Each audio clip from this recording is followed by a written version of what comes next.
Yeah. Don't do the porn stat. Don't ever come into my house then. Then there's Ashtray. Anytime we hang out together, me and Ashtray we start a bar fight pretty much. Yep. Then there's Mystic. I fucking hate Mystic. He's an asshole. He can hide him. All right. Hey, this intro is actually pretty good. I knew it was gonna be bad, but fuck you. I'm kidding. I'm kidding. For years, Yeah, well, your words still hurt, no matter what. Aw. So Meat Mountain has been injured. So every since I've known Mystic, I've tried to get him to eat a salad. I've not been successful once. Fuck you. I eat salad. He does. He eats like 3 or 4 at a time. I'm Teddy. I had an emotional day today, so I just wanted to have a nice little conversation with friends. And I love you fellas, but fuck y'all. This is Red Eye Report. Boom. Is it that time of month or something? It is that time of month, actually. Yeah. Heck yeah, buddy. Well, it's Christmas time, and I always get a little extra emotional around Christmas time. This year, I've always decorated my house the same way my wife did it, which is a tree on one side, yada yada yada. But we always use the same ornaments all the time with me, my girlfriend, and my son. And it was kind of weird because me and my wife made all those ornaments. So I felt I didn't think about this at the time, but it was kind of like an asshole thing to do, to have like my girlfriend help me put it up with all the stuff. So I decided to do it differently this year, put the tree on the other side of the house, and got a new tree. And since my girlfriend's very handy, she makes shit. She made me bracelets. Crafty. Crafty. There it is. And my son is he likes to paint and shit. So I gave them my bank card and sent them off to Target to get all the Christmas shit. Big fucking mistake. Yeah, that wasn't smart at all. It was pretty good. They came back with it because the tree I bought. They didn't come back with fur coats. Come on, guys. Yet. Get crisp shit, right? Yet they were back for it. But it came out nice and everything else. As I was thinking about, the reason what got me thinking about this is I have been seeing a psychiatrist for about 8 months, a real one, and I go on Fridays. And so, a real one? Yeah, have you seen a fake one before? Sort of. I had there's a buddy of mine on Xbox who has a psychiatry degree. So I would talk to him from time to time about things like that. So. Hey, that's actually a pretty good idea. I mean, yeah, I was going to talk about. So do you know this for a fact, or did he just say he has a psychiatry degree? Because I go to an office where he has a very ugly secretary. And I mean, like your friend online. Does he? Oh no, he was. I don't know for a fact. He was 10. He at least played the part well. He played the part well. And usually, what it means is you just fucking listen. And there was somebody to talk to. So, but it got me thinking about Christmas stuff, and so I started thinking about scams, suicide, and crime, because that's one of the many things I'm used to hearing about during Christmas time. But after my wife went, I got scammed a lot, a shit ton. Or people I are thought about that. Yeah, people are they go through obituaries and stuff. I was getting letters and things about your wife has a secret account or she has a defunct account. Like we didn't have any fucking any debt. People did that, really? What? Oh yeah. Yeah, they sent you scumbag. Dude, shit that's like super scumbag shit. Yeah. Holy fuck. And so it's probably some public record. It's like, oh, so and so died. I mean, I've only done it for about 3 years, but I mean, it's So I wanted to live in, dude. It's honest, at least. So I wanted to look at the stats of like scamming like that. But I couldn't really find those stats. But I did find the scam stats of 2018. And it says that out of 1.4 million people that were fraud reports, they said, we collected more than 1.4 million fraud reports, and people say they lost money. The funny thing about this is there are more young people that got scammed than old people. No shit. 43% of people polled that got scammed were in their like 20s, and only like 15% were in their 70s. Wow, that's actually super surprising. But let's think about this rationally, though. How many times does somebody in their 70s have a next of kin like that, though? You know what I'm saying? When it's like so and so died, you want to claim this? Well, it's not. But I'm not talking. This is like scams, period. Not just that particular kind of scam. They're doing the obituary scam. Like all scams, all kind of scams. Like so the people they did. I couldn't find like the individual stats and shit, but it's I know it's identity theft and credit card theft are among the highest. I mean, how many of y'all heard this thing? Have y'all heard the myth that that more people commit suicide in the holidays? Yeah, I've definitely heard that. Yeah. Well, it's actually I've heard it too. It's actually a fucking myth. Because I don't know why I looked this up, but I did. Well, because it's like something you assume makes sense because everybody thinks about the family they used to have or how the holidays are different from what their ideals were. Yeah, that's the misconception that a lot of people think that because of like the people either are spending time with their family too much, or the stress of spending time with their family, or the stress of not having family, they say fuck it and off themselves. Mm-hmm. But actually, December and November, December come in 11th and 12th in the month. Shit. So it's on the completely opposite. It's on the complete opposite. Yeah, and then let me guess, January, February. Oh no, January jumps up to fucking 9th. I didn't look at February. Huh. But January jumps up to 9th, yeah. But it's mostly in the spring and summertime when people kill themselves. Yeah, it's mostly in the warmer months. Really? People. Yeah. Oh. Right. And I mean, I think like in this time you kind of, I guess me when I was I got being recently single and stuff. When in the springtime, that's when you started. You're saying started wearing stuff. That's when you started looking for bitches. You know what I'm saying? Springtime, trying to couple up. I guess. Recently single because your girlfriend's watching right now. Well, I know. Like I'm not recently. You were recently. God, I'm high as shit. Fucking Teddy comes out of hibernation. He's got a fucking... Yes. Teddy comes out of hibernation in the springtime if he doesn't already have a girlfriend. So if I don't already have a girlfriend. So Teddy, this is the first time that I've heard about these fucking obituary fucking scams and shit. Right. Like, can you? But it's not just obituaries. I mean, like churches came out of the. I got business churches. From Muslims. I got business from Muslims, Muslim churches, Jehovah's Witnesses. Are they asking for donations or some shit or what? Well, some of them asking for donations, but they all asked me to come and come to their church. Oh, basically to like deal with your mourning. Yeah. To deal get your stuff, fucking collections too. Jesus Christ. Mm-hmm. Oh yeah, that is definitely a way to look for weak. Hell yeah, man! Yeah, every church showed up with a fucking basket of fruit and coffee and shit, but inside the basket was like a tape or video of the sermons and shit they do. Yeah, I'm like y'all are advertising. But did they lay it on you, or was it pretty much just kind of like, here, we're sorry for your loss? It was everybody started off, I'm sorry for your loss, yada yada yada. And then they go into it with they went into a spiel. God or Muhammad or Jehovah or whatever. You can blah blah blah blah. And so I like to get him off my doorstep. I really fucking was like, look, no, hell Satan or some shit like that. But I'll get him. There you go. Well played. But there were these two black women and this white dude who were Jehovah's Witnesses, and they would not take my shit. They just kept coming back. And Jehovah's Witnesses are relentless. Remember my story about the Jehovah's Witness girlfriend? Not really. I wrote a song about Jehovah's Witnesses when I was in a band with Oracle. Boom. Because they came back to my house 5 separate fucking times after I told them. Yeah, those fuckers to leave me the fuck alone. Was that "Let the Beatings Begin"? Was that the song? No, that was the following. Oh, the following. Oh yeah, that's right. Back while I kick you in your fucking chest. Oh yeah, that's right. You stupid fucking follow word.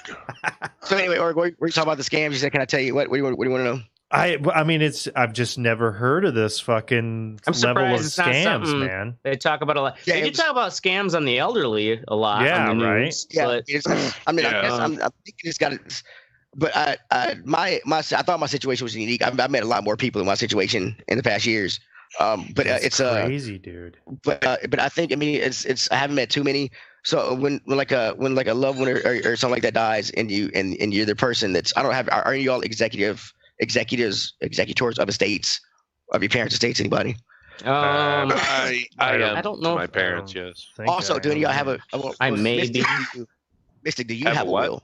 Do you have a will? I do. Yes, okay. Me and my wife. Yeah. Well, so executive estate. I did it when I was in the hospital. I kind of figured it was about time. Yeah. Yeah, it's different when you have kids. I didn't know it was up. You know. I get you. Yeah. So it's like this is like before I started doing the drugs and shit. After I started doing the drugs and stuff, it made it a lot worse because you open the mail and at some point I actually stopped checking my mail after a while because I got so many of them. And it was like I've gotten your wife had a secret account or she's got a defunct account.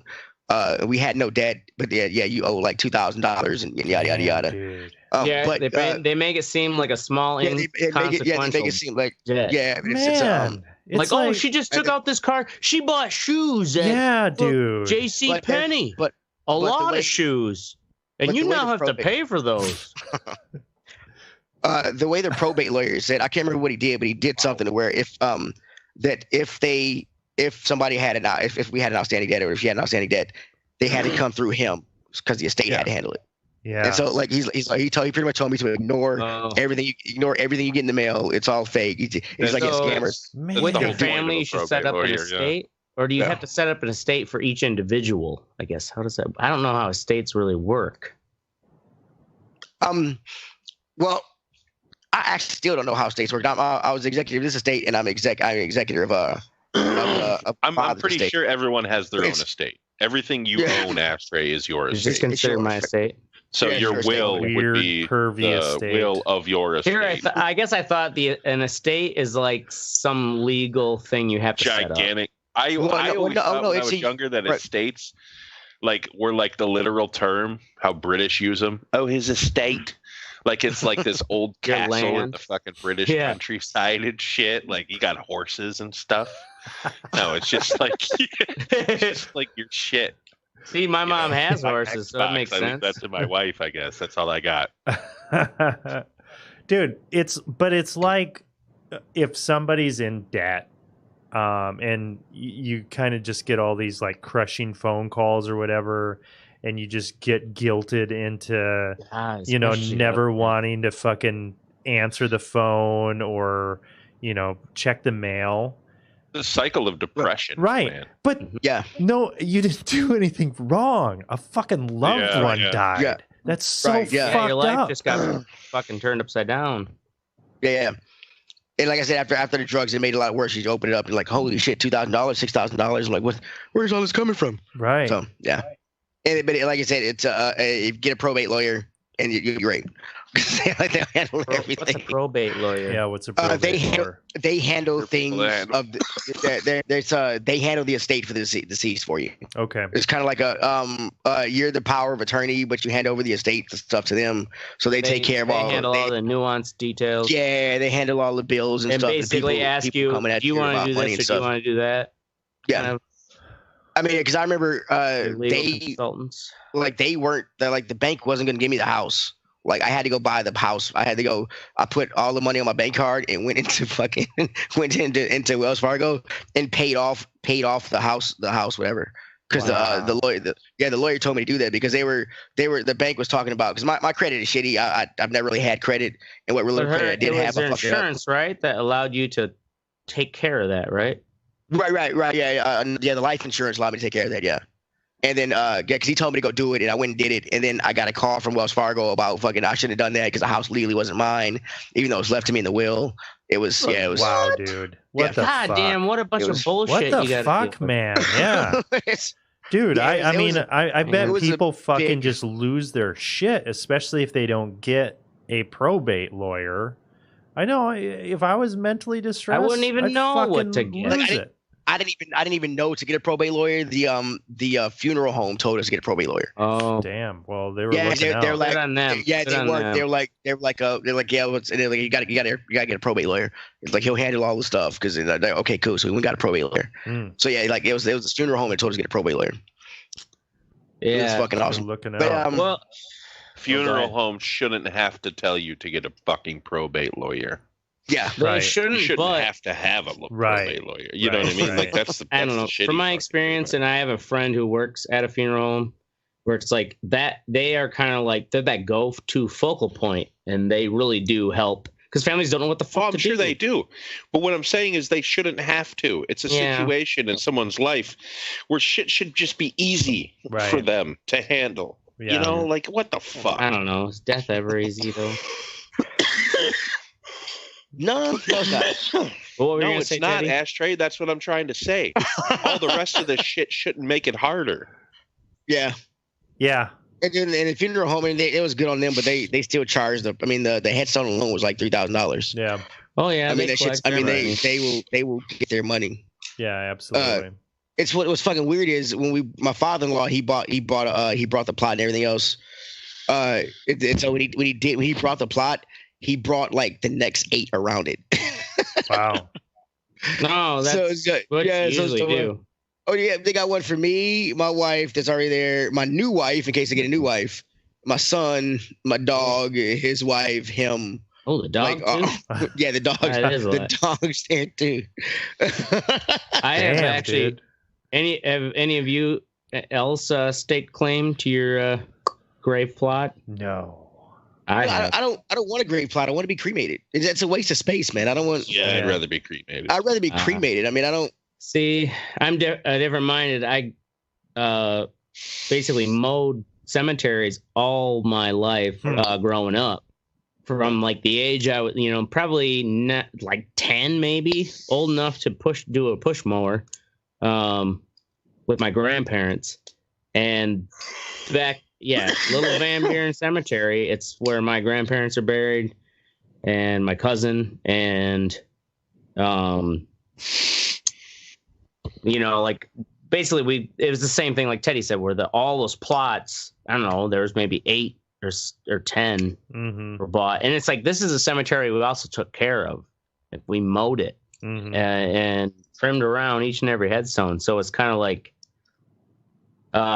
important. So like I put money down to make sure one of those extra plots next to where my mom and my stepdad will be buried is where I'm going to be laid to rest. How much money are we talking here? I think it was $130 or something like that. Ain't bad. It's basically just to lay claim to that plot. You know, that doesn't headstone or any like the burial costs, but it's to say that's my chunk of land. Now, would you have to pay for the rest of it when it actually... When the time comes, yeah. All the rest of it has to get paid for. This is just to say that this plot of land is claimed for me. And the thing, too, is this Van Buren Cemetery is where I'll be buried. It's where my buddy, who I grew up with in high school, who went to Iraq and then came back and went through a lot of depression issues and ended up drunk driving himself into a light pole. He's buried there too. And it's such a small cemetery that it's like there's only so many plots that they could maybe expand to before things full. So yeah, I put my money down. And remember when we talked about, we had a death episode fucking, I don't know, like 5 years ago. It was a suicide episode because we watched that movie about people jumping off the bridge. Mystic. Oh wait, no, that was DIY where we watched because of the mural. But I remember when we did that, somebody brought up the point that in some countries, and I've read this in other places, because space is limited in cemeteries, you only lease that land for a certain amount of time. And after that lease is up, you actually have to dig the body up and get rid of it or move it. Oh, wait. So after it's already buried? Yeah, after it's already buried. Yeah, you only get buried for so long. Yeah. I forgot about that. Yeah, this is the thing. I guess to save the land, those caskets, I didn't know this until I had to go look for one. But those caskets, they put the caskets inside, they lower them inside a big metal thing. Yeah, like a sarcophagus, and then cover that up. And you have to pay for that too. Yeah. Like not just the casket. And well, and that's because when it rains or whatever, to keep it from floating to the top or some shit. That's how they explained it. But I mean, like, I had no idea I had to pick out like the metal thing, and then I'm like, why not just have like a base metal thing? And then you got to pick out the casket. So the thing is, the sarcophagus also, I mean, not like you said, it weighs it. It keeps it underground. Yeah. So if land shifts and whatnot, especially if it's a wooden casket, like a lot of older ones were, the sarcophagus also prevents fucking grave robbers, or like you've got to put because they're concrete lids. Yeah, concrete lids. Yeah. There was that story where there's like two brothers or whatever like tried to go basically dig up the body of like some hot high school girl who died in a motorcycle accident? You remember that story? Like no. 12 years ago? No. Who reads this kind of shit? No, it was Wisconsin story. This happened in Wisconsin. Did you get it in your monthly issue of Necrophiliac Monthly? Yes, it was. Cover story. And I'm surprised you were not subscribed. You only get it at the newsstand. But anyways, they did not get to this poor fucking girl's body because of the sarcophagus. It's this big, they dug literally down to it and like, oh shit, oh we can't, like they're in their heads are thinking, oh yeah, it's just easy, you just dig down, open the lid, and like we can fuck this body. Oh my god! They even went to Walmart and got condoms. Holy shit! Seriously? What the? Fuck? Yeah. True story. I don't get it. They don't look. Y'all been at funerals. The bodies don't look the same. They look different. No. Let alone she died in a motorcycle accident and she didn't have a helmet on. How pretty do you think she still looked? Oh, hey man, them titties nice and firm now. Holy shit! But yes, it's fucked up. And the last thing I started looking up is crime because you hear a lot about. I thought I did. I haven't heard it in a while because I don't really watch the news anymore about crime in Christmas time. But actually, like property crimes are down technically because nobody breaks in your house until you ship for Christmas. They will if you're at the mall or whatever or somewhere. They will go in your car sometimes. But the most prevalent theft now because of internet shopping are poor pirates. Yeah, I got a Ring doorbell and it was the best $200 I ever spent. You can get them for as low as like $60 and stuff if you want one. To get the I feel like I'm pitching Ring. It's any kind of like security thing for your front door is actually awesome. Because I did all my shopping for the first time online last year on Amazon. And I still got video of every package that got dropped off and shit. It's awesome. And one thing I really like about Ring is there's a lot of neighborhood watch apps sort of. Mm-hmm. Ring has its own. It's called Neighbors or something like that. Anybody can download this shit, even if you don't have Ring, because it puts you in an area or whatever of where your house is. And around this circle or whatever, like within like 3 miles, it's trust me, white people are nosy, and they like I get shit out here like there's a coyote like 1.2 miles away. There's a coyote walking across somebody's driveway, but most of the time it's somebody trying to sell something but sometimes it's a porch pirate or somebody like they've got videos of people like getting into people's cars and stuff, and it'll tell you like this happened like 1.2 miles away from your house or 0.9 miles away from your house, and even if you don't have a Ring doorbell, it will still let you know that shit. And it's so if I would like if you want to know what's going on in your neighborhood, so you can put like an alert out there for it's somebody. like a neighborhood kind of group. Yeah, I actually heard an NPR article about it. But they also said it's like you were saying, like white people are nosy, and it's always like they're only sharing things that they find suspicious, even if they are innocuous. It's nothing's ever nice on this side. And they're like, it makes you feel like there's always like a danger around the corner. Yeah, that's true. I actually turn my alerts off because you get them so often where I don't know if it's where I live or whatever, but you get them so often that I actually turn them off because I'm like, I don't care about a coyote. I'm like, this guy Kate knocked on my door, but does anybody know who he is? And it's like, what's those people who are scared to come outside? I don't know the name of it, but it seems like some of those people are like that, where they'll post like 9 times a day. Oh, agoraphobia. Yeah, agoraphobia. I'm like, why are you still at home right now? I'm like, I refuse. Because it's agoraphobia. So it's white people are nosy. If you want to find out what's going on in your neighborhood without putting it with minimal effort, put the white people to work. Put the white people to work, bro. Yeah, they'll do it for you. That's all I really got to say. Does anybody want to add anything else before I finish this main topic off? Any questions or gripes, concerns? Well, I was gonna say, what year was it, Teddy, that your wife passed away? 2015. May 14th. Okay, that's 4 years ago. Yep. Yeah, I mean, when it happened, from our perspective, it was just like, fuck, and there we felt really helpless. Oh no, you felt helpless, bro. I was. I mean, it was. I know. It was a big. In a sense of like, as friends, what we could try to offer. Right. I get that. I get that. Yeah. That's what I meant. And then my Xbox friends were. I mean, y'all were awesome. My Xbox friends were awesome. I mean, that's why after I got my mind sorted, actually I got a shit ton of drugs, and I decided to take that trip about traveling around the country to go meet people. I was high as shit. Well, yeah. I mean, my point being is that,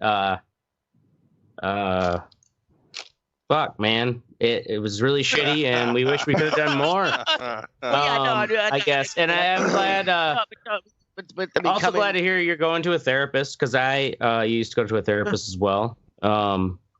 Yeah, I've been seeing memes on Facebook about how like black people should go to therapy. Like I've never heard that I don't know as many black people as I do. Right. I haven't been seeing these memes, Teddy. Really, I have about how black men need to talk about their psychology and stuff like that, or need to talk about their feelings and things like that. I've never heard that stigma in I guess in my house. I've heard that it is, but you know, that's I've never heard just a white perception. It may be also that black people aren't really encouraged, because it's still there's a stigma for any race that's because therapy is not cheap, bro. It's not mental, and exactly it's not cheap either. So there's probably a low percentage of black people, which in turn fuels the stereotype that black people don't deal with their mental health. Right. Boom. Anybody else got anything to add? I just think that's crazy with the scam, the death scam shit. Yeah, you should fucking write a book about that or something, because that's fucking insane, dude.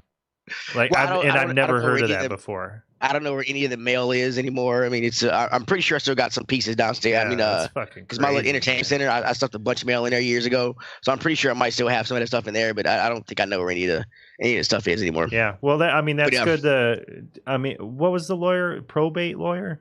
A probate lawyer. Yeah. Okay, I had never heard of that before either. So yeah, me neither. Well, shit. I mean, I know it's only a matter of time before I'm going to have to be dealing with similar things with my parents. Right. Yeah, and your parents. Mystic, how old are your parents? I mean, you're ancient. 67. You're old as dirt, motherfucker. But yeah, it was. Dude. Why you gotta be a dick about it? Why you gotta be a dick about it? Because I assumed. But yeah, it was. I went through a lot of stuff, but y'all, my friends were actually great. Family was great, even though I misconstrued a lot, and so. But yeah, I just want to say I really do appreciate you fellas. I love doing the show with y'all. Like this Wednesday or Thursday night therapy is fun. I wish y'all played. I wish you two play video games more on Xbox. That's my main social thing.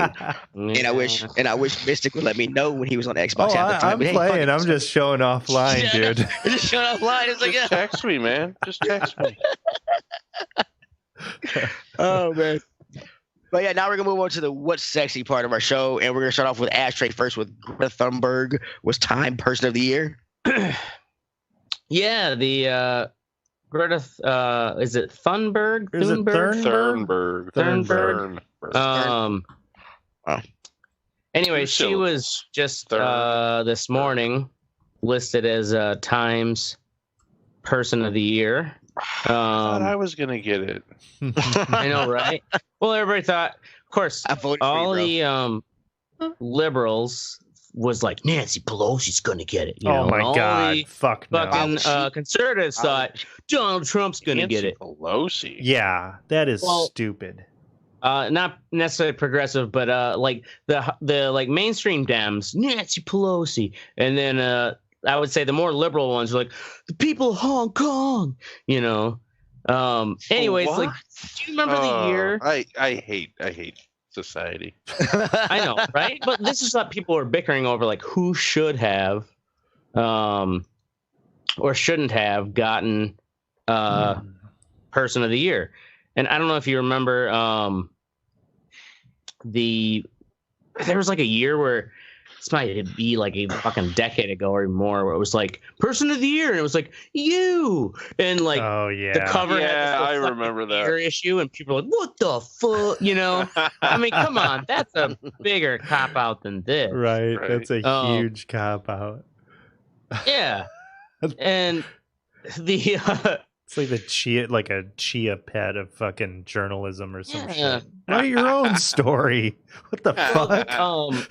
Mad Libs journalism. And anyways, I didn't really weigh too much one way or another about this Greta Thunberg up until this fall when she was invited to the UN for a speech, and like it was very publicized, like, oh, she's taking this, solar boat, across the fucking ocean. It's going to take 20 days. Like, she's doing it so she's not flying and, wasting gas or emissions, blah, blah, blah.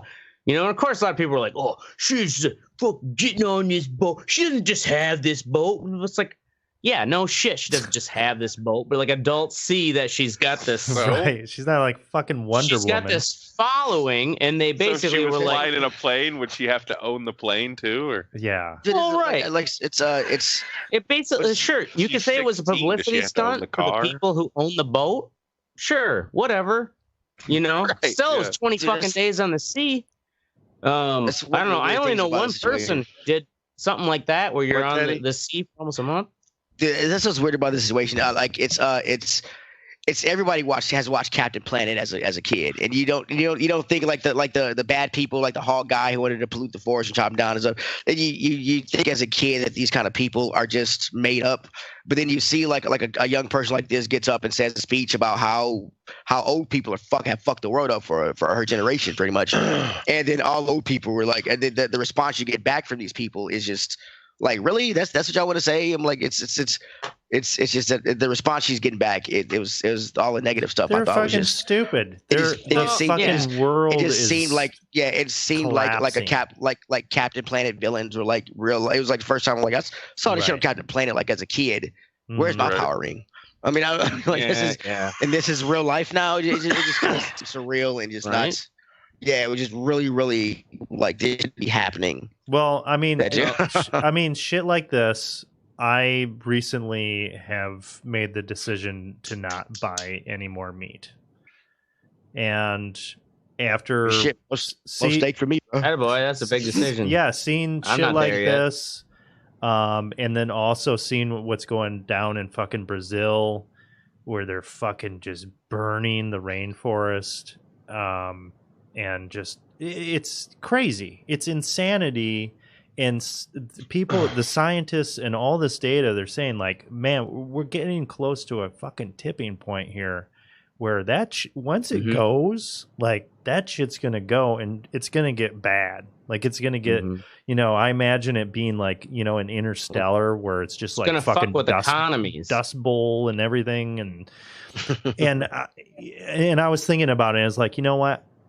I can't just say that I'm powerless to not do anything. So I need to start thinking about how, like, big changes. We need radical change. You eat more meat, bro. Got to get rid of those greenhouse gases. Well, cows can't fart if we turn them into steaks, okay? It's simple math. Yeah. Well, I had this fucking argument or an exchange, I would say, with a Redditor this morning. And anyway, like I baited him and he replied enough for me to like put him to where he couldn't respond. Enough so that Mystic gave me a shout out. Anyways, this guy, his name is Far East Farnman. Yeah, Mystic was like, "Oh man, Ashtray's comeback was so fucking good." He's getting them good. Anyways, this guy says, "How fucking stupid. There's so many more worthy people in this title. All she's done is yell and act like a spoiled, petulant child. She needs to go back to school." This dude sounds like a douche. He's a total douche, right? Yeah. He sounds like he had his fucking dick in his hand the whole time he wrote that. I said, the irony is she agrees with you. And his reply, "So she's being held against her will and forced to be on a soapbox?" And as the only urgency of the problem The only urgency of the problem and the lack of action is forcing her on a soapbox. She said in front of the UN that she shouldn't be speaking, but should be in school like a normal teenager. So she agrees with you that she shouldn't be given such an award and that it's ridiculous that all the world leaders are praising her, yet changing nothing. Listen to her speeches and you'll learn that she could give a fuck about personal attention. She wants world leaders to take real action to counter climate change.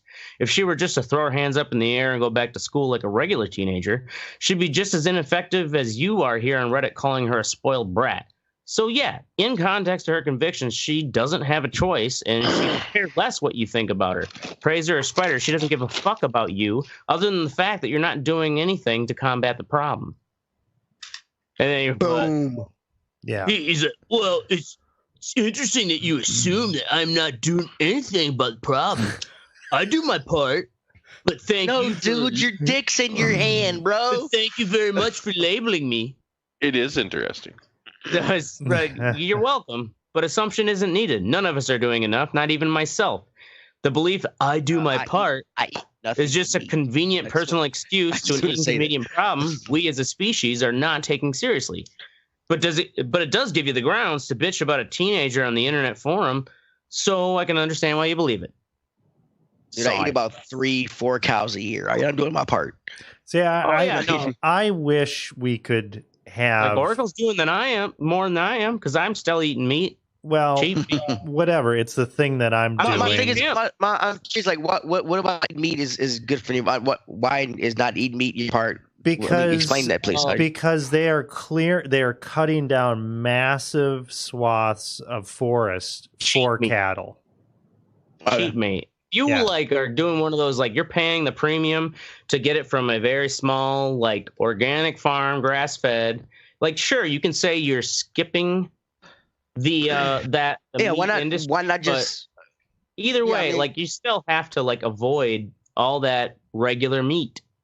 I get that. Why not go to instead of not buying meat at all, why not buy meat from those kind of people and buy, like you said, grass fed, local farms? So you can. I'm sure you got local stuff up there you can buy. And you can definitely, you could definitely do that. This is the thing that I just kind of told myself. It's like, you know what? I need to do a drastic change. I'm gonna try doing it. And that's kind of where I'm at. Same thing with the ocean. So I've been. This is week 2. Well, sorry, I shouldn't laugh. I mean, we just did. I just thought this was something I started this year. No, we did a meat episode, fucking a month and a half ago, dumbass. Yeah, it's about week 2, and I haven't bought meat, and it's already getting easier to make recipes and stuff. Yeah. 2 weeks. Okay. Wait. Okay. So let's make a bet. Let's make a bet. What are you doing? Yeah. What are you doing? Reddit boy. Ashtray's just fucking cutting people down on Reddit. People who bash people on Reddit. Good job, man. Right. Good job, buddy. I'm not having kids. That's what I'm doing, bro. Wow. Okay. Next up is Mystic. He doesn't have a what's sexy, unless he's got something now. I don't know, man. Sexy. Anyway, we'll come. Everything sucks. I will say that I like the Mandalorian. It is good, isn't it? But yeah, you're catching the baby. I hate that I like it. I hate to like it. Yeah, I just feel like the Baby Yoda is a soulless cash grab. Oh, totally. It's working. You know what I mean? It is cute. It is cute. Don't get me wrong. It is a cash grab for 2 reasons. One, because if you've never read the comic books or know Star Wars canon, they've only mentioned Yoda species twice in Star Wars. You've only seen one other person like Yoda ever. You don't know where he comes from, what his people are, what planet he comes from. You do know that he lives a long fucking time, and so that's why so the baby for people like me who are all in the canon and stuff, it's kind of interesting because this is like the third in any Star Wars media. This is the third kind of his species we've ever seen. So for a lot of, I mean, look, okay, from a fanboy perspective, it is a kind of thing, but it is, and the other way, it's a fucking. I mean, he's fucking. I get it. Like when she was fighting with that guy, and he was fighting with that chick, and then you turn around and Baby Yoda's sipping some broth or whatever. I mean, it is a cash grab, but it is fucking. It's. I get what you're saying. But whatever, fuck y'all. I'm a fanboy. Eat a dick. Baby Yoda. Right on. Yeah, that's it. That's I hate everything. Nothing. Have you checked out the what's the name show on there? No. On this. Okay. Next up, we got Oracle Host Defense Mushroom. Host Defense Shroom Pills. So I've been taking shrooms. I got me some pills, some like lion's mane brain health pills, and some cordyceps energy pills. And is this because your body is not feeling weak and deficient because you're not eating meat for a week? No. I thought I thought I was going to try it out. This is a company, Host Defense. It is based out of Washington State, and so they get all their mushrooms from there. You don't want to be getting crazy fucking Chinese mushrooms because they don't give a fuck about your health. And I've got to say, I do not have a lull during my day. I used to around 1 o'clock in the afternoon. I'd kind of be like, fuck. Oh, everybody does. Yeah. I don't have that anymore. After lunch, just doesn't exist for me anymore. How long you been taking these? Probably 2 weeks. 2 weeks. Yeah, probably about 2 weeks. Man, you had a big life change here recently, didn't you? Right. We do this show. The last time we did a show was 2 weeks ago. You fucking assholes. I don't know. I do all kinds of weird shit. And geographical oddities. Fucking 2 weeks from everywhere. 2 weeks from everywhere. No, you fucking dumb fucks. I take all kinds of weird shit. Tinctures. Oh, come on. We're just fucking with you. Okay, this is the what's... Okay, no, shut the fuck up. This is the what's sexy. Before I start bragging about shit, I usually take it for a while. That's my point. I take a lot of shit. All kinds of tinctures and lotions. I take a multivitamin. Suppositories. Okay, well, anyway, I definitely recommend... Are these ginseng? What are they? Just herbs? No, they're fucking mushrooms. Really? Yes. They're mushrooms. No. I've taken mushroom capsules to help to boost your immune system. Yes. But they're not Chinese, so they're good. They're not Chinese. They're Washington State. It's Host Defense. And you can get them on Amazon as well. And they really, it's been nice. It's been, after I started taking them, I haven't touched an energy drink. It honestly, well, you shouldn't touch any drink because that's you gave up the bangs. I gave up the bangs. I just didn't need the bangs anymore. I was just like, fuck, man. You don't need no bangs. I mean, the bangs are more polluted than fucking. Teddy, stop. Yeah. Stop. Never mind. Right. So continue. You know that entire bottle of fucking juice that you drink is probably just as bad as those energy drinks. No. Don't give me that shit. Sugar-wise, yes. Sugar-wise, yes. Yeah. Sugar-wise, yes. Yeah. Maybe not for all the other stuff, but you're just jealous because you can't. You see me drinking and you want to. That's all. Okay, so that's it for my fucking mushroom pills. I took mushroom pills for a couple months, and it's like, sure, yeah, I could say I was healthy, but it was for a couple months, and it's like, oh shit, I forgot to buy more, and it's just like, oh, I'm not taking them anymore. Oh shit, it's just like Oracle isn't a fucking alcoholic though either. Yeah, right. So this is also when I took mushroom pills was before I was as alcoholic as I am. So what kind of mushrooms were you taking? I was just in training. Oh, I'd have to look it up. So that's the thing is specific mushrooms do different things. Sure.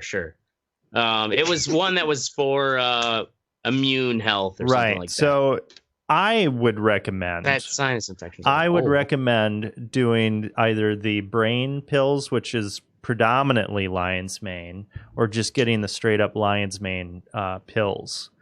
And it really, just looking at the reviews, people are saying I used to have to take Adderall. I don't have to take Adderall anymore. I used to have no, if it could give me the effect of Adderall. Yeah, I'm telling you, dude, it helps with your mental clarity. Focus. I mean, you're not fucking cracked out, but your brain is functioning. It's functioning at a high level. It is. You're able to. You better share a damn link. All right. Dude, it's in the fucking outline. I want to buy some of these magic mushroom pills that make me feel like you just want new mushrooms. That's all you want. Oh, shut up. But that may be true. You can have these mushrooms stock in their company, probably. He's just out here selling. Man. One of these days. Right. Boy. Check out the host mushrooms and make your brain and body better. Boom. Ashtray is going to order more mushrooms, and he's probably going to do them on the show. Next up is me, Teddy, with Pokemon Sword. Sorry, I farted. Wait. Yours what's sexy was Pokemon Sword, and you made fun of somebody. Yeah, I did. In this whole episode. Yeah, right. I did. Yeah, I just want to point that out. That's fine. You can make fun of me too. I don't know what happened to my camera. My shit just fucking I guess I don't know. Where'd Teddy go? Yeah, my store just like the Xbox store just opened up. There it is. Cool. But so I got they're gonna be pissed. I get it. It's fine. They'll get over it. So I got it. I didn't think I was gonna get this Pokemon game because it is Pokemon. But it's I've played them ever since the first one came out when I was 13, I think. So it's a really good rock paper scissors a good rock paper scissors game. Also because you always come out with two versions. Everyone is two versions, two different kind of, and they're all in both versions are determined by the legendary Pokemon that you can get off of them. So that with my son having a Switch, I got both of them. I gave him one, and we can play together and do stuff together. So. I'm not just a creepy old man walking around playing Pokemon. I'm playing with my son, thank you. I'm not just playing with random children. What is creepy is when I'm out playing Pokemon and somebody like this happened to me on my Switch, on my Game Boy Advance, and on my Game Boy my 3DS and shit. Where we're like somebody's son will see me playing and want to battle me or whatever, and I'm like, no. I'm a grown man. You're a kid. I'm like, I'm like, yeah. And what are you scared or what? No, I'm not scared. But I'm not scared. His mother raised him not to play games with strangers. I mean, no, but I mean, like it is a rock paper scissors RPG. And it is a great beginner RPG. But if you know how to play RPGs, then you know how to fucking. I mean, it's especially the old ones. We're about like walking around leveling up pretty much your Pokemon that you wanted. That little kid's gonna whip your ass and then it's not demand your wallet. Yeah. Oh, he will. Kick you in the shin. But all my shit's give me your money. When I've caught every Pokemon in the game and they're all level 150, it's not fair for me to battle a kid when I know this kid's not. It just means it'll be more fun. I did it once for Pokemon Yellow, and this kid had he had like all Pikachus, and I'm like, "What are you doing, buddy?" They're like, "Nothing was like over level 20." I'm like, "Kid, this is not going to be." It's called a life lesson. Yeah, he's got to learn that lesson, dude. He's got to get that, but so like a beat down. They did make a few changes to the game. The graphics look great. In the early 90s, I went to Toys R Us with my mom and my sisters, and I played Street Fighter the whole time on Nintendo on the Super NES. Nice. And I beat this kid so bad that he had to learn that lesson. You know what I mean? Like I beat him one-handed. I basically just I used my right hand and just kicked the shit out of him. And he he was pissed. But he had to learn that lesson, Teddy. That's funny. What do you think happened to that kid? I don't know. My thing was shout out to school. Shout out to school. Probably. So my thing was I did that in arcades because I would go and stay with a friend's house, but his mother was dating. My parents didn't know this, but she would take us up to Telegraph and 10 Mile Road, give us $20 and drop us off at the arcade. And so then she'd come back and get us like 5 hours later. All right, that sounds like a good deal. But if we ran out of money before then, I mean, that was $20 to play games and get something to eat at the little snack bar and everything else. While she went and ran around her little guy for whatever. But if you ran out of money, if you ran out of money before then, you were just walking around a fucking arcade. And the first few times, I spent a lot of money on shit, but I learned how to play games like Street Fighter. And it was kind of like it was nice for me to fucking like pull up a stool because I wasn't tall enough to reach without a stool. And you put my little quarter up there. It was my turn. Get my little stool and everything else. And then you got you were that young? I mean, yeah, I was like, what? Street Fighter came out, I was Baby like 12. Yoda out there. Oh wait, is this Street Fighter 1? Yeah, Street Fighter 2 came out. I was like 12 or 13. It was fucking. Oh, okay. It was more comfortable for me to get a stool and fucking and play that way. But it's like you got this grown man next to me who's laughing because I'm gonna take this kid's quarter and then I fuck him up. Oh man, that's awesome. And then you got like this guy's fucked up like the past 3 people we played, whatever. Then I fuck him up, and then nobody. I mean, it got to the point where like when like Mortal Kombat, Street Fighter games like that, like I was extremely cheap as a kid. So like I would stay on uppercuts and those like fucking low round pauses all the time. That had to have been so fucking frustrating. God damn it! Mortal Kombat, I have swept. If you can't block a leg sweep or an uppercut, that's all I did on you. Leg sweep. I mean, I've gotten flawlesses on grown men doing nothing but 30 leg sweeps in a fucking. Oh my god! You little punk! I would have physically beat the shit out of you in an arcade. I'd be in prison right now for fucking assaulting a fucking 12-year-old. Throwing you in the fucking trash can. But I mean, I was still learning how to play video games. I didn't have like fight game etiquette, being cheap and everything else. So it was I mean, if I got $20 to last me all goddamn day. This quarter is gonna last me as long as it can. All right, that's what I was thinking of. And it's funny because her son, he's a little fat bastard. He went through half his money in video games and half of it in food. So a lot of times he'd come to me and be like, "Hey man, let me get some quarters." I'm like, "I still got like $5 left." And I'm like, "No, I'm not. No, man, you spent all yours. This is mine." And so, man, that's pretty good. Yes. Yeah, I used to love arcades back in the day. I just fucking up grown men. It's awesome. Yeah, fucking as a kid, man, it was awesome. Right? Phrasing. Please, you go around headbutt a grown man. You don't have to worry about that. Anyway, Pokemon Sword, check it out. Especially if you like the series, you should check it out. It's a lot better. I know you all won't because y'all don't like the series, but I mean the Dynamax Pokemon thing you can do is kind of awesome. The raid battles you have, it's pretty cool. It is amazing. So fuck you, okay? Next, have fuck what you think. Cool. First off is Oracle with Dexcom G6.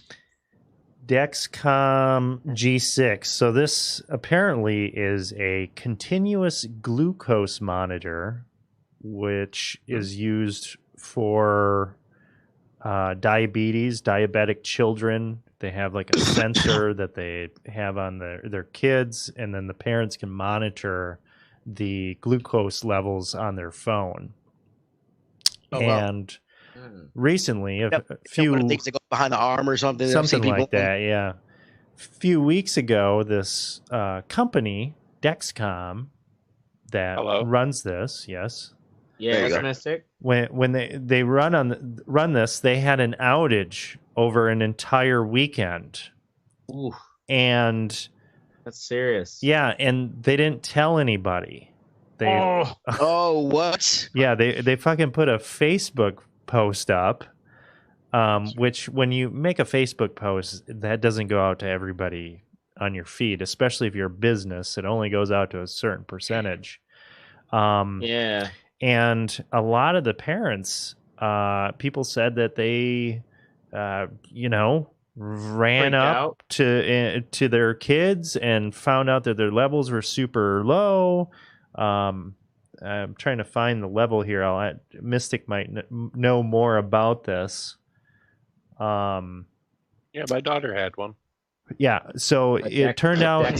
So Keith Smith, and this is from the New York Times, whose 11-year-old son Cole has type 1 diabetes, assumed when he woke up on Saturday morning without getting any alerts that his son had slept through the night with steady glucose levels.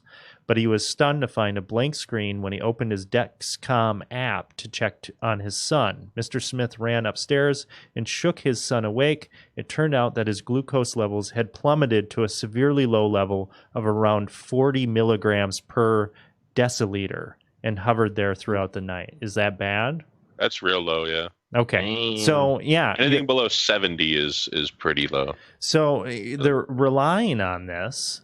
And I mean, this is fucking life and death. I mean, especially with your kids. Right. I don't understand how there was an outage though, because it's a self-contained unit that talks to the.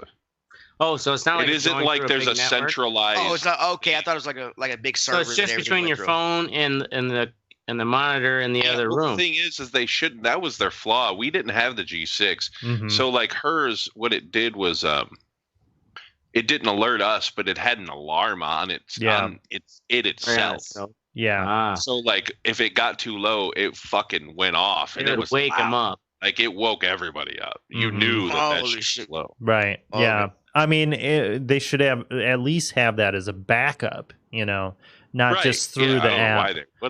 That doesn't make any sense. Yeah, so it doesn't make sense, and they issued an apology. They're like, "Oh, yeah, we fucked up. Shit." But it's like, come on, man. But no kids died or anything, right? From it. No kids died, but they said some of the parents. They could have. 40's fucking low. You could went into a coma. And coma. Seizure or something. There were multiple cases, children like that, where they had to like massage the children and give them like fucking gummies and shit like that. Oh my daughter had a seizure once. She was down to 27. Holy fuck. We checked her fucking monitor. Damn, dude. Yeah, it's scary. I thought she was dying, man. Yeah, and one of the parents said, they're like, imagine that. Hey, just let us know. We are accustomed to having to take care of this. They would have gotten up. Exactly. Right. They would have checked 3 times during the night and made sure the levels were we thought everything was okay because we didn't know otherwise. We do rely on that shit. She has a pump right now, a fucking so it's an automated pump. So like insulin pump, I worked with a chick that had one of those. She just puts in how many carbs she ate and it doses for you, and then she checks periodically. It doesn't have an alarm on it like a Dexcom would. We can get one of those too, but she doesn't want to have to wear 2 things on her body, and I can understand that, I guess. But like that, but we rely on that fucking thing. Like me and my wife have been doing this for almost a decade now, so we know how to take care of it without it. But you don't. I mean, the thing won't. It hasn't malfunctioned yet. It's been 3 or 4 years. Knock on wood. But if it does, you hate to like assume it's taken care of. To figure out fucking how to do all this shit. I don't fucking remember. And I fucking feel sorry for parents who don't have that, because that's why he had to check during the night. You know what I mean? He didn't have a fucking system that would monitor it. You know what I mean? Keep giving insulin when it needed it and shit. So it's fucking crazy. Like what? Just diabetes. I mean, did the kids just fucking die before, or is this shit worse than what it was? Or? I'm assuming they died and nobody knew why. Prior, but I can't imagine there was this many people who had, or children who suffered from diabetes, 50 years ago. Yeah, that's true.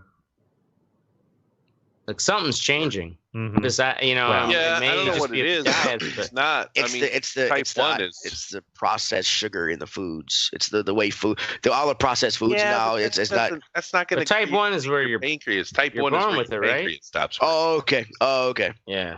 Type 2, you're right. It's the processed sugars. That's type 2. You need to fucking change your diet. Exactly. Right.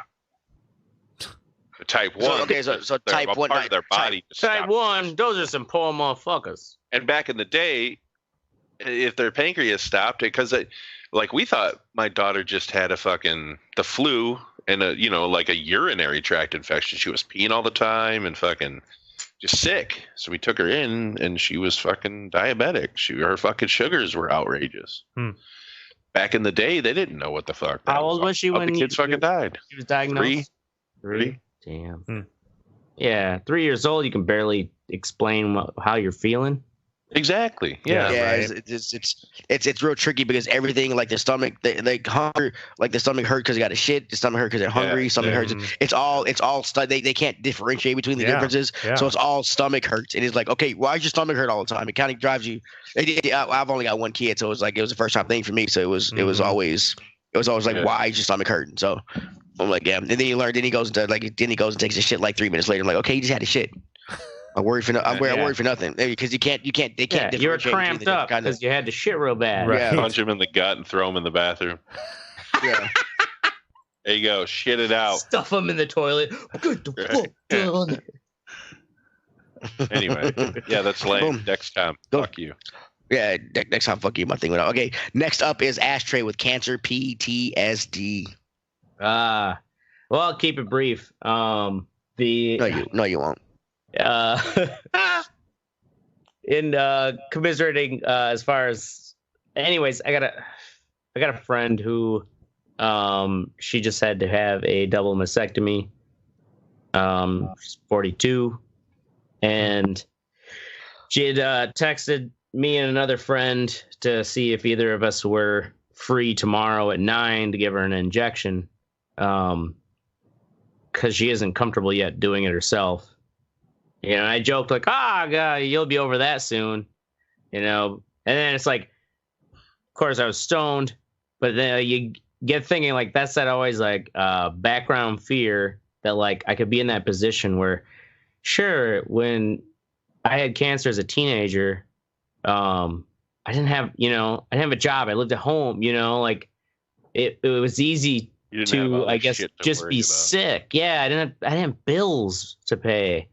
And then to like imagine being in her position, it's not like she has a husband or anything. Like she's living on her own. She ain't gonna get one now. Oh my God, I can't believe I just said that. Oh, Jesus Christ. I hope she doesn't watch. Wow. Nonetheless, in thinking of myself I could, at the drop of a hat, be in that position. I'm laughing so hard, but I feel so bad that I said it. Yeah, you should keep apologizing. I should. I'm sorry. I'm just going to keep the conversation going. All right, yeah. Anyways, the PTSD, though, is like in thinking about that. And, it wasn't like we were talking on the phone, but just texting. But, she's like, I'm, really afraid of needles, blah, blah, blah. And, like, I take it for granted now. Like, I'm one where, like, I got to watch it because I don't want to be surprised.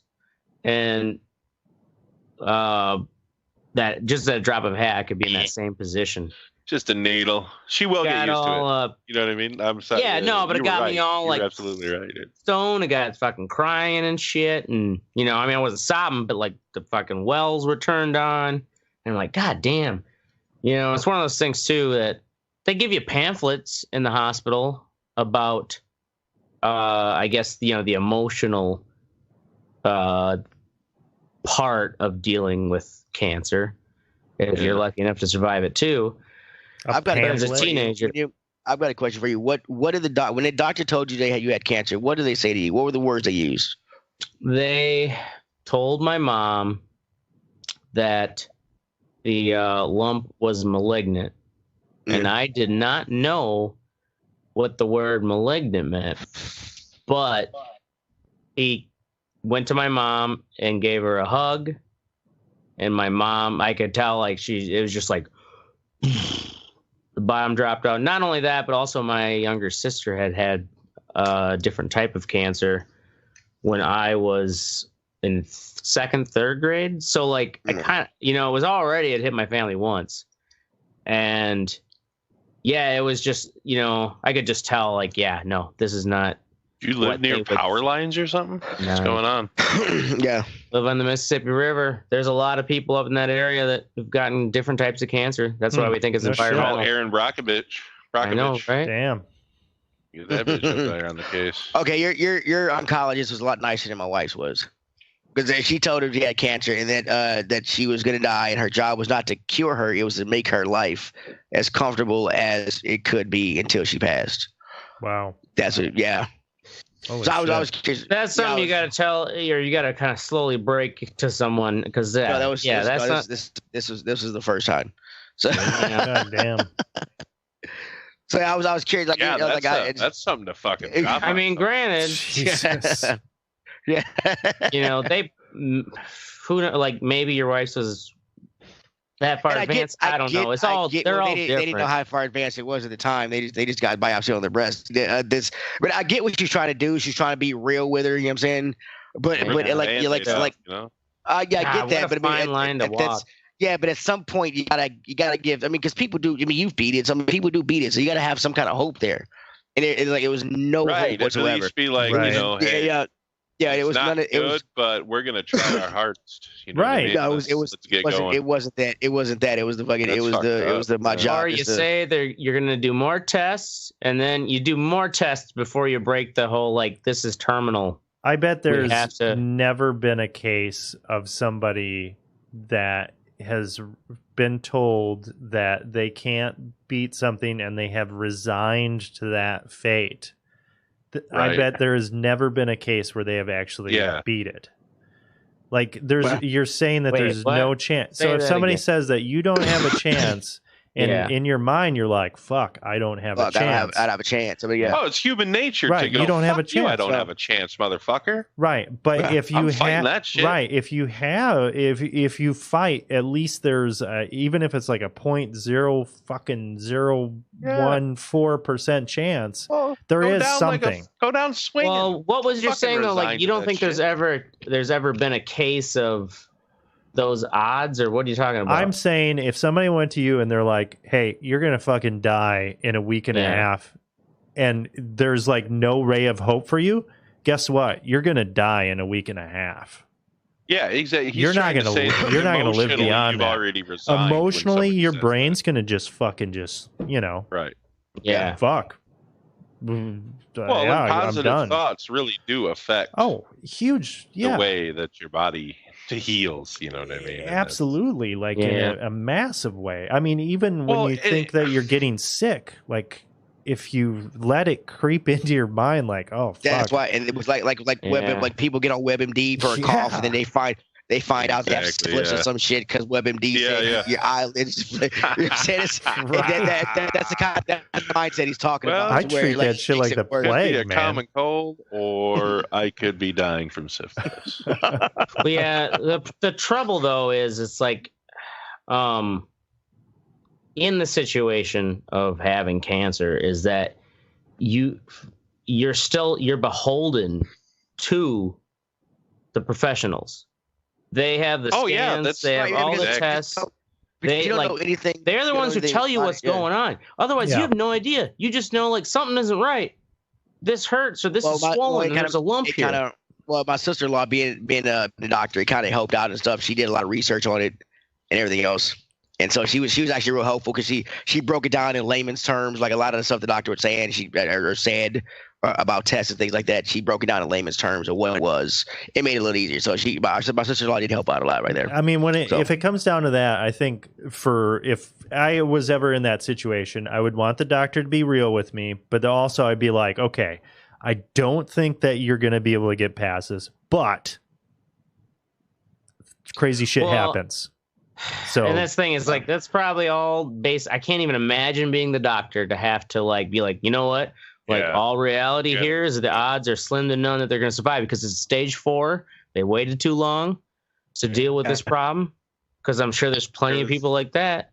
I had a podiatrist tell me flat the fuck out that he went to school to be a cancer doctor, but couldn't handle the emotional side of it. So now he just deals with people's feet. Wow. He's like, you don't find any drama in the feet. He's like, every once in a while you find some shit, but like they're not gonna die from it. Yeah. You know what I mean? Like, they don't have to take it off, but they're like, he's like, I just couldn't handle telling people that like this is their life. You know what I mean? This is the end of it. Damn. Yeah. I can't. That's coming from a man who dedicated. I mean, he's a fucking doctor. You know what I mean? Well, and if you went all the way through for like to the point where he's actually consulting someone with cancer, and that's like, I don't think a lot of people realize it, but how you're limited through that person. They're the conduit to what the fuck is going on with your body. Otherwise, you have no idea. I mean, unless you have the money to actually jump around to a bunch of different experts and stuff like that. But most people know.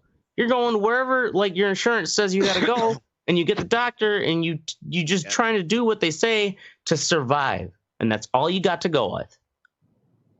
It's fucking tough. It is. Sucks. It is. I can take those mushroom pills. Anyways, give me those mushroom pills. Moving on to gay ass pants. Okay, first off, I do the segue, some bitch. It's my show, okay? All right, so you shut your dirty cock holster. I'm getting all teary-eyed. Next up, I get you, bro. I feel you, bro. I'm right here. The next up is Mystic with the gay ass pats. Gay ass pants. Anyway, I love the Patriots. I love the team. I like Bill Belichick. Cheating sons of I like bitches. Tom Brady. But I really fucking wish that they would just stop doing dumb shit. You know what have they done I'm now? sick and fucking tired. They're talking about. I heard about the. I have to watch them because I got 10 TVs. Apparently, somebody said that fucking Videogate or whatever they call it. Members of their crew were videotaping the Bengals versus the Browns game this last. Why? They don't need to do this shit. Well, and apparently it was only 8 minutes worth, right? Holy shit! I mean, maybe that's enough to get something. I don't know. I'm surprised someone could notice and the Browns. Come on. Yeah, I know, right? That's what I thought. Oh, hello. Yes. Okay. Well, you didn't fucking answer. So what the fuck? We're talking. We didn't know. We didn't know you were gone. Anyway. Don't tell us to fuck off. I was like in the middle of saying something. You just don't listen to me or what? You weren't there. I was like in a mid-sentence. You weren't there. Ashtray doesn't listen to anybody. Anyway. So they were taping the Bengals fucking Browns game because the Patriots play the Bengals next week. So that doesn't make any sense to me though. Like, why would you? I don't think they were doing it. I seriously think people just fucking accidental. I don't even care. Don't even put yourself in that situation. Right. Yeah. You know what I mean? You're playing the fucking Bengals. Right. Yeah. They're 1-11. They're horrible. They're 1-12 now. So where were they recording at the time? They're 1-12 now, but I get you. Recording the sidelines apparently. Jesus. What game was it that they were recording? They were recording the Bengals and the Browns. Yeah, they're recording their play calls. So that they have footage. Is it common to go to your Yes, they all do it. Yes. Not previous, the one that you're playing next. The one you're playing next, yes. You want footage of you want footage of the recent game. Exactly. Right. Correct? Okay. So that makes sense. Why is it then that it was, I guess, how was it? It must have been super dead obvious because if it's commonplace for the upcoming team to be there recording, is it just because like I don't know. Complete 90 90 degrees to the field. Like, you know what I mean? Yeah. Fucking Brady's got like 10 Super Bowl rings on his fucking fingers. Right. Like got a gigantic fucking telephoto lens, like staring straight out. One of those big domes that you collect the sound with. Yeah. Just stop doing dumb shit, man. You know what I mean? Like, I'm sick and tired of telling people that I'm a Patriots fan, and they automatically assume I'm some fucking piece of shit. Yeah. Like, fucking. It's hard to be a fan of a team that does piece of shit things. Oh, right. Man. And they didn't. I fucking liked them. The thing is, they don't need to do all that. They don't need to do any of this shit. They're a solid team. It's like, I don't know if they're just all paranoid. Like, I don't know. I don't know if Brady's leaving next year. They're gonna turn this shit again. And the thing is they're blaming. Belichick didn't tell these fucking idiots to go tape a fucking sideline. Are you kidding me? That, you know what? Okay, I figured it out. It's probably just them. Everyone down there trying to get the best edge they can. I figured it out. So the other day, I was walking 2 weeks ago. I was walking through the mall. And take note of this 2 weeks ago. It was like the end of November when Oracle changed. 2 weeks ago. No, it was like a month ago or whatever. I was walking through the mall, and I live in Rhode Island, so there are a lot of fucking Patriots fans here. And there was a dude in the mall, or there were a couple dudes that were like bikers, and they were wearing the whole fucking biker getup, fucking leather jacket, fucking patches and shit. Whatever. Fucking standard biker guys. Walk up, and I read the patch, and on the back it says Sons of Belichick on the back. Are you fucking kidding me? No. Dude, you'd be amazed at some of the motorcycle clubs they got riding. Like a lot of the clubs they have have some weird shit on their. Yeah. Are you serious? I'm fucking dead serious. Yeah. Sons of Belichick. So I'm guessing like one of the bylaws to be in the club is you have to be like a Pats fan or something. Right. So my theory is there are a bunch of fucking idiots around here, and Belichick and the Patriots are surrounded by these fucking idiots that love them so much, but they're fucking retarded, and they go off and do retarded shit. Yeah. Oh, so like these people could be just like Belichick nuts, right? That aren't rapping. We're helping under the command of Belichick. Yeah, himself. Exactly. We're helping. Exactly. Right. Yeah, that's exactly it. And Belichick probably has to just be like, stop doing this shit. You know what I mean? Like, what the fuck? I don't. I wonder if he had to sign off on the name because they're using his name and shit in advertising. I wonder if he can stop it, or if they spell Belichick like a different kind of way, or like a 3 instead of an E or something. The one that was caught at the whorehouse, or was that? That was Kraft. Owner. That was the guy. The owner. The owner was. Yeah, what's his name again? The owner. Robert Kraft. Robert Kraft. Mm-hmm. Yeah. All right. Well, the gay ass Pats. Ain't easy being a patriot. Freedom ain't free. Freedom ain't free, man. You know it. All right. Last up is me with Nick Cannon getting gangsta. I usually only check Facebook when I'm bored at work or on the shitter like everybody else does, or I imagine everybody else does. And so I've been seeing all this stuff about Nick Cannon. Yeah, that's what I said on the shitter. But so I've been seeing these things about Nick Cannon has released 2 diss tracks at Eminem. The history is he's like him and his before he married Mariah Carey. Eminem used to fuck Mariah Carey, yada yada. He's done some stuff at concerts, but it's like so. I listened to part of both songs, and they're both horrible. It's him and his Wild and Out crew like dissing Eminem, but it's just which I am a big Eminem fan. Wild and Out. That's the crew that I was talking. I forgot what their name was. Yeah, I am a big Eminem fan, and it's kind of like if you're a hip hop fan, it's kind of like there's been a lot of interviews with people were asked. You know what I'm saying when if you're gonna battle rap somebody or diss somebody, who somebody you want to stay away with, and like Snoop Dogg, all these people say they want to stay away from Eminem because I do like his metaphors. He's real tricky with the words, and a lot of times because of his fame and stardom, a lot of people that he will win. He will win public opinion. But my thing is like it's Nick Cannon though. I mean this kid from it's Nick Cannon, and it was rapper to be trying to fucking right. And it's what it is funny is like on Wild and Out. I've watched a few episodes. They have like 2 teams and they rap and stuff against each other. And one of the comments was Nick Cannon loses battle raps on his show, so why the fuck is he gonna diss Eminem? But I just thought it was funny that Nick Cannon. It's like they all. I mean it's the Wild and Out crew. It's the cameras in black and white.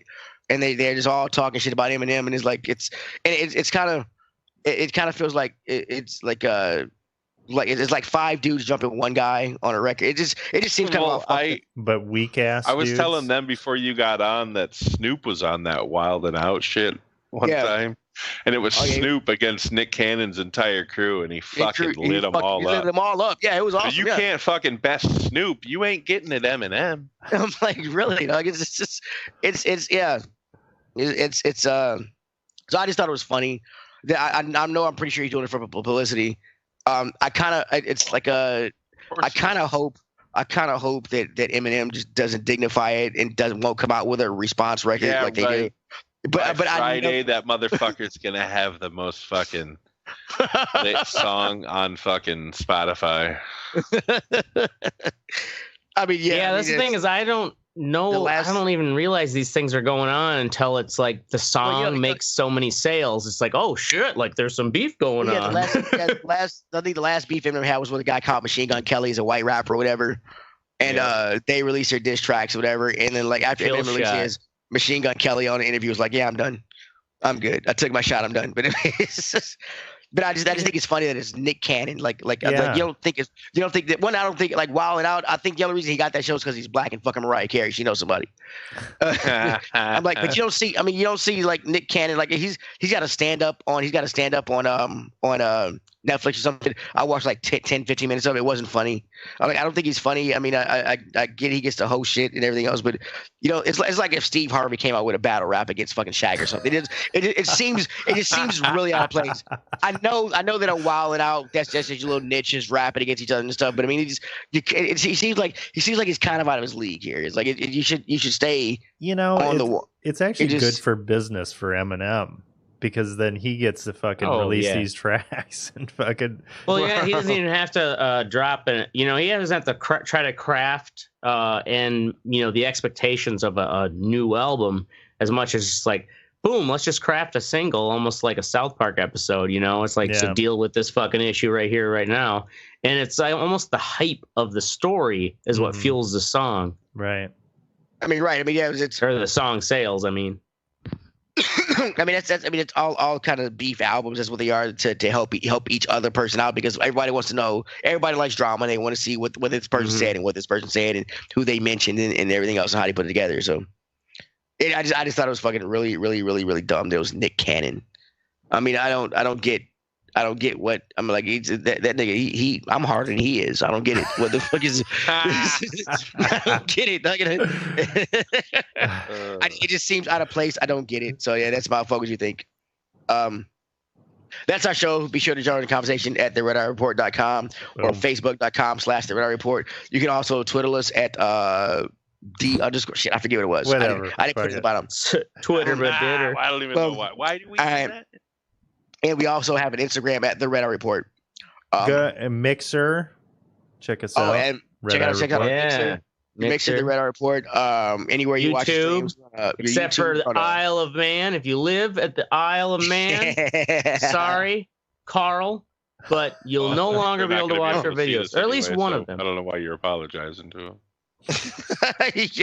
Well, they just can't see that episode. They didn't cut out the whole show. You're right. Just being forewarned. You won't know the truth about BP. Yeah, we can't talk about big oil anymore apparently because they don't like it. So, motherfucker. That's our show. I do enjoy my friends and our weekly sessions. Thank you all for being such good friends. Love you, and Teddy. I love you fuckers too, Ashtray. Even though you're kind of creepy to hang out with in a bar, it's fun but creepy. On edge. Boom. That's our show. I'm Teddy. I'm Oracle. This is Ashtray. And I'm Mystic.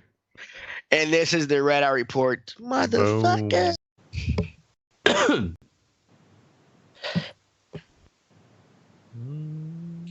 how do you have both blankets wrapped up in a ball and then what you doing? Just came tuck in, buddy. You're sleeping over here like didn't mean to wake you up, but you got your covers off.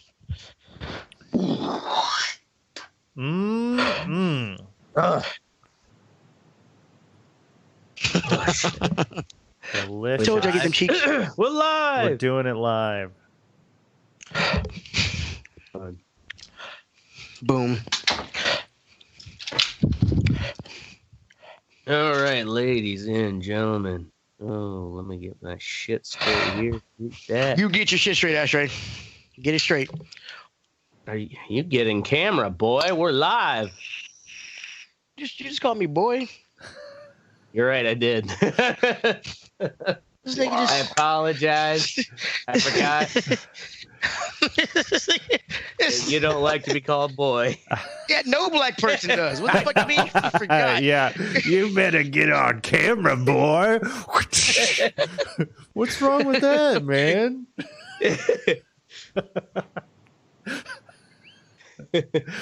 All right. Extreme racism check. Is this just gonna be you fucking stumbling this whole time, Ashtray? Pretty much. Pretty much. He's on a mushroom. Fuck, man. Mushrooms probably wasn't the greatest idea when you're hosting. That'll be fine. I was waiting on Teddy. All right. Weren't waiting no shit, nigga. Let's go. Okay. In this episode of the Red Eye Report, we're discussing kratom. It's a herbal powder that is not in the mainstream and tastes like shit. Much like Flesh God Apocalypse. Ooh. Oh, you motherfucker. All right, speaking of Flesh Gods, with us tonight we have Mystic. He's the guy without a webcam. He had one years ago, but his body's mass has expanded so much now it encompasses it like a poor white man's Akira. Lord knows what happened to his family. But he still has internet, so someone's alive in there. He is the internet. Was that a Kira joke because you watch Rick and Morty? Fuck, because I saw Akira when I was a kid. I think everybody knows Akira. Anyway, bro. Calm down, you racist fuck. This was Teddy thinks he's like the elitist anime guy here. Yeah, you don't own the Japanese people, man. That's not what I'm saying. That's not what the fuck I'm saying. Other people know of Akira. Shut the fuck up and let me talk, goddammit.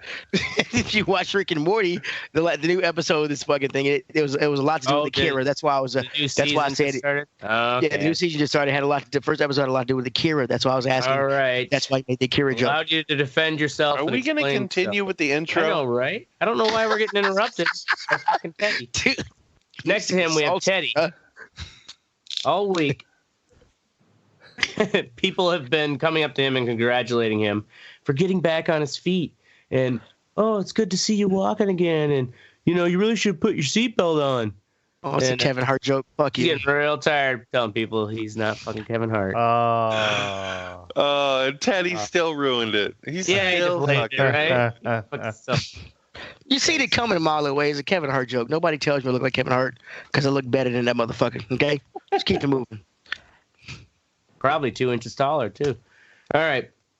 Then we have Oracle. Yeah, where it counts. Just look at him. Yep. Bask in the glory. And I'm Ashtray. And my co-host tolerate my mental illness for a government check. Barely. And this is the Red Eye Report. It's not a good classic check. Ashtray intro, folks.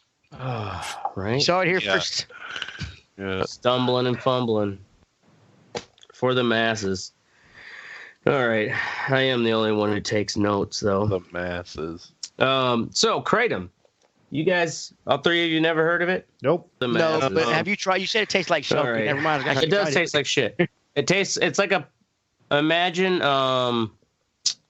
like a powder.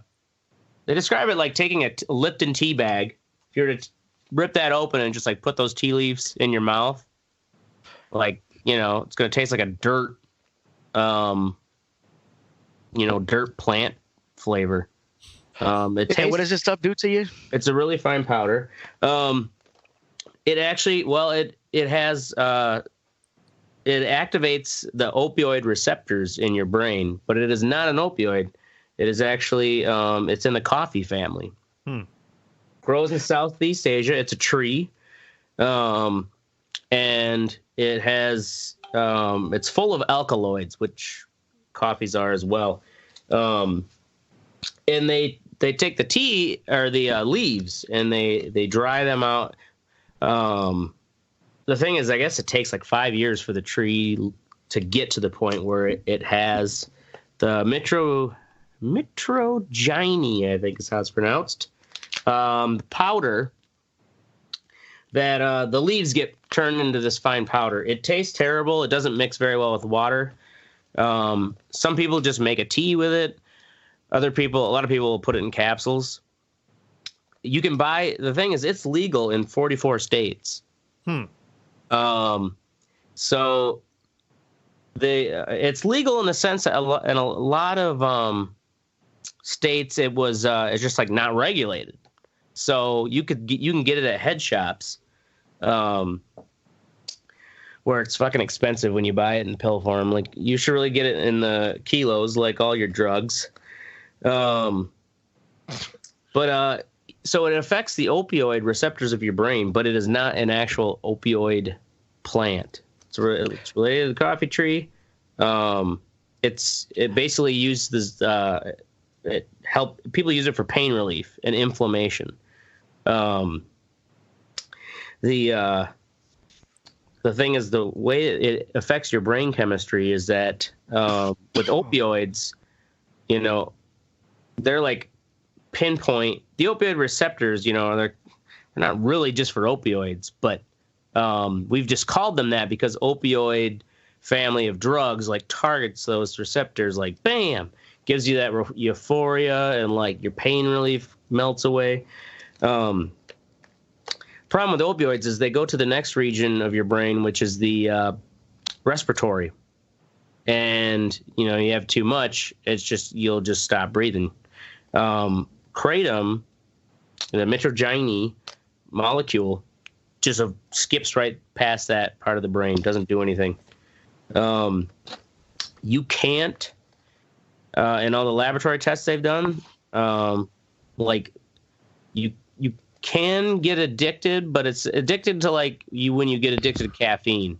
You know, if you've been taking caffeine a lot and then like you take a break and you have a headache, you might get that. But it also has this kind of benefit that like if you take too much, you actually just get nauseous and you'd throw it up.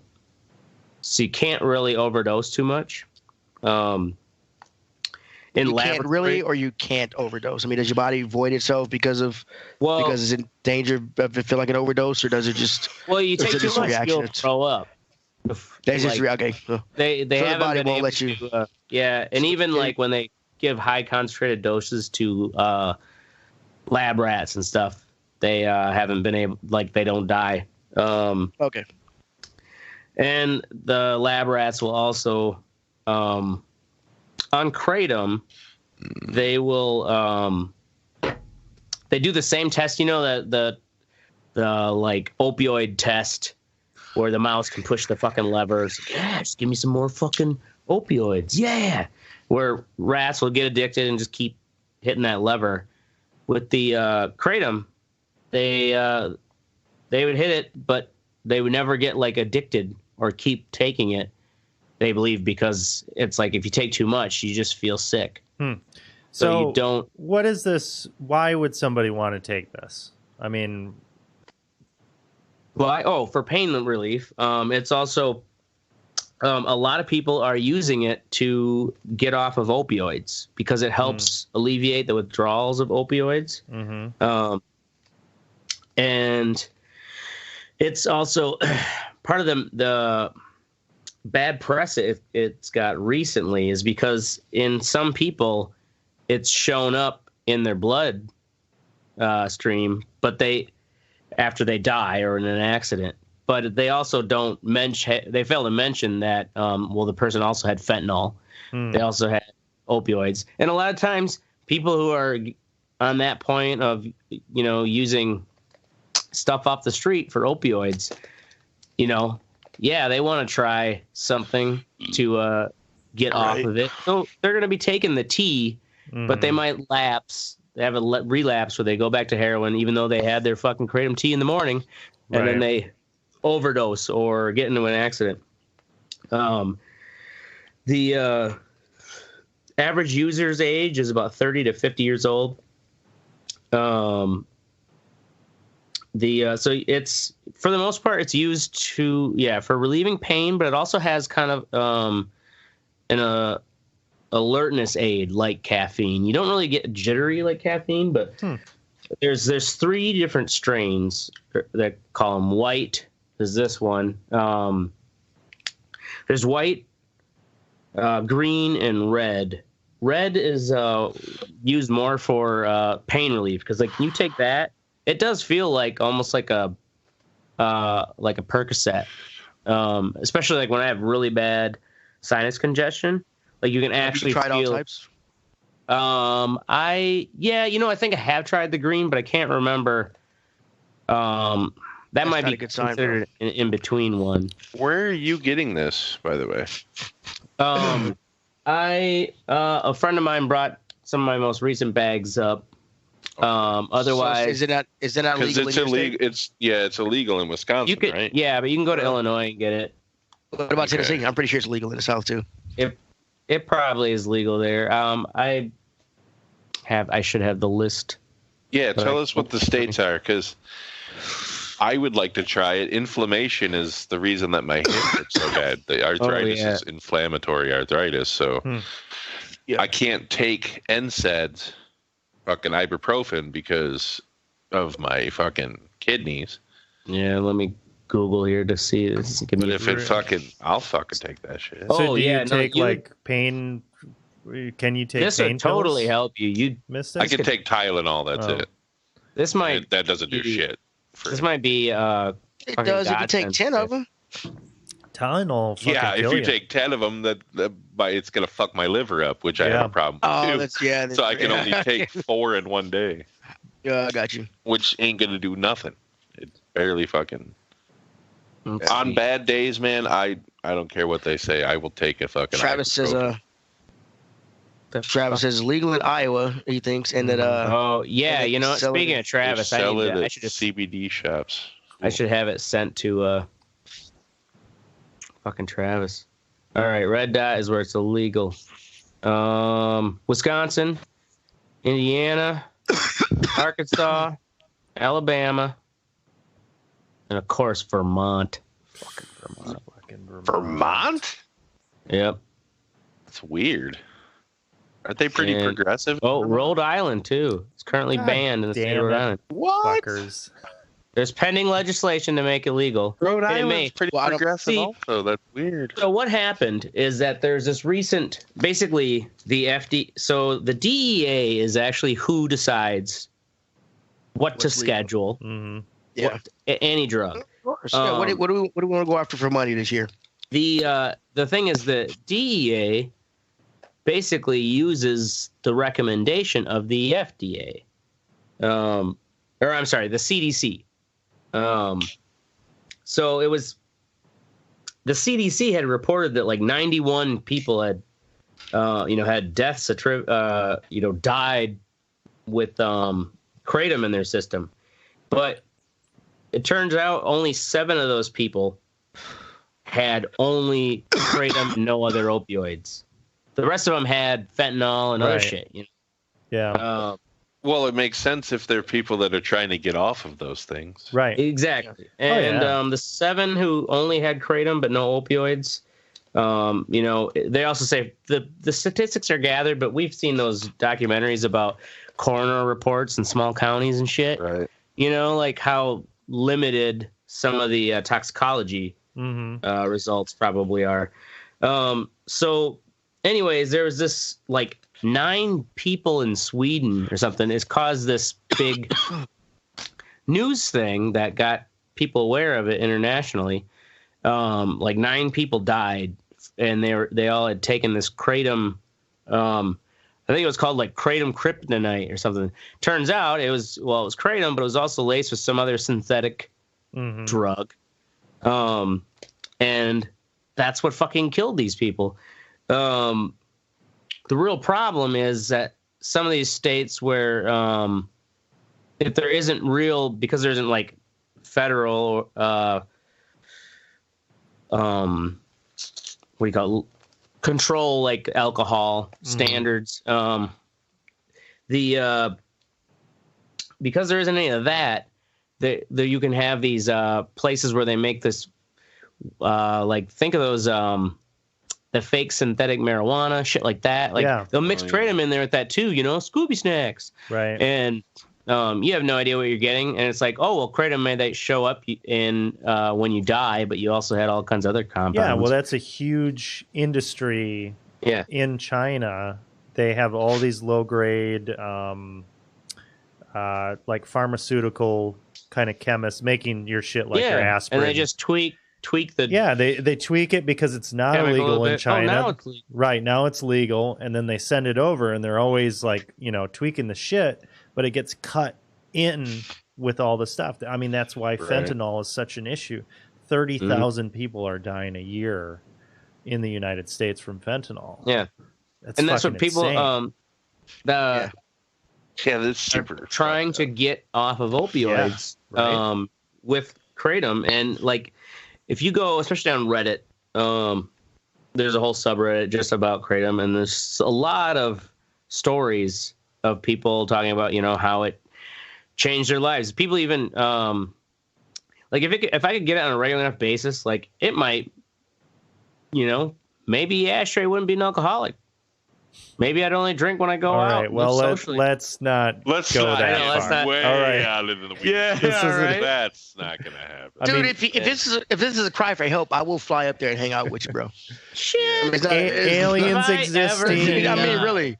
If it's a cry for help, bro, have I ever denied my alcoholism? Aliens existing, Jesus coming back. These are plausible things, but you not being an alcoholic. Come on. Hearing my alcoholism. Yeah. Okay. Those mushrooms are doing a number on that brain, aren't they? Making me one with the world. It's not an ism if you enjoy doing it. So yeah, it's legal in 44 states. This whole news story is what got the the CDC or the basically it was the DEA was like, oh, we're thinking about scheduling it, and turns out this is the only drug that the DEA, because the American Kratom Association and all these people that came out being like, listen, we got millions of people use this all across the country. I can't remember. It was something like 2,000 metric tons every month are sold in the United States, imported. Crazy thing about this plant is that, like, it grows like a weed in Southeast Asia. And in some climates in Florida and stuff, you can grow it. But it actually does not produce the mitragynine compound. So, like, it doesn't have the health benefit. Yeah, it must be something with the soil. Something in the soil or something. And in Southeast Asia was another maybe the air quality or something. Someone's getting from the air over there or something. Well, so it grows like a weed down there.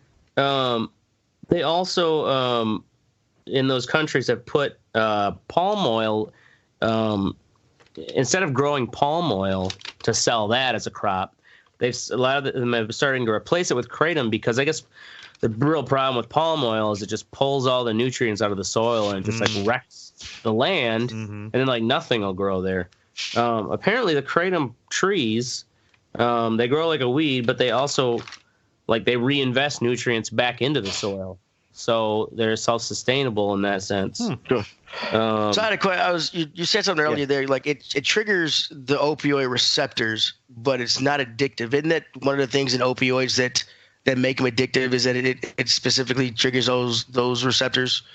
Well, on top of like the body dependency that it does, but isn't that one of that feeling? That's the thing, is the opioid triggers those. You have to remember that opioid receptors can be triggered by things that are not opioids. And the opioids affect other parts of the brain that the kratom doesn't. It doesn't create that. So it doesn't give the. It doesn't give. If anything, it would be just a psychological. Yeah, that's what they, or at least not physical. Yeah, this guy. If you watch the Senate committee, they just had this hearing here in Wisconsin on October 30th. He had these experts talking, and this guy, Jack Henningfield, he is expert and has done research on this exclusively, to where they found that. Oh, fuck, I got derailed. Sorry. Damn you, psilocybin. Damn you, psilocybin. Was there a bomb on the train or what? Yeah, there's a gun in the back of my head. No, this guy, you watch this, it's probably more the weed. You watch this fucking guy. I think it's more the shrooms, dog. You watch this committee hearing, and it's gonna it's just nothing but a lot of people talking about how it's changed their lives, and they've got it in Utah, of all places, is where they had one of the congressmen who's been in politics like over 20 years there. They got it in Utah, where he's like, listen, in Utah, it's either we go from a supermajority or to a super majority of Republicans. Like, there's only 2 Democrats that get in there because of Salt Lake City. And they've basically put forth a structure to just the whole point is to make sure that what you get for kratom is pure kratom. It's not adulterated with anything else. Like this company here is Naturally Kratom. They are out of Austin, Texas. And their whole spiel in the back here is 0 mold, 0 yeast, 0 metals, 0 fillers. And if you get by the kilo, you can get a good kilo for around $130. This is kind of overpriced. This is only 4 ounces, but this is from like a head shop down in New Orleans.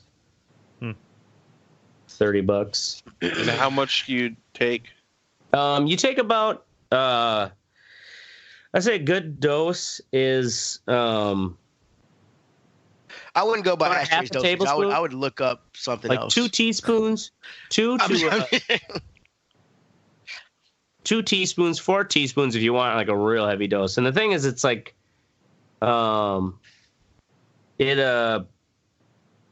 only felt, it's only the bad side effects. I felt nauseous if I took kind of too much.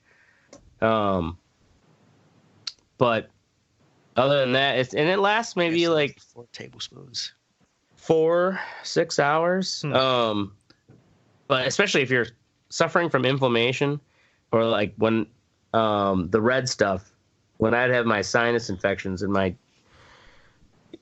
just so congested up there, it's amazing how you could just feel within about a half hour. I mean, it takes about as long as if you're taking an ibuprofen or Advil. But it is quicker, they say, anyways, if you just take the raw powder. So how about the other colors? What do they do for you? There's the red for the inflammation. Well, the red one's mostly for inflammation and pain, but red one also, like I've found, like at work, if I take it, because I have like dealing with sinus issues, it'll help my sinus issues, but it also kind of, like a painkiller where it makes you kind of like, you get a little more drowsy.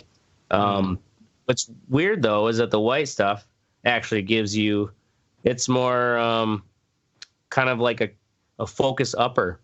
Not really jittery like caffeine, but take some of the white in the morning before work and stuff. It's like, yeah, all right, getting shit done. Of other chemicals in the legislation. And in this video that the link is shared, as Mystic so eloquently put it last night on Xbox, I have become a sheep. I downloaded Disney Plus.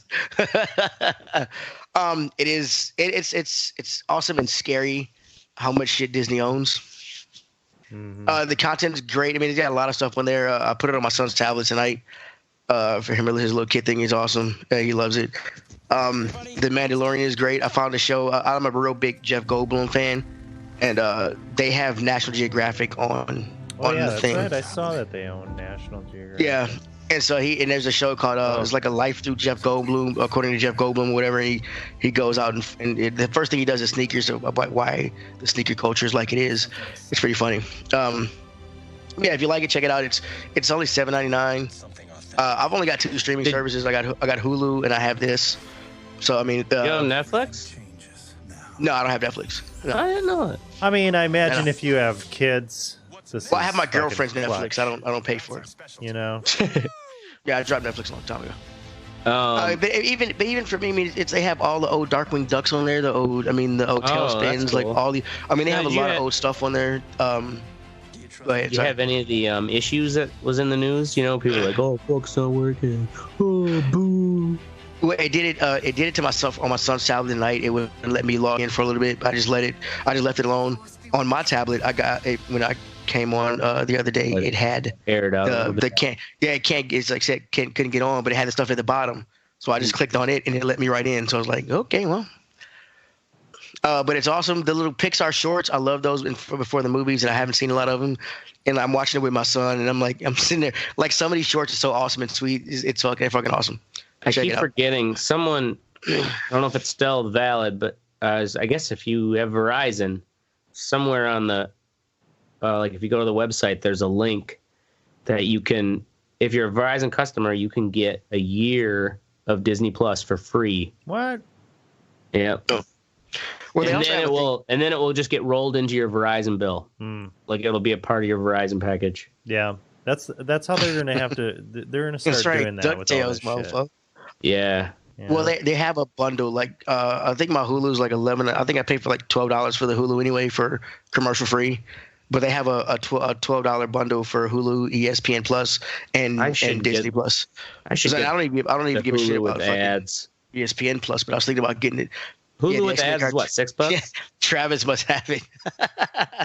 Because the X-Men cartoons are awesome. Oh, that's right. They own Fox now. They own Fox and Marvel. Yeah, like it's a shit ton of. It's amazing the content that's on there. That when it came out with it is so much shit. Well, yeah, years and you can download. I wish Hulu. Years ago, they saw that it was going to be content was going to be what the troll, like made you money, was preying on a nostalgia, and so buying. The Mandalorian was awesome. I'm waiting to see. I can't wait for the next episode. Like I'm really happy. One where they're pacing out the release. Yeah, that one. The Jeff Goldblum is the same way. I'm usually not a big fan of Star Wars stuff that has nothing to do with Jedi or lightsabers and shit. But this show. I mean, is there a Star Wars thing that doesn't? Wait, the Mandalorian, right? That's a special. Well, I mean, Rogue One wasn't like Rogue One had nothing really to do about the Jedi and Sith. It was just about things like that. Because it's a side story. It was like a side story. Like Solo. I never wanted to see Solo. Never really had shit either. Yeah, I didn't really want to see Solo because it wasn't having to deal with the whole Sith Jedi. Great movie though. I don't know why people hated on it. I'll check it out. Travis said he just checked into the Verizon thing. You have to sign up for some bullshit service. Lame. I thought it was just kind of one of those like, well, if you sign up for Disney Plus, we'll give you a year for free, and then we'll roll it into your fucking bill. Of course, it's never that easy. Sons of bitches. All right. Moving on. Keep forgetting my outlines over here. Mystic. Wait, no. Oracle. Trading action this weekend. The stock market? Yeah. No. Much more important than the stock market. This past weekend was the Power Up Rewards weekend at GameStop. Yep. And they had a trading deal where if you traded any physical discs into them, they would add $5 to each disc. Wow. Yeah. So I traded my shit in, traded my original Xbox One. So how many discs did you get $5 for? I think probably like 12. And they even took shit that was like bundled with like my VR and stuff. I was able to trade those in, which I was surprised because those didn't even have SKUs on the back. So they took that. They took my original Xbox, which I bought off of eBay. When as long as it works, they'll buy. Yeah, your original Xbox One. Yeah, my original Xbox One. One controller, a cheap headset. And they gave me $327 for all that shit. So that is awesome, nice system. It is. Mine's fucking old. I should probably. Yeah. I mean, just the UI over the PlayStation 4. I mean, the PlayStation 4 Pro is an awesome system on the 4K. Yeah, on the 4K. And it runs at 60 frames per second. Things like Rocket League is just nice and smooth. It's fucking nice. Yeah. They did it right. 4K? What's that? For non 4K games, it boosts it up to like a somewhat 4K HDR kind of deal. Yeah. So that it no matter what you put in there. Yeah. It's seamless about it too. Like honestly, it just fucking does it. Like you don't have to worry about it. And the form factor of the system is it's a lot smaller. And actually, with the original Xbox One, it has like the huge fucking power block with the cord. It doesn't have that. It just has a cord, and all that's internal in the system. It's amazing how, with time, they can just take the technology and make it better. Yeah. Like I mean, streamlined, it's nice, man. Sexy. I mean, I wouldn't have done it if I was really on the fence. I've been kind of for the past year. How much are they retail? How much would that be retail? Brand new. If you bought a brand new one, I think you could probably find one for $350. Yeah. Oh, okay. So, but yours used was what, $299? You got yours for free, basically. Yeah, I got it for free. Yours used then? Because I got it for free. It was like, well, I don't need a new one, and the new systems are coming out next year. Yeah. So yeah. Right. So I wouldn't have paid money for this. The only reason why I did this is because I could next trade gen up. is coming out next year. Yeah, next gen is coming out in November by next Christmas. Shit. Yeah. What do they have a name out for the new Xbox? So it is Scarlet, PS5 and Scarlet. PS5. And the systems, they have solid state hard drives, which is nice. But I don't know, unnecessary. No, it's necessary, but it's like, dude, anybody that's PC gaming, they're already using solid state drives. So don't fucking tell me like solid state is like some fucking amazing technology, because it isn't. It's been around. Right. And then the graphics, they say that both of them are capable of ray tracing, which is kind of the new high-end PC thing that uses real-world lighting. Yep. And when you watch a video, if you look up ray tracing gaming videos, you see it's a big difference. It's like, whoa, it just makes everything so much more realistic, because the light is actually interacting in a real way with the world. Because in video games, not real. normally they bake that shit into video games where it's simulated. It's not actually real time doing it. Whereas with ray tracing, it actually. So is it just like an extra layer of I don't know, I guess graphic processing of what's already there in the game? Yeah, it's pretty intensive. Even like the high end cards, you got to get a really a $700 graphics card in order to get good ray tracing on a PC right now. So the new consoles, that big fucking bastard I have, do it. If you got a fucking your card can't 1070? do it. No, you need to get a 2070 or 2080. Are they up to those now? Oh yeah. Yeah. 20. Jesus Christ. They were up to those when you bought yours. Right? No. Yeah. Were they? You know they already had that shit. They just didn't release it.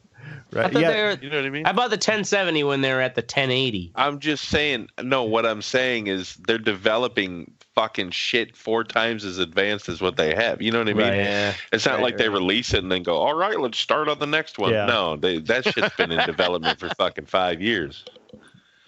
It's going to be interesting, though, when those systems come out, because Microsoft and Sony are really kind of hit. So Microsoft got their asses kicked for the launch of the Xbox One X. It was a terrible launch for them because they branded it as like not a gaming machine, as a multimedia thing. Fucking people freaked out about it. It just wasn't presented. Remember people freaked out about it always being online? Right. And that's what things ended up being. Now everything we own is always online. So, but the way they presented it was fucking terrible, and Sony, carried it away. Well, Xbox has been making huge progress over the past few years, with big things like Game Pass, and they've just been a lot more responsive. So it should be interesting when these consoles come out, because they're going to have to diverge. They're in a way, I don't know. They're going to have to do something. They're making them both. From what I understand, they're breaking them both up to be able to play disc, but mainly be a stream box. Because they're saying there's a version. They're talking about there's going to be a smaller version of the PS4 or PS5 that has no disc drive. Is that going to be that where they like a cheaper model externally? Yeah. It's like Right. In the Xbox cloud. One X has that already. Yeah. The Xbox One X has Game Pass, but the PlayStation actually allows you. You can buy. Hey Rod. Actually, they have the streaming service too, like the is there a way to convert your disc copy for your library? If you could do that, somebody would have found a way to keep that disc on there without you having to use it anymore. That's why I don't buy discs anymore unless you want to collect them. Well, right? Because if you don't buy discs anymore. Once you buy that disc, the only way to prove you have that game is if you have that disc. If you don't have that disc, you can't play that game. That's true. So once you download it onto your system, that disc is mainly like you're mainly like back in the 90s where you're just putting the game in and boot it up. I just can't take it out while you're looking at for the used game section, and it's like a game I wouldn't pay full price for and try it out. But you're right though. With time now, it's like nobody fucking buys them new anyways in discs. It's grandmas and grandpas that do. Here's that new game, Jimmy. They get you like fucking Farm Simulator. Or yeah, right. Shit. Yeah, right. Why there's 10 million copies of fucking. I know a 40-year-old man that plays Farm Simulator. I don't get that game. Goat Simulator, I don't get that shit either. All these simulators coming out. Some shit does not need to be simulated. Goat Simulator is at least funny and amusing. Right. But like, why would I want to go farm shit? It doesn't make sense to me. Right. So like factory worker. So I guess though, papers. Maybe please. if you live in maybe if you live in a high-rise communist apartment, in China, it's like the idea of running a full farm. I guess breathing clean air. Yeah, right. Man, yes. I guess that's whatever, man. They. All right, moving on. Mystic Glass. We're only on to me. Did yeah. Yeah, man. I'm gonna move along. Gotta get going here. So the movie Glass is the third installment in the trilogy of M. Night Shyamalan's making. It's Unbreakable was the first one with fucking Bruce Willis and Samuel L. Jackson. Then Split was the second one with James McAvoy, and then Glass is the culmination of those movies. It wasn't what I expected. It starts off really being like a psychological kind of thing. Yeah. Like the movie almost has you believing that these people aren't fucking superheroes, and then shit just blows up, which is cool. But the twist at the end, and M. Night Shyamalan is good with them twists. I don't know why people hate on this dude so much. He's a great filmmaker, I think. And I thought it was a great movie, man. That fucking end. Dude, the McAvoy guy having to switch between those fucking things, James those McAvoy's personalities. Incredible fucking actor. I'm just throwing that out. Yeah. You're having to switch on a fucking dime, all those fucking personalities. Well, even just fucking the whole time that he was the Beast. Like, he was like an ape, but he was still like, that dude was fucking running around, fucking ripped as hell. Look at his arms. Yeah. But yeah, it's a great story. I suggest going back and watching Unbreakable, Split. Like, if you just want to fucking fly through the trilogy, it's a great. It holds you in its diegesis, its world. Diegesis, look at that. Front to back. I gotta have to Google some shit. Shit, sounds like a fucking dietary problem. I have diegesis. I got some severe diegesis, man. I can't eat that. My bones break. Right on. Anyway, yeah, check it out. But you have Cool. extraordinary IQ. Let's keep her moving on to me. What's sexy? Back in the My Light saddle again. Keep it short and sweet. It's just nice to not be doing weddings on the weekends so that I can get the old factory revved up. Got 700 lighters in the docket. Spent my about 14 hours on Saturday. Wow. Making lighters. I mean, there's a number of hours of that is also like setting up the whole, like have to fucking move half my countertop stuff around, getting everything set up, the water pump for the saturation process, all that. And that's kind of why it's like, if I've got it's not something I can just, I'll do it for, just an hour here. No, it's like, it's got to be set up and in the, and ready for the whole process. So when wedding season's done, I can actually do it. So, all right, gonna move on to fuck what you think. Mystic, blank. Blank, dude. I don't even know that I have a fuck what you think this week. I'm not. I've been chill all week. He's a fucking hippie now. He must have had some kratom. Yeah, I don't care. He's all about peace, love. I just let the world fucking burn. I just don't care. Nihilism. Anymore. Okay. Yeah, it's totally nihilistic. I just don't. Fuck everybody. It's more of my fuck what you think is everybody. Let's just say that. All right. Fuck everybody and everything. Next. There are a lot of things that need to be fucking. Next is me, Ashtray. The economy impeachment timing. Yeah. I can only imagine that it's highly unlikely that the impeachment will happen and see itself out before the economy like really gets into a crisis, because the amount the Fed right now is pumping into that short-term borrowing. I think I had that as a fuck what you think week or two ago. Oh, you've talked about this many times. Yeah, yes. That short-term lending where the Fed is having to literally dump in billions of dollars per day, like 1 billion, just whoosh, shoveling money in to keep so that these, the large banks and lenders have the liquidity. And that's where these crises come in, is when liquidity seizes up. And then fucking people can't get their money and people get laid off. Businesses all of a sudden can't pay their employees. Anyways, I just have this feeling that if the economy starts going south, Trump is going to just blame it on the impeachment. And they'll, his people will totally believe that, rather than the actual, underlying facts of what's going on with the economy right now. This fucking bull market has been running way too long. Anyways, I think it's highly unlikely, even if, say, it goes to impeachment and the Senate, because Mitch McConnell's in there, and he'll just fucking put his little turtleneck in the way.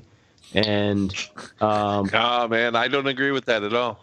Yeah, you think? I think he's gonna go all the way down? Because here's what I think: the elections that just happened and how they turned for the Democrats in those states that were and are historically Republican.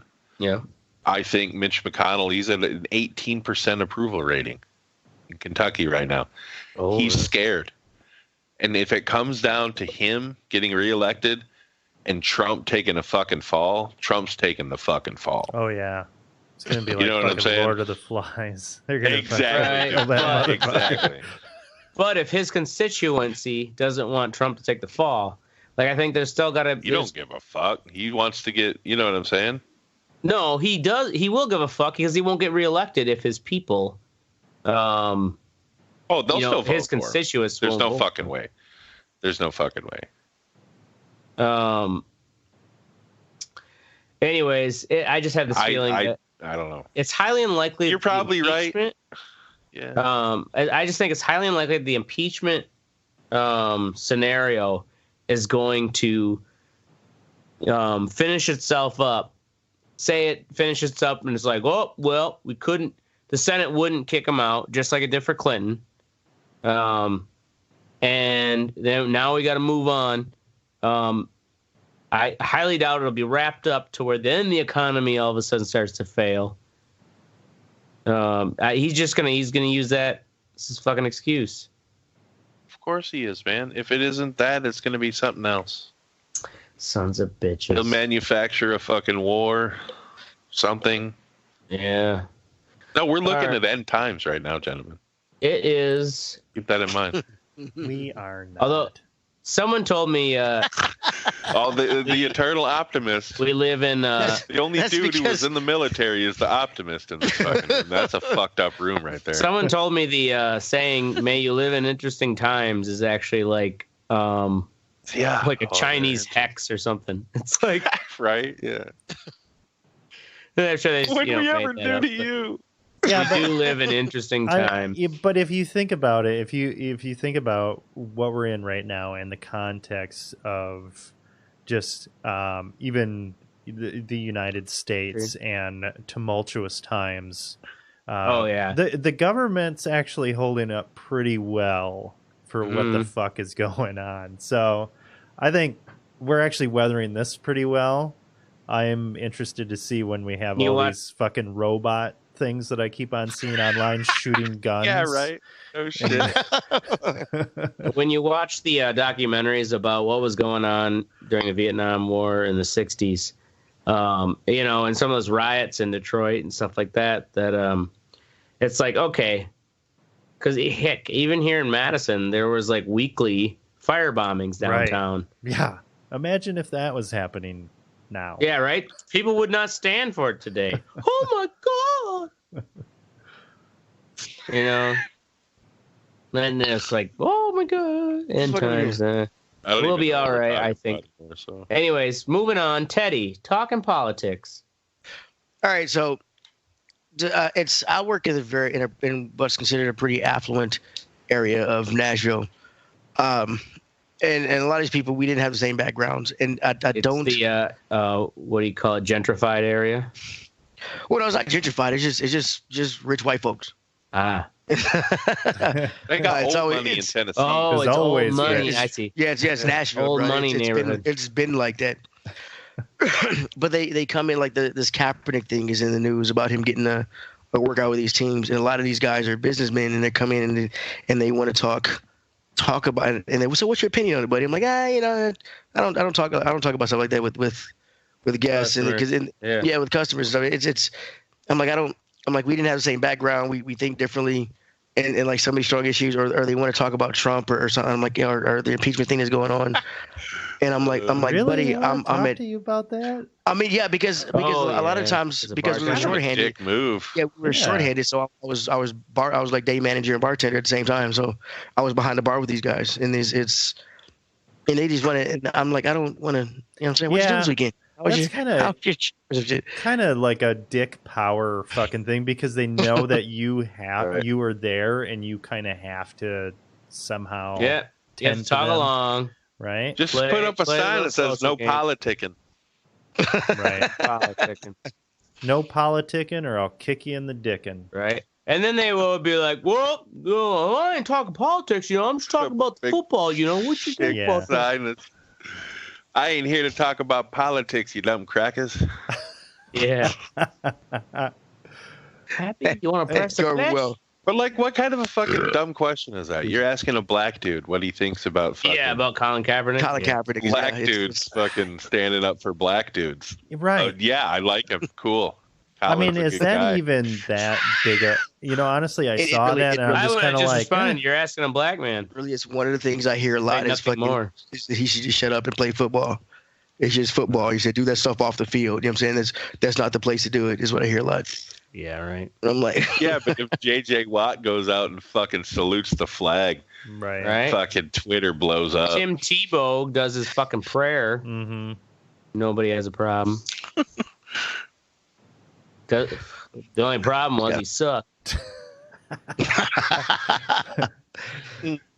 Otherwise, he'd still be doing it.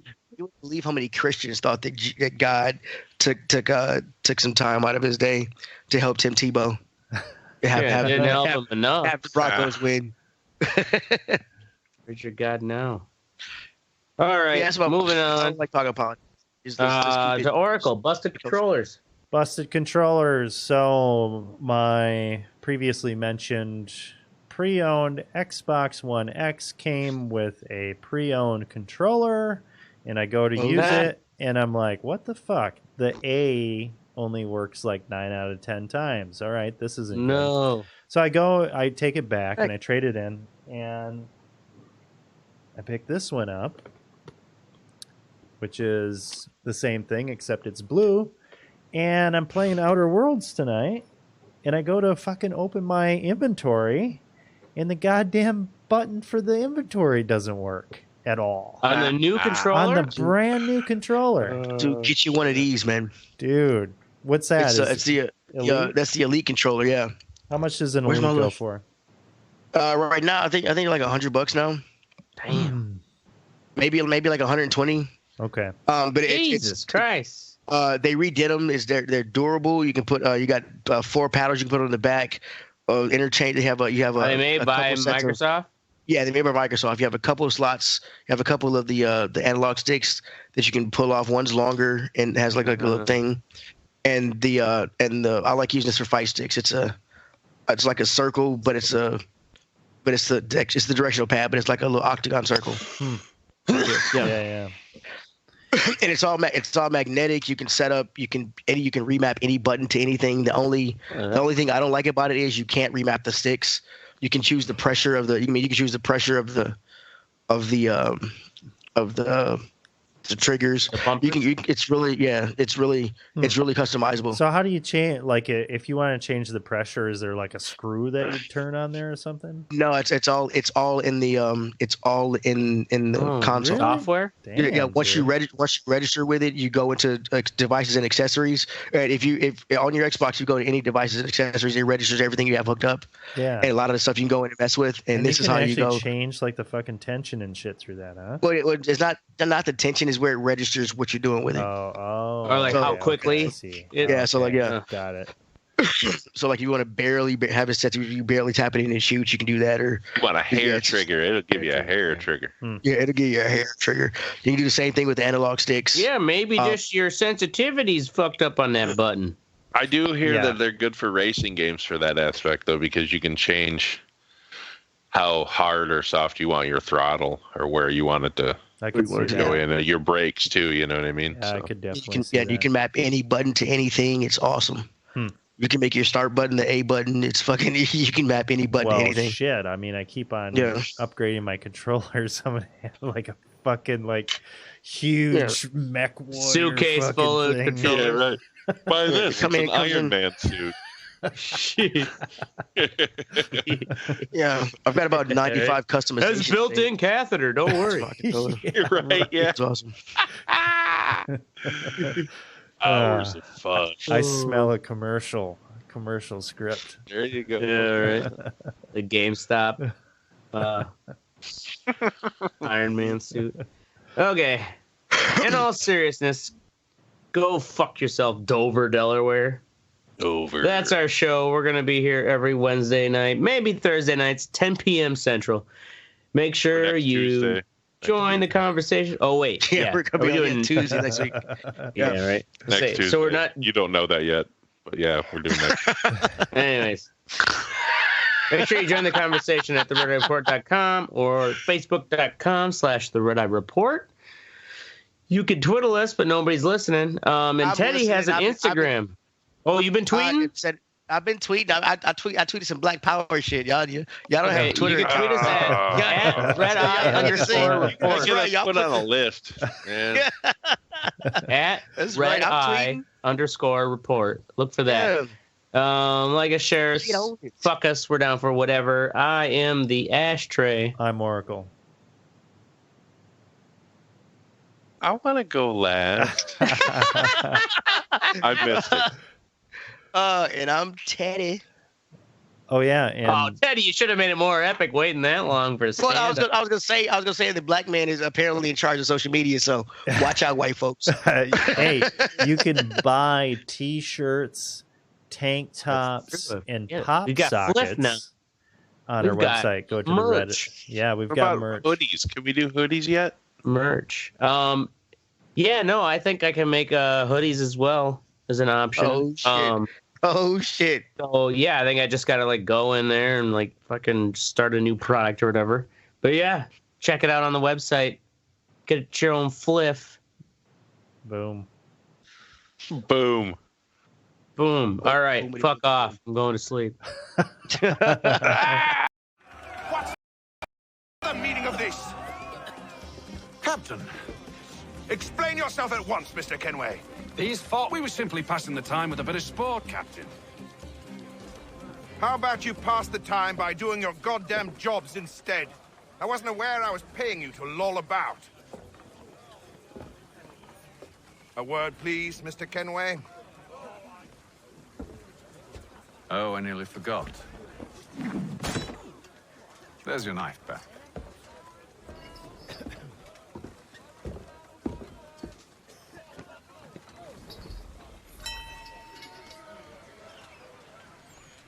I don't care for you, Mr. Kenway. I've had nothing but trouble since you came aboard. Your problems have nothing to do with me. I beg your pardon? You're a poor leader, ill-tempered and cruel, and it's clear your crew has no respect for you. Look, I don't want to argue. In fact, I need a favor. Oh, this is rich. I suspect some of the men intend to mutiny. Really? What a surprise. As I cannot trust any of them, I am compelled to turn to you. And why should I help you? Because if they do intend to betray, I'm the only hope you have of reaching America alive. Well, what will it be? If what you say is true, what other choice do I have? Thank you. But let me be clear. Should you ever dare to insult or threaten me again, I'll not hesitate but to cut off your head myself. Are we understood? Excellent.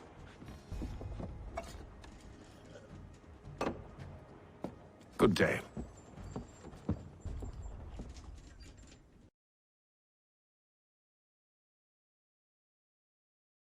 My 9-year-old got out at the library that we pick her up at. Started dancing the Macarena right on the sidewalk while she's walking up. It was fucking incredible. I was laughing so hard. Oh, she can hear it as you're pulling up? Oh, yeah, yeah. She starts doing my No, my 9-year-old. No, I'm picking up the 13-year-old. We pull up and stop, and it's playing real loud, and my 9-year-old just jumps out, starts dancing the Macarena on the sidewalk while my 13-year-old is walking toward the car.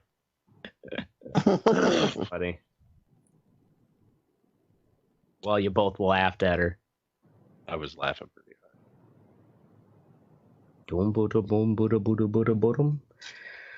All right, where's this video link? We're doing it live. Are we live, people? We're fucking live. There you go. All right. I do got some I got a couple YouTube clips of like the burning and the I'm pulling them up. Gushing. You can pull later. I'm a fucking professional, dude. I know. The gushing? Yeah. I'm a fucking professional. What the fuck are we doing? This show on? Gushing all over that big gulf. All right, ladies and gentlemen, this week on the Red Eye Report, we're talking about the Deepwater Horizon. That record-breaking drill rig that set world records for drilling the deepest well and later spilling the most oil. On the rig tonight, we have Mystic. His character would be the big-ass cigar-chomping VIP from BP, demanding we work faster and always complaining about there being no elevators. Nobody likes him, but he pays the bills and will probably die in the end. Not from the rig blowout, but from loneliness. Lonely? Wow. Because nobody likes you on the oil rig. Oh, diabetes. Diabetes. Yeah, I know. I always poke fun at your diabetes. I thought I'd just blame loneliness this time. Then we have Oracle. So when NASA comes to the oil rig to request our help drilling a nuke into an incoming asteroid, Oracle's the only one crazy enough to volunteer. We never saw him again. And 6 weeks later, the entire world was destroyed. Fuck yeah. And I'm fucking aliens. And then Teddy would, of course, be the stereotypical black oil driller, always saying, "This don't feel right." And I wouldn't do that in Detroit if I were you. I do not talk like a fucking 1950s chain gang runaway. And what the fuck, man? Really? Who stole my really, DC Flash Collector shirt? Oh, no, sir. I don't think we should be going down that dark hole. What the fuck is this, man? Don't talk like that. Oh, man. Racist bastard. You're the first one to see, like, the creature or whatever. Yeah, right? Yeah. No, I'm not. No, I'm not. Because I just gotta outrun you three motherfuckers. And I know for a fact I can outrun all three of y'all. Oh, I'm going first. I'll be the sacrificial lamb. And then ashtray, I'm gonna break Ashtray's knee just for the fun of it. Just keep going. As Ashtray, I'd be the kooky old maintenance man who lives in the mop room. I'd have the best Pine Sol moonshine, a collection of classic porno, the kind you don't have to download.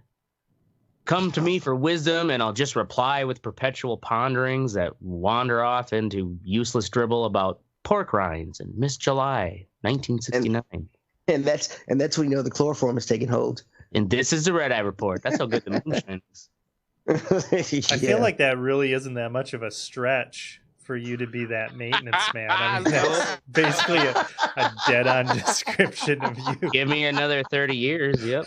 I will. I don't know that that's a stretch for any of us, except Teddy. Teddy's like the only one that I could never see him being like, "Oh yeah, so Master, we gonna get this oil drilled." There's no way Teddy's working on a fucking oil drill at all. No. Yeah, no. That's why I just pictured him being the paranoid one. Yeah, but why did I talk like I ran away from a chain gang? Because you're playing a character, Teddy, in a movie. I wasn't. By imagination. So my character's like demeaned because I don't speak proper English on the boat, on the oil rig, whatever the fuck it is. No, you just said this don't feel right. Yeah, I know, but the way when you say that term, you would use it in that tone. That's all. I would never say this don't feel right like that. This shit don't feel right, man. You're playing a character. Whatever. Your racist going. Fuck you. Let's go. Fuck you. Fuck you. Go. In my racist imagination. Whatever, man.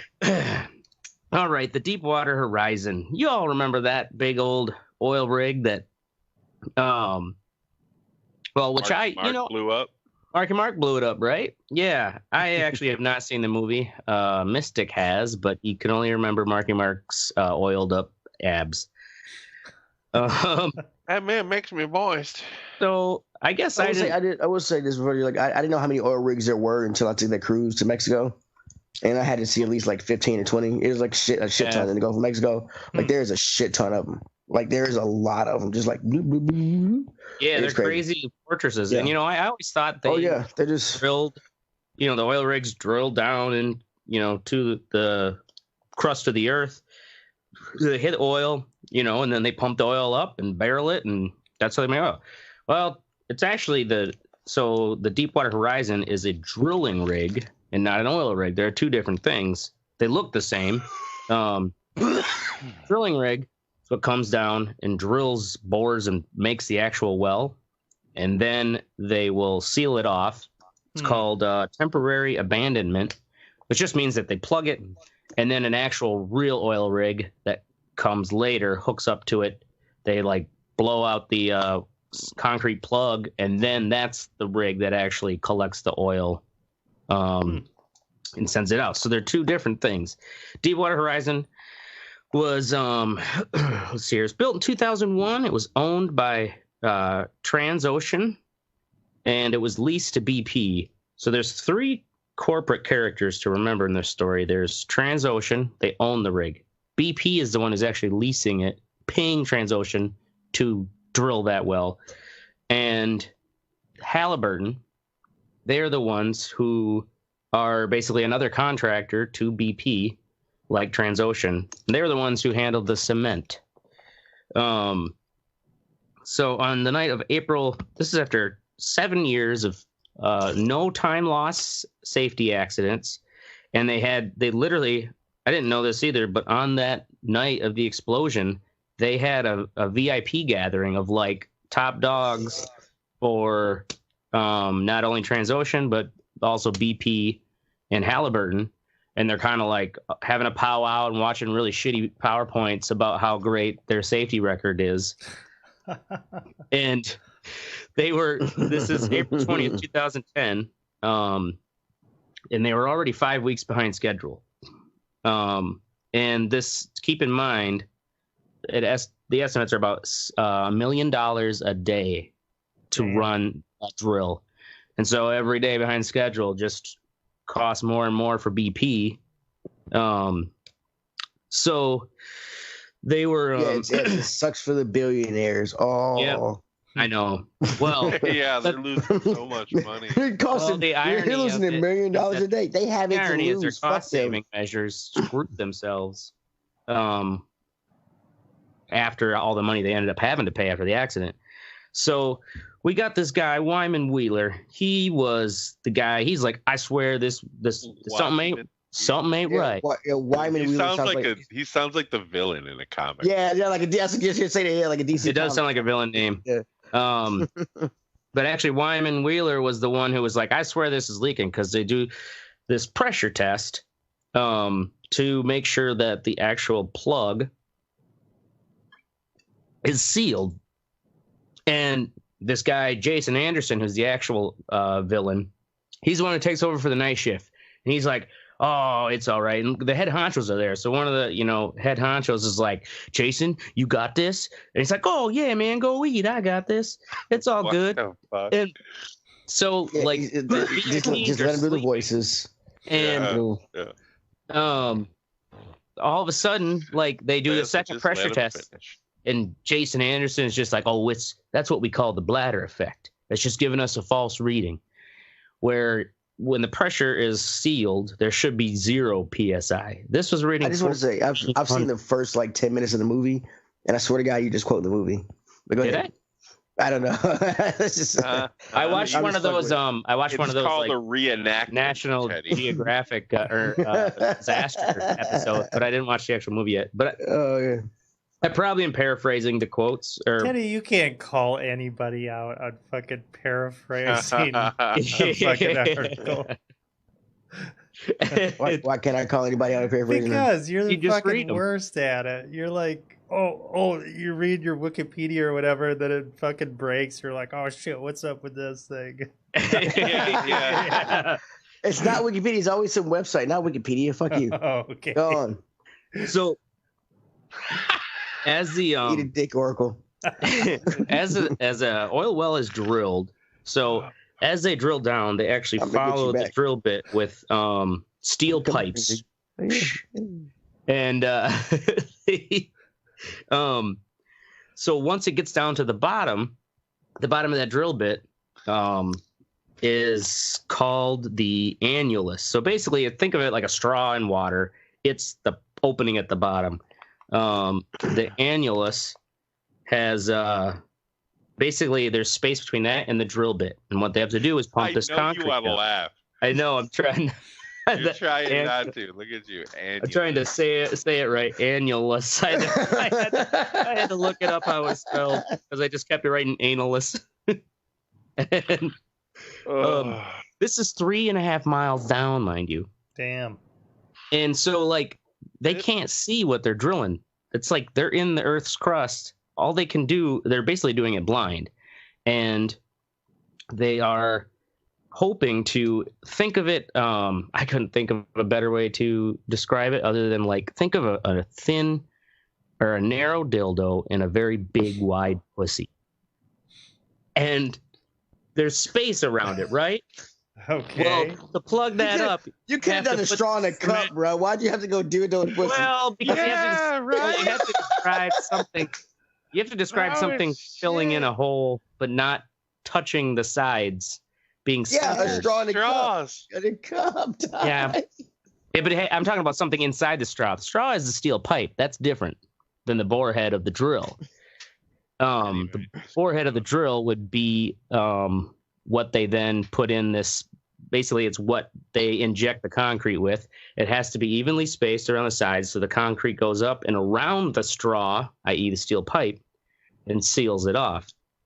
The thing is, you have to put these things called centralizers, which are big, metal collars that go on the pipe, and they are like a buffer to keep it straight. With the condom going on, or kind of like that, yeah. So BP was supposed to. Let's see here. They were supposed to use. They were recommended by Halliburton, because Halliburton is handling the cementing part, the closing. They're like, well, you need 21 centralizers. Think of them as these collars that keep it centered. You're going 3.5 miles down. Oh, what'd they have on the rig? 6. And so one of the guys at BP was like, all right, I'll fly 15 more out there. And he takes initiative because his boss wasn't there. Well, then when the boss finds out, of course, the boss is like, oh, no, those are the newfangled centralizers. Those ones will get snagged up and we'll get caught up in the well, and it'll be worse than if we have a blowout. And so they basically just went with 6. 3.5 miles down, there's 6 points that you can keep that pipe centered. So what happens when it's not centered down and the cement starts to fill in this cavity, it fills in unevenly. Add on top of that, Halliburton, the ones who are making the cement. So apparently, not only is these centralizers, every time it's different for every well, depending upon the kind of rock, the distance, they're drilling. Same goes with the cement they use to plug it. It all varies with the type of environment and the pressures.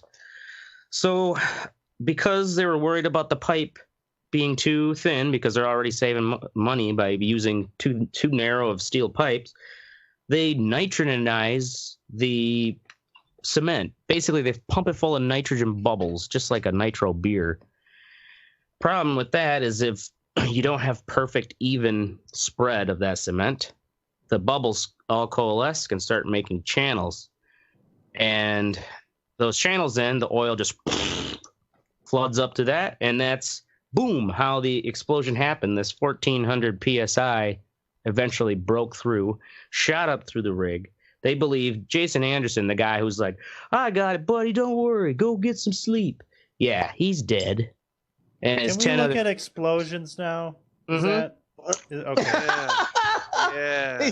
Wow. This is like the explosion now. This is the the one video is the actual dying moments when it burned for 36 hours. And did anybody survive? Well, yes, there was 126 people on board total. Only 11 died. But that's one thing you didn't hear about in the news, about how many of those higher up managers and VIPs were actually on there and had to get in those life dinghies and drop off the edge of the rig into the sea. You think they would take regulatoriness a little more serious. But so anyways, Jason Anderson and his crew, they all died. Initially it starts shooting gushers of mud and oil up right through the center of the rig. And then high concentrations of methane gas come out to where it looks like the walls are covered in condensation. And like the survivors were saying, their faces were all of a sudden beating up, but it was methane gas condensating on them, and they're breathing it in. Like they were saying, it's hard to breathe. And so everything is basically misted in methane. And doesn't take too long before that vapor, high concentrated vapor, gets to the engine room where the generators are running. And essentially, that vapor just got sucked into the air intake of the engines, and then explosion out the exhaust. Out like a fucking like a flamethrower almost. Think about that, yeah. Wow. And that's crazy. Yeah, that's what really like set the whole thing up. And even crazier, it took you like 12 minutes to get to this point. I know, right? I had to get up to all the details. I took a lot of notes. It leaked for 86 days. I remember it ended up being about 5 million barrels. How many gallons? That it? Yeah, 5. Yeah, I was actually thinking it would be more, but when the thing finally sank, it then, you have to think of that steel pipe, that long straw started bending and snapping. And as that came down, it all twisted at the bottom where the BOP is, the blowout preventer. And this is why why they couldn't get the thing to stop, is because they have safety measures that are supposed to be redundant in these kind of emergency situations. The BOP is it's a blowout preventer. Basically, it's what you'll see on the screen now, this weird metal contraption. That's at the top of the well. And that has these, it's called the EDS, Emergency Disconnect System. If you hit that emergency button up at the rig, it's got these big steel pinchers that slam in and like basically just pinch that steel pipe shut. That's the sophisticatedness of this emergency system. So just pinch it off. Well, that didn't work. So then they've got and it turns out too, a 2001 investigation, which the regulators and the oil companies basically didn't pay attention to, showed that 50% of these blowout preventer units failed to actually fully pinch off the pipe. There's a 50%? 50%, yes. And there's a second backup called the Dead Man, which is one that's like, if the battery, like the power cord, the information cord that connects the unit to the rig. If that's cut or the power's in some way cut, it automatically is a battery-powered pincher that's supposed to clamp the thing off. Well, it turns out when they finally were able to get down there and test it, it only had 7.6 volts in the battery, and it should have been at 27 volts. Transocean swears, we charged it. We charged it before that accident. It just must have wore out. It's like a girlfriend who borrows your Bluetooth speaker. I swore I charged it. Should have got a Duracell. Just saying. Right? So that's how that failed. As you can see there, that's just like one of those twisted pipes. So those extra things that were supposed to clamp the pipe off didn't work. Both of them. Could no one find Chuck Norris during this whole thing? Yeah, right. All he had to do was just dive down there, tie it together, fucking right? Tie it like a bow tie. Yeah. And he'd be done. But no, 86 days later, I guess Obama just didn't want to hire Chuck Norris, or maybe Chuck Norris doesn't like Obama. I think it's more likely the latter. Yeah. I ain't gonna save America for you. I do remember though, after a couple months of that, thinking like, God, imagine if they just could not get this thing to stop, and we had a severe, like, the world slowly died because we just poisoned the sea. But I mean, eventually it's going to happen. They're going to hit a pocket of oil. It's already. It's like not going to stop, and the oil's going to turn. The sea's going to turn black and shit. Not just that, it's the garbage too, the plastic. Yeah. Oh yeah. So we are slowly killing it, but how did they fucking stop this shit? How they ended up stopping it, nobody knows. What do you mean nobody knows? Just stopped one day. Just stopped. No, what they did, they had some brilliant these like containment domes, where, let's see if I got a picture of that in one of these Wikipedia ones. I think it's in the oil spill one. It looks basically like a big tower house that they set down. It's an oil containment dome. They tried to just set it over the entire thing, and then what they did was pump the oil out, like as it collected up in this siphon. But they were only, projected like maybe getting 30 to 50% of actually the oil that was leaking was actually, they were able to pump directly up and just contain it instead of it letting it get into the water. Because there's, as you saw in that video, all those twisted pipes were just laying on the seabed and they were leaking in all different spots. Yeah, so they had to basically shut off the main. Well, it's the thing is they couldn't shut that initial main off until they you probably remember them talking about relief wells that they drilled, which is essentially just making new wells and letting the pressure come out of those as well to try to equalize it enough that, or they get the pressure down low enough. They did eventually, they got concrete in there to seal it for good. So it is now, after 86 days, they finally were able to declare it a dead well. But it says here, so they punctured more holes in the water balloon to let less water out. Well, they punched more holes in the water balloon, but those holes are in active wells that are collected. So they're not, those holes aren't leaking into the ocean. They're basically extra oil rigs that come and start pumping from that same chasm area to take the pressure out. And so that's how they finally closed that up there. But yeah, it was about 5 million barrels. And would be so disappointed. Gosh, they had 2013 alone, 73 years later, there was 4.6 million pounds of oiled material, which is like those tar balls and the sandy sluts, was removed out of Louisiana coastline alone. Damn. So wasn't there like a unexpected algae or some sort of organism that was eating the oil? I do remember hearing something about that, but I can't remember. I know there was also a big uproar about the dispersant. So most of the stuff I read up on was the actual how the accident itself happened. But remember the dispersants they were spraying, which I guess was supposed to make the oil all like, oh, we'll just sink it to the bottom. Oh, there's nothing down there. Yeah. So the fucking Kraken's just like, what the fuck are you retards doing? God, got oil in my eyes. Yeah, that blows. So yeah, I guess I didn't really know how the old Deepwater Horizon blew. Oh my god!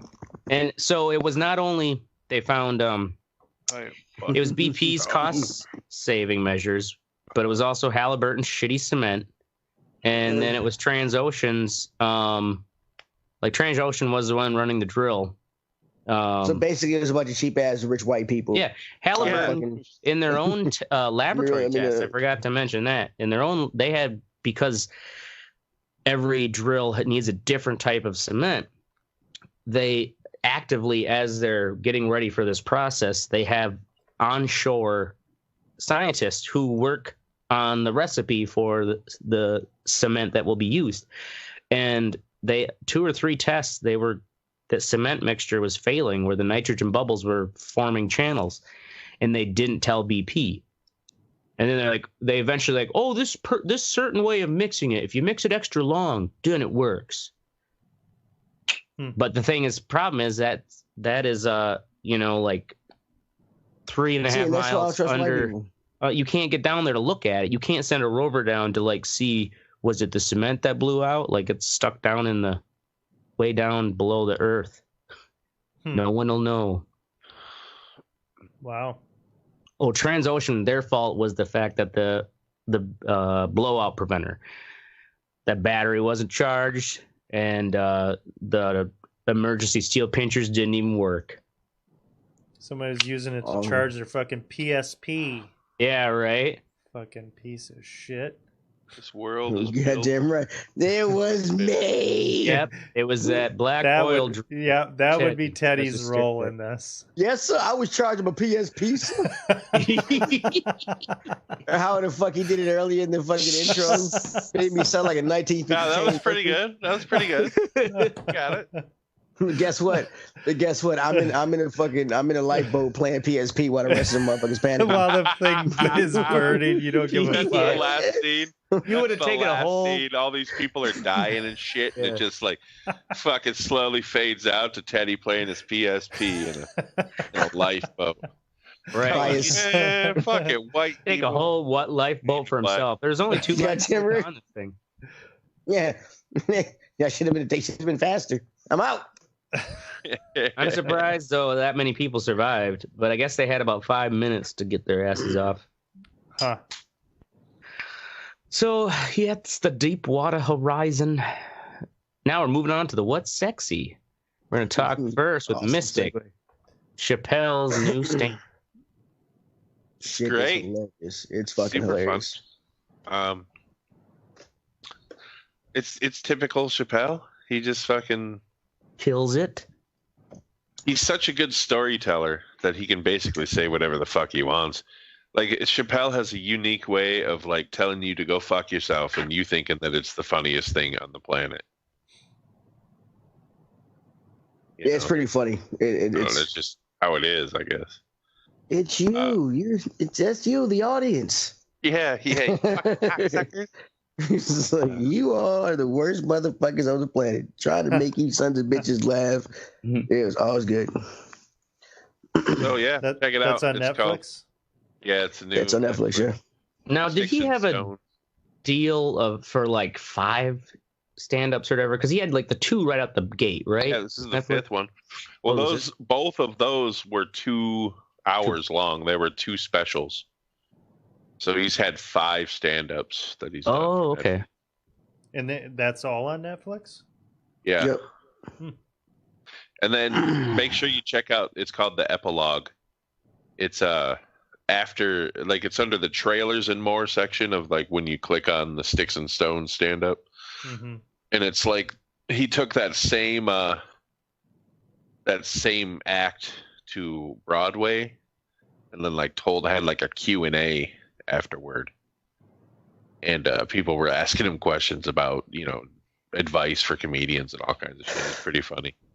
But like he comes out of the epilogue and the first thing he says is, "Man, people in the front row, I heard y'all had a problem.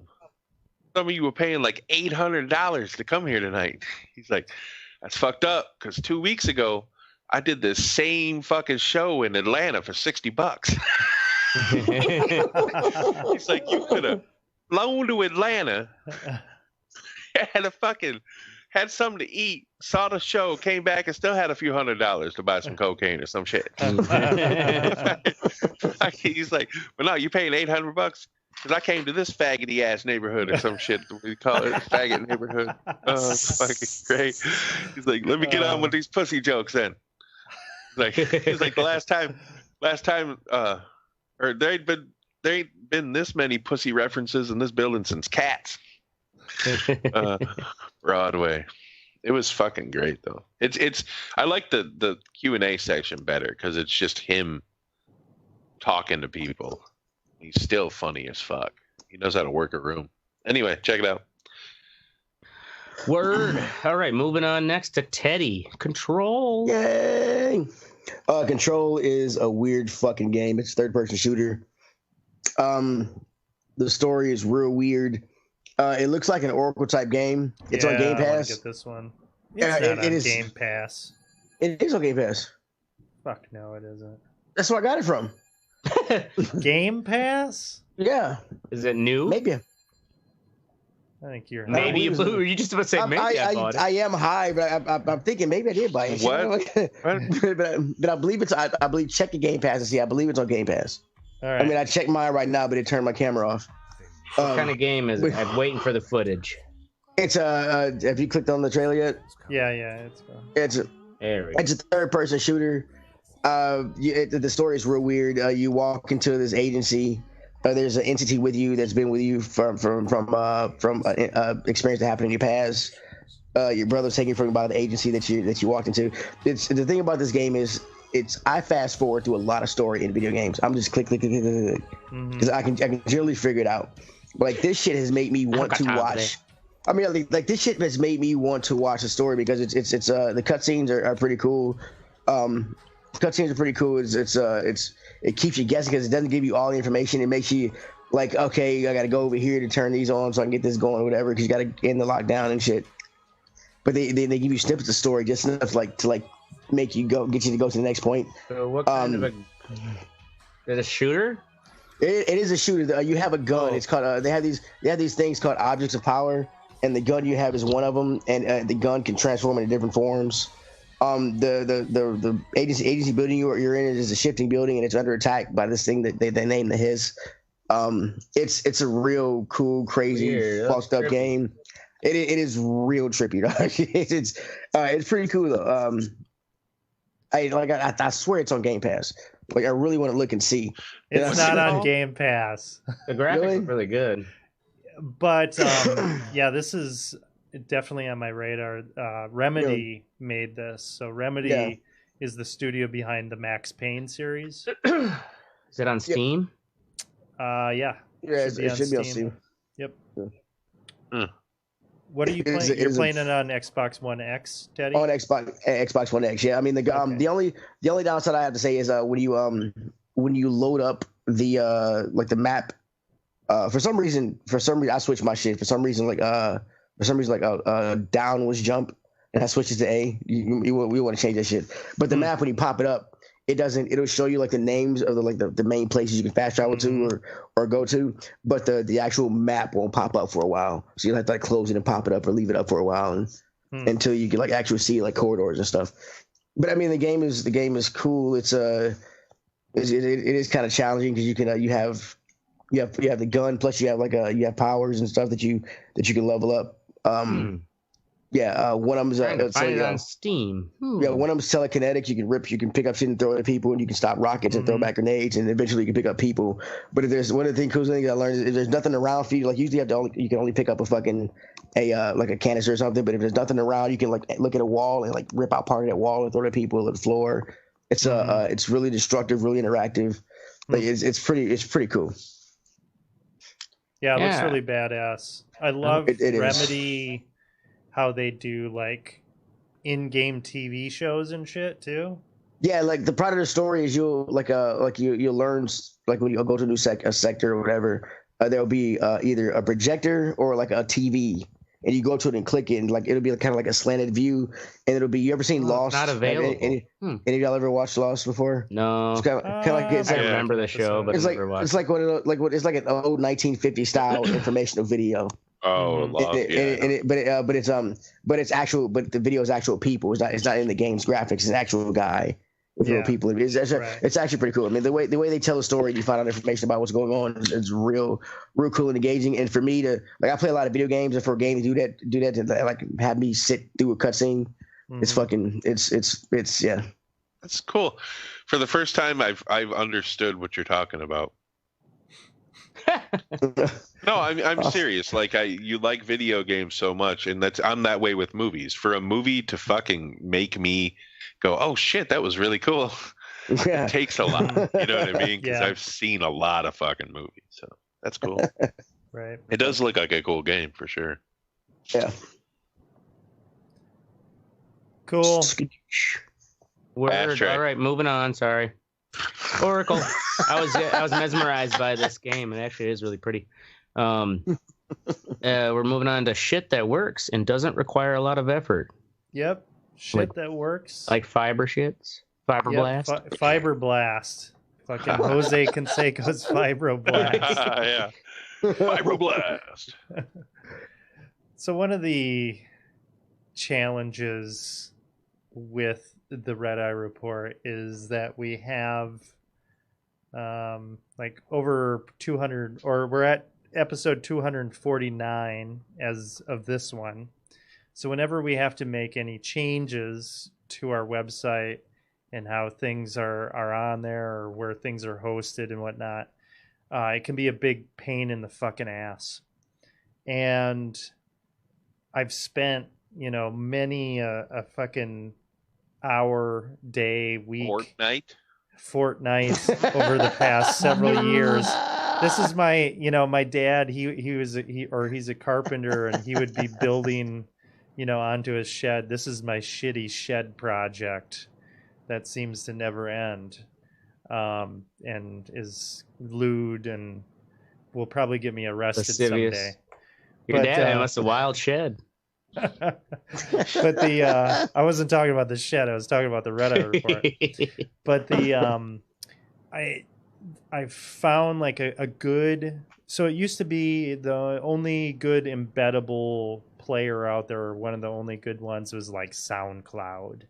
And back in the day, you would have to. I've paid over $100 to host, shit. Over my projects and stuff like that.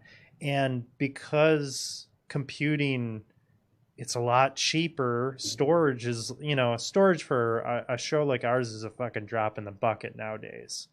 And you can get this shit for free. And the players, you just put a link in and fucking WordPress. That's what we use for our website. It just, puts it on there. So it's nice for once to I've been going through and kind of just adding like a nice responsive player to our website, to our old episodes. It's a lot easier, a fuck ton easier than what it's been in the past. So it's been nice. And it's always good to kind of go through the back catalog. And, I'll read the intros sometimes, and they're so fucking retarded. Like, yes, we are. My hope is that, there are people on the internet that accidentally stumble upon our website and start going through the pages, and they're just like, what the fuck is this? Like, That's all I ask for, really. Right? Bafflement. As long as that's happening. Well, so if you haven't gone to the redeyereport.com, we do have a lot of our episodes. We have custom murals for all the episodes that are posted up. And, when Ashtray isn't feeling lazy, yeah, he gets up. A few done. Right. We got all of our show links and stuff. And it's kind of like Mystic helps. It's kind of nice to just go back and look at that shit. Because it's ridiculous. But yeah, that's what we do. So good old DIY mural. My shining achievement. Yeah, right? Yeah, check that one out. That's all I got. All right, moving on to Ashtray. That would be me. You might think this is stupid, but I thought it was brilliant idea for a restaurant. This place called Ziggy's Bar and Grill up in Fond du Lac. I swung into there instead of like fries, curly fries, tater tots, side salad. They had all those, but one of the options was grilled fajita vegetables. And I was like, fuck yeah, I love me some grilled fajita vegetables. And so I got their crispy chicken and cheese curd wrap, which is more like, you might as well call it a burrito. Because it's fucking delicious. It's a fucking burrito with cheese curds? Basic cheese curds and crispy chicken tenders inside. Fuck. You can't even get cheese curds out here. And then I got the grilled fajita vegetables on the side. It's like, sure, maybe the same amount of calories as French fries, but it's better than fryer grease calories. You just shovel those on top of it. Oh, it's delicious. And I was like, why don't more restaurants offer that? I swear, if anybody set up a cheese curd fucking stand out here, they'd be a fucking millionaire. They'd make so much fucking money. You think it'd just be too hard to transport? So go ahead, curds? Dude. Do it, Oracle. Buy a few cows. Yeah, start making you some cheese. Get you some curds and whey. So, all right. I think more restaurants should do that, and that's my sexy, greasy fajita vegetables. Moving on to Fuck What You Think. And we're going again with me, because I'm special. Ashtray. Native Instruments is laying off 20% of their workforce, which really sucks to hear, because rumors are that it's a lot of the people in their hardware division, which my most recent... And I've been putting off switching to their gear, but I've been wanting to because it's so well integrated. It's not just relying on. What is this? What are you talking? Native Instruments is company out of Germany that makes sound software and equipment, and they also make the Tractor DJ software and platform, which is what I use to work with. And I just invested in one of their new flagship controllers, and then now here we're gutting our 20% of our workforce, especially in our hardware department. It's like, mate, you don't know how much that's going to affect.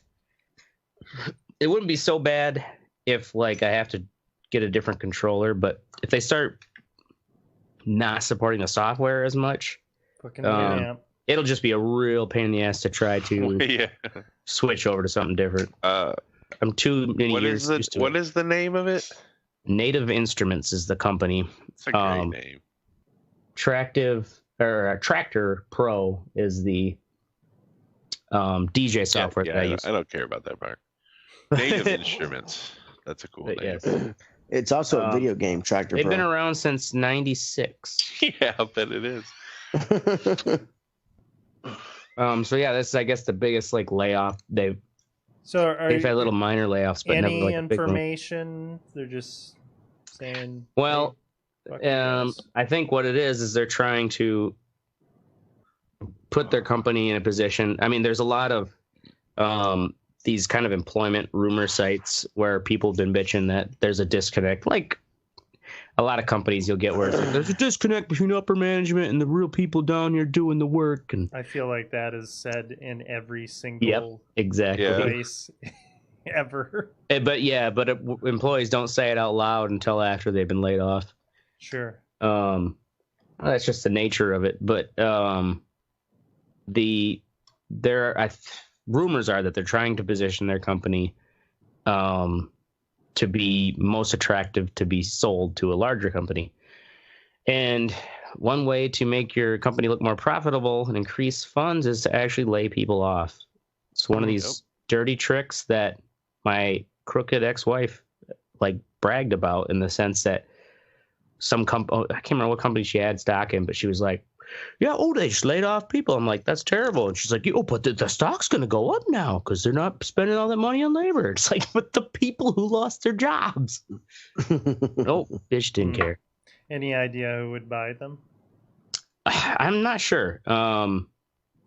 Beats by Dre. Yeah, right. Fuck Beats by Dre. God damn it. No, Soulja Boy is gonna buy him and turn him into a video game company. Anyways, it might not mean too much for me, but just so long as I don't have to switch software, because I don't want to have to reset all that work. Dude, Winamp's always waiting for you. Yep. Winamp with the automatic cross.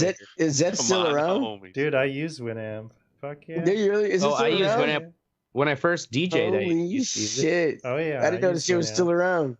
Hell yeah, dude. All right, moving on to Oracle. Dumb fucking music players. Speaking of which. Yeah, right. Wow. What an amazing segue. Right. Oh, you're talking about Winamp? Amazon Music. Anytime now. Yes. Is fucking retarded. Really? Their algorithm for their radio stations is fucking dumb. Like, it just I never use radio stations. It never generates good music, and comes up with like new and interesting tracks or anything. It's great for, if you know what you want to listen to, but if you want to have like a radio thing where, it's kind of trying out some new things or whatever, from my experience, I was listening to the exact same shit like every time I would listen to that station when I'd go to the gym. It felt like this is the same 15 songs. Yeah, same order, like everything. And it's like, okay, well, I mean, it's not really a radio station then. Right. You might as well. It's a playlist. I use their playlist, yeah, because you can actually choose. You can see what's in it, and you can put it on shuffle. This sounds fine. Like a play. This sounds like the radio stations are a playlist without shuffle. Exactly. So just tell me what it is, and I'll just make a playlist. But anyway, so I was like, fuck.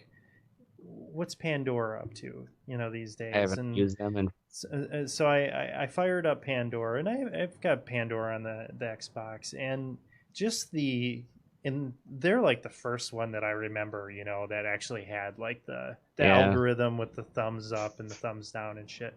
It's just so much better, and I'm hearing music, like discovering new bands and shit, and that's what I want. So I guess, my gripe really with the Amazon thing is, don't, and the thing that really sucks too is like, you can't just make a station off of anything. Like, you're kind of stuck Pandora, with you could have categories. either a song or an artist. Right. Like, there are specific artists that you can make stations off of. So it already kind of channels you in, and that isn't what I was looking for. So I don't know. I found that to be lame. I'm digging Pandora right now. I've been listening to the band Once Human, or I made a station from them, and that's been working out really well for me. But yeah, that's my cool. I just got sick of hearing the same fucking thing. Well, if it goes in the same order, that would get very dull. Because it's pointless then. It's not really a radio station. Mm-hmm. The non-shuffleable playlist. I just download the albums on Amazon Music. Yeah. It was great for that when I was using it. So how much do you pay for the actual unlimited Amazon Unlimited or whatever? I don't even remember. Is it $10 a month? Yeah. Yeah, I think it's 10. If you do Pandora they're like, but whatever, you don't get ad free. You don't get to keep it, and it's $5. I think Spotify has something. I think Spotify does have. I use Spotify. It has a radio setting. Which I like using. You can do off of any. You can do it off of a playlist, off of a group of music on a playlist you have. I think you can Amazon Unlimited. You can do it off of a single artist or an album. Yeah, it's pretty cool. I like it. Mystic, can you? Download the premium albums? The premium is $10 a month for Spotify. Spotify is free though, so. But it comes with commercials and shit, and you can only fast forward. You can only fast forward through 7 or 8 songs and whatever. But you can still download albums and shit. Yeah, fuck Spotify. Mystic, when you download those on Amazon, does it let you play them on anything outside of the Amazon player? I haven't tried. Because I download it right onto. I think that at least when I listen to the things that they will offer on Prime for Prime users, so it's not full unlimited, but I know I can't download those and then take them into my DJ software. I have to actually buy the right. You'd have to buy it, but yeah, I mean that would be. I mean, you could just download. Well, it's not very unlimited. Pay for 1 month, pay $10 and get fucking thousands of. Yeah, this isn't fucking Napster, dude. Gotta be a catch. There's always a catch. That's one thing with Amazon though that I've been finding with the Alexa is I have Google or Android Auto in my car, and anything I tell that, I could ask that thing anything and it'll figure it out. And Amazon, I'll ask Alexa, and man, that motherfucking thing comes up with some crazy ass answers. It just makes shit up sometimes. A lot of the time. Alexa, are you bullshitting me? So I think I think Amazon really needs to step their game up with the fucking AI or whatever the fuck they got going on. Funny. All right, we're gonna move on now to Teddy. No more Harry Potter. Oh, look, he even typed it that way. Yeah, I did. So St. Edward's Catholic School in Nashville, Reverend Dan, what's his name? Rehill, has banned Harry Potter books. He sent out a fucking email to the faculty. Says the 7 books present magic as both good and evil, which is not true, but in fact a clever deception. The curses and spells used in the books are actual curses and spells, which when read by a human being risk conjuring evil spirits into the presence of the person reading the text. Jesus. I have consulted several exorcists both in the United States and Rome, and they have recommended removing the books from circulation. Okay. So this crazy fucker thinks that the Harry Potter books are real, and the fucking I don't know any spells from the fucking book or movie. So you would see a lot more owls flying around if it was real. or a lot more kids would have been fucking. Something would have happened. It is just these people are fucking retarded. It's just a goddamn shame. And the fact that this is Nashville doesn't surprise me. There's a law like I had my bachelor party in Atlanta because there's they petitioned to a law around here to where there is a 3-foot law for strip clubs.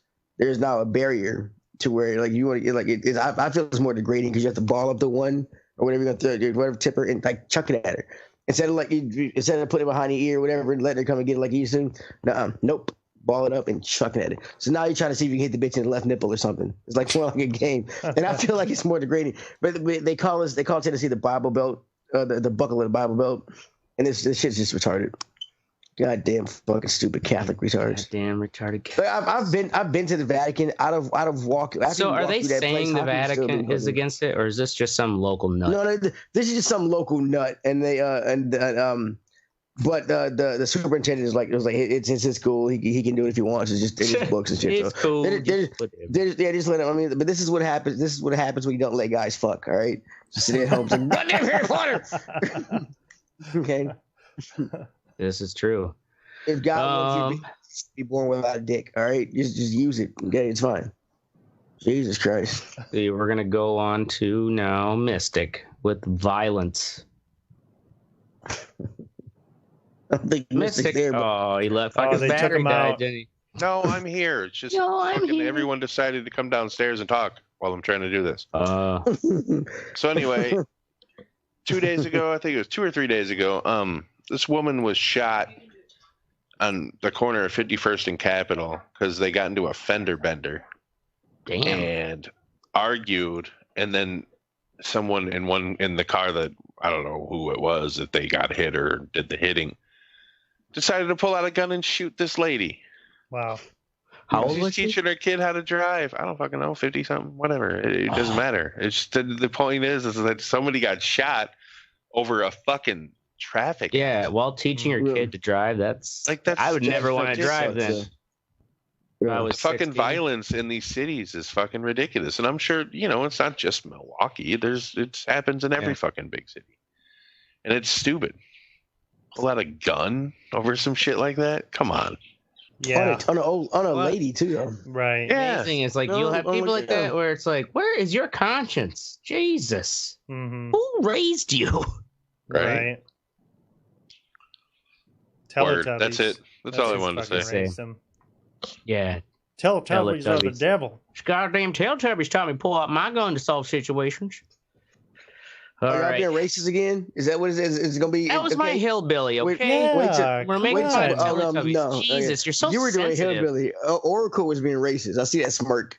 I see that fucking smirk. That's some bullshit, dude.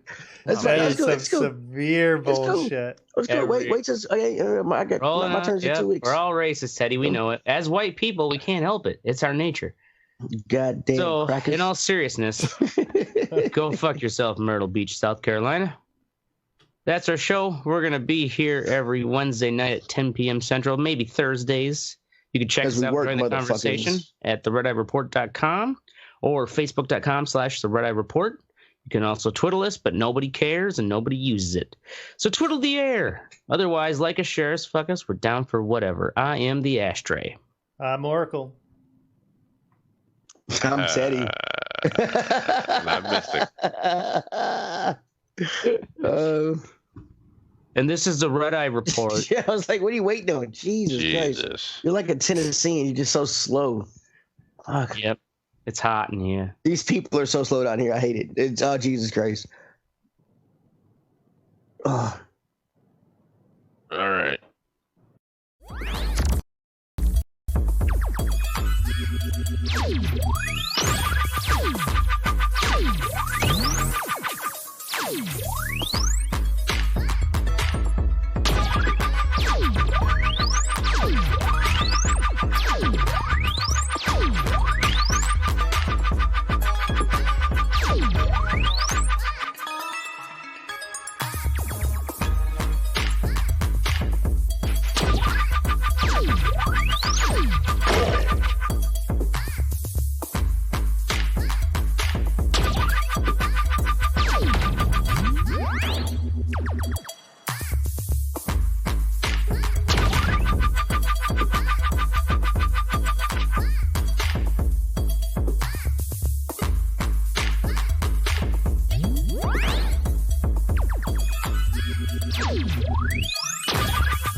Keep him quiet. Here we go! You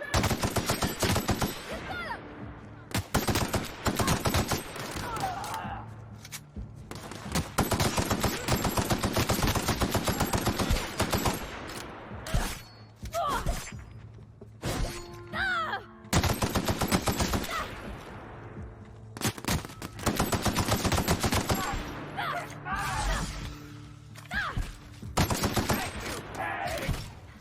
Got 'em all.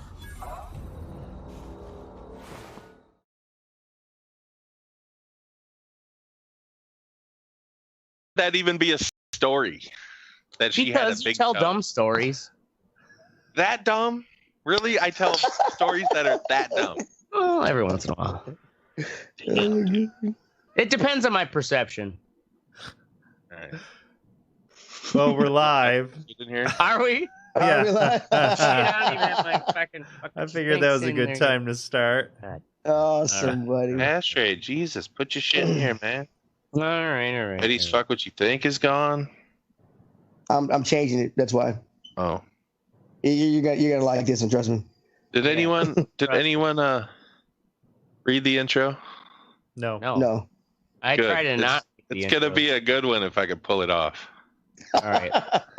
Maybe we'll get another If drink. I can pull it off. It may not be the good. I'll put my We're sexy. trying new shit here, though. We're trying new shit. Ladies and gentlemen, what's sexy? Butt stuff. Red Eye Report butt stuff right here. La la la la. Fuck yourself. Oh my gosh. That's probably my favorite Bubbles moment. What'd he say? It's when he's like going to his birthday. He said it's his birthday and everyone's acting like they forgot because they have a surprise party for him. And he's like, "Oh, Bubbles just over here, just packing up his kitties. Just gonna go out and have a good old time. Nothing special about today." And then finally Donnie goes, "Would you shut the fuck up?" He goes, "La la la, fuck yourself." I'll be right back.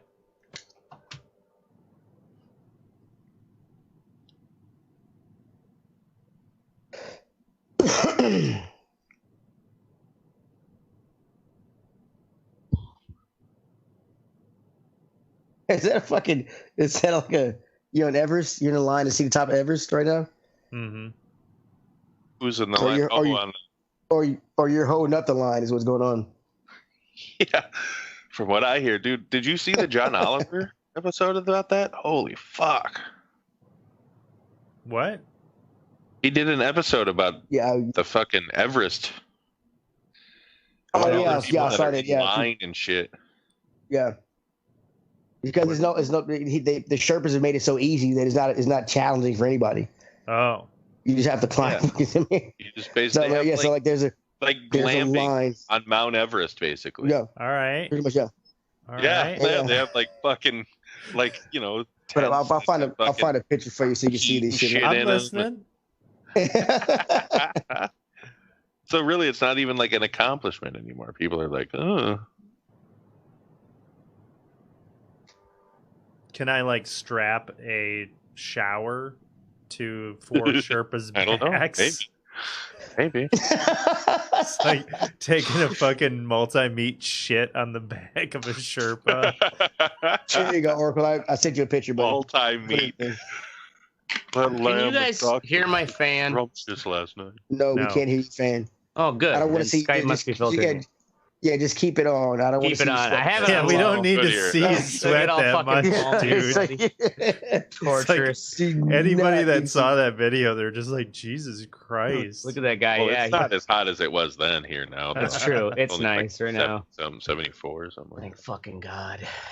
I know. It's gonna get hot as shit in the next few days. That's what I hear. I know. I hope the wedding I have this weekend is not outdoors. Fuck. Suck. They're gonna be fucked if it's outdoors. Shit is crazy, man. You're crazy. I'm looking at this picture I put in the fucking Everest pic.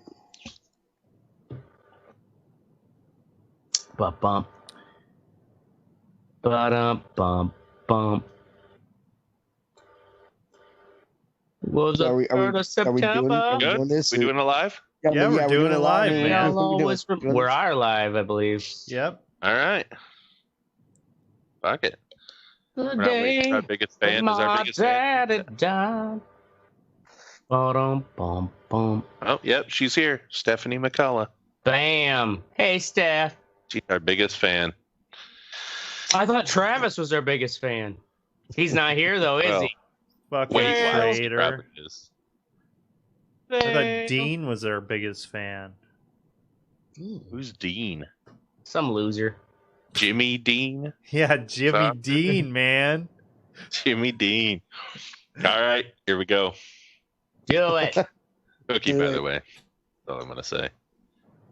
In this episode of the Red Eye Report, we discuss social media. We listen to Teddy blab about thinking he's cool, and as usual, we farm out the heavy lifting to an Indian telemarketing firm. Take it away, Donald. With me this week is this all-seeing Oracle. Oracle likes social media almost as much as he likes squashing. You know, where fat people squash skinny people on purpose. It's nothing sexual, more like job research for when that gut gets really out of control. Fucking got alone. I'm back. Next to him is the fluffy teddy bear. Teddy is only on Black Twitter. Instead of 180 characters, it's however... Damn, I fucked that up. Teddy is only on Black Twitter. That's the only social media platform he's on. Instead of 180 characters like normal Twitter, it's however many they fucking feel like, White Devil. We've also got a soot-covered Ashtray. Ashtray actually started a social media app. It was called Wavy Gravy. It was an app where users can mark the hastily dug, shallow graves they buried their last hooker kill in with a flag that waves. Needless to say, it didn't catch on. Although it did catch a few predators. Yeah. Last and least, I'm the Mystic. There was no gravy involved. That's why. And I absolutely love social media. I think it's a wonderful invention, and the world is a much better place. Oh, I just got banned. And this is the Red Eye. That's good. Yeah, it is good. All right. As if you guys can talk about the social media this week. So let's start off with a little definition about what social media really is. So I don't know that I agree with what they have here as like the first social media because it's kind of dumb. What like is it dumb? Why is it scrolling? Okay. Social media may have been influenced by the 1840s introduction of the telegraph. What does that? Makes no sense. What? Okay, yeah, that's what I mean. Like this is like what the fuck? Well, then you could say every form of communication is a social media. Yeah, right. Like the printing press was social media and shit like this. So well, I guess so, like, if you think about it, of the fact that it's able to transmit information over large distances? Is that the barometer? I think it's the fact that average people can interact socially with it. Do you get what I'm saying? Like anybody could send a telegraph back in the day, but not everyone could fucking print something. Not everyone could use the printing press. You know what I mean? Anyone could pay to have a telegraph. Yeah, but also at a certain point, anybody could use a telephone. No, I get, yeah, right. No, but that's why they're saying it's kind of what they're arguing is that it's all kind of the social blah, blah, blah. You know what I'm saying? So the Plato system, though, launched in 1960, which was developed at the University of Illinois and subsequently commercially marketed by Controlled Data Corporation, offered early forms of social media with 1973 era innovations such as notes. So that's basically... They're fucking in 1973. That system introduced notes, so you could like send notes to one another. You know electronically? What I mean? Yes, messages. Yeah. What? Where was this? What system? It was Plato's message forum application, Term Talk. It's instant. What year was this? Feature Talk-O-Matic, 1973. 73. Huh. So it's regarded as the first online chat room, basically. Wow. So news reports, a crowdsourced online newspaper, and blog. It must have been over like the telephone lines, I guess. I have no idea how they did it. Well, because the internet, or like when the internet started reaching regular people, it was. Well, this was the University of Illinois too, though. maybe they had access so it was to. Maybe it was just on their campus. That's what it was. It was enabling the owner of a note file or other application to limit access to a certain set of users. For example, only friends, classmates, or coworkers. Right. So, and hot chicks. Yeah, right. Only the hot. So ones. Probably not ARPANET, hot chicks. ARPANET came in 1967, but by the late 1970s developed a rich cultural exchange of non-government business ideas and communication, as evidenced by the network etiquette, or netiquette, described in a 1982 handbook on computing at MIT's Artificial Intelligence Laboratory. Yeah. So that's, I think, wasn't ARPANET like the beginnings of the internet, basically? Yeah. Yep. Yeah. That was at CERN, wasn't it? Or didn't they do CERN? CERN, that's the particle collider, right? Yeah. University of, conceived by Tom Truscott and Jim Ellis, University of North Carolina at Chapel Hill and Duke. Oh, okay. Maybe not CERN. I don't know. Maybe not. Okay, so... Nope. Kind of missed that one. They don't know shit about particle physics. So GeoCities was actually one of the earliest. Oh yeah. I had a social networking I had a page on GeoCities. Yeah. I had a page on GeoCities. So I tried to find it on like the archived internet pages. It's not there. They don't have everything. Fuckers. So appearing in November 1994, followed by Classmates in December 1995, and 6 Degrees in May 1997. But according to CBS News, 6 Degrees is widely considered the very first social networking site, as it included profiles, friends lists, and social affiliations. Yeah. Jesus, that could be used by registered users.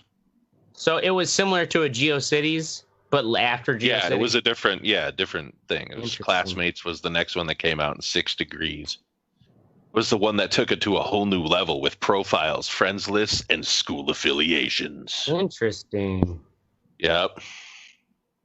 So never heard of that. Open Diary was launched in October. Sounds like a boy band. 6 Degrees. Live Journal in April 1999. Rise in 2001. Friendster. You guys just remember Friendster? No, I don't remember. I didn't do that one. Yeah. I did. The corporate and job-oriented site LinkedIn in May 2003. God, LinkedIn. I can't. Like, who's paying for LinkedIn? It's still going around. I mean, maybe certain people at the top. Like I'm sure there's some sort of premium. I don't think you have to pay for it. I think I'm on LinkedIn. Yeah, you don't have to pay for it. Yeah, you don't have to, but I'm sure there's some way they're making revenue. Because no, you can get the professional one. Like, you can't respond to messages unless you have the professional one. You know, and I'm sure in bigger or metropolitan areas, it's more efficient. But like, I don't know, it's kind of one of those things where like I get emails saying that so and so like mentioned you, or like, oh, LinkedIn, you had this many hits, and it's like, I don't even go there anymore. Yeah, I know. I haven't. Like, I looked at my thing the other day, and it was like, you have 64 messages. I'm like, holy shit! It's so out of fucking. Like offering you like $1 million job. Yeah, right. You're like, oh, fuck this site. Yeah, right. I could have been a contender. So anyway, so text-based service Twitter was in 2005. Or no, in 2006. Say that again. Text-based? Twitter. Text-based. Twitter? 180 characters. Was when? Do you not know what Twitter is? I know what Twitter is, but what year? 2005. I didn't realize it started that long ago. 2005, yeah, shit. That's like MySpace days.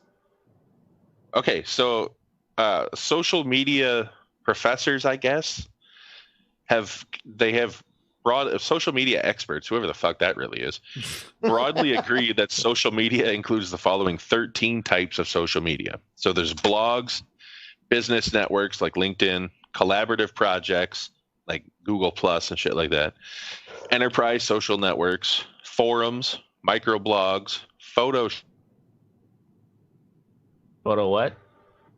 Oh, did we lose him? My headphones died. My batteries died. You keep saying this, Ashtray.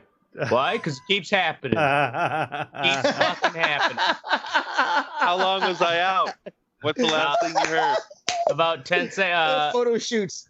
Photo shoots. Yeah, photo sharing. Photo sharing. Photo sharing. Yeah, photo sharing. Yeah. So then products and services review, social bookmarking, whatever that is. Social bookmarking. That's like Pinterest. I think that's Pinterest. Okay.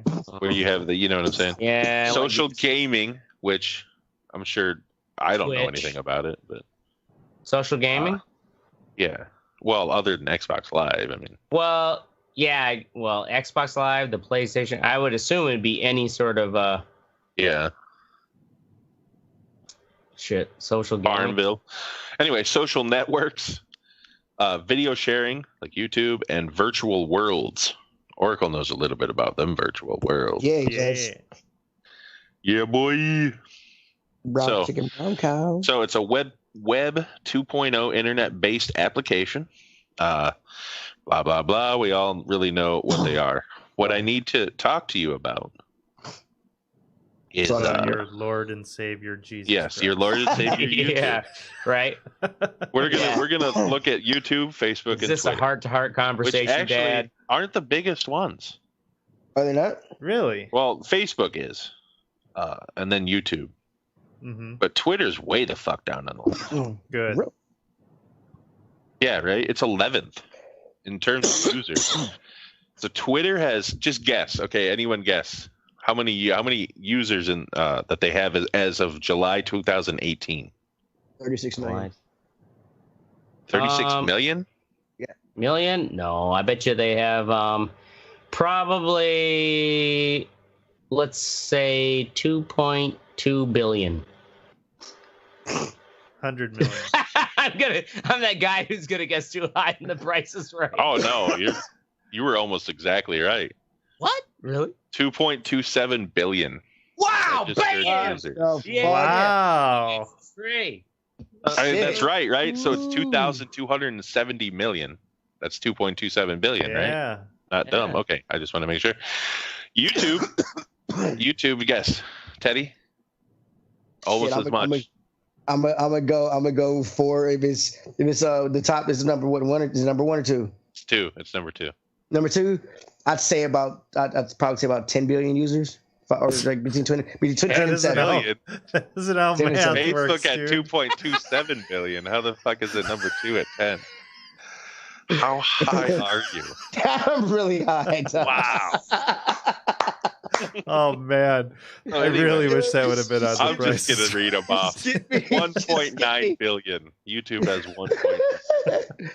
I didn't know. I thought you said Twitter. I thought you said Twitter was the lowest, like 11th. Yeah, it's 11th. Never mind. Go ahead. You go past me. But Twitter doesn't have 2.2 billion. That's Facebook. Okay, I thought you said. Twitter's 2.7. You said, right? No, Facebook is 2.27. This is I thought you said Twitter though. I thought you said did Twitter. I? If I did, I you was said wrong. Twitter, it's Facebook. man. Facebook is number 1. Yeah, okay, you started with Twitter. Yeah. That's why I was like, Twitter. That's proud of my guesstimation. Oh, okay. Then I'm dumb. So Twitter is 11. Thank you, Teddy. Yeah. Okay, so but these other ones, like WhatsApp, that must be a big European or Asian one, right? Yeah, it's surprisingly, you hear it in the news a lot that it's always those like criminal stories. Oh, they so that's 1.5 billion. WhatsApp, I don't know. Facebook Messenger is 1.3 billion. WeChat is 1 billion. Instagram is 1 billion. QQ, I don't know even what that is. Okay, that's 806 million. Qzone. Is that the one that's the alternative to Twitter? The Chinese one? I don't know. There's some sort of anyway, TikTok is 9th at 500 million. Sino Weibo is 411, and Twitter is 330 million. Only 330 million. I thought it was number 2. Mm-hmm. I really did. Like, how is Twitter only have 330 million registered users? The thing is, Twitter is one of those things where, like, if you want to just shout out to like a bunch of fucking strangers, sure, like that's kind of Twitter, but you can't.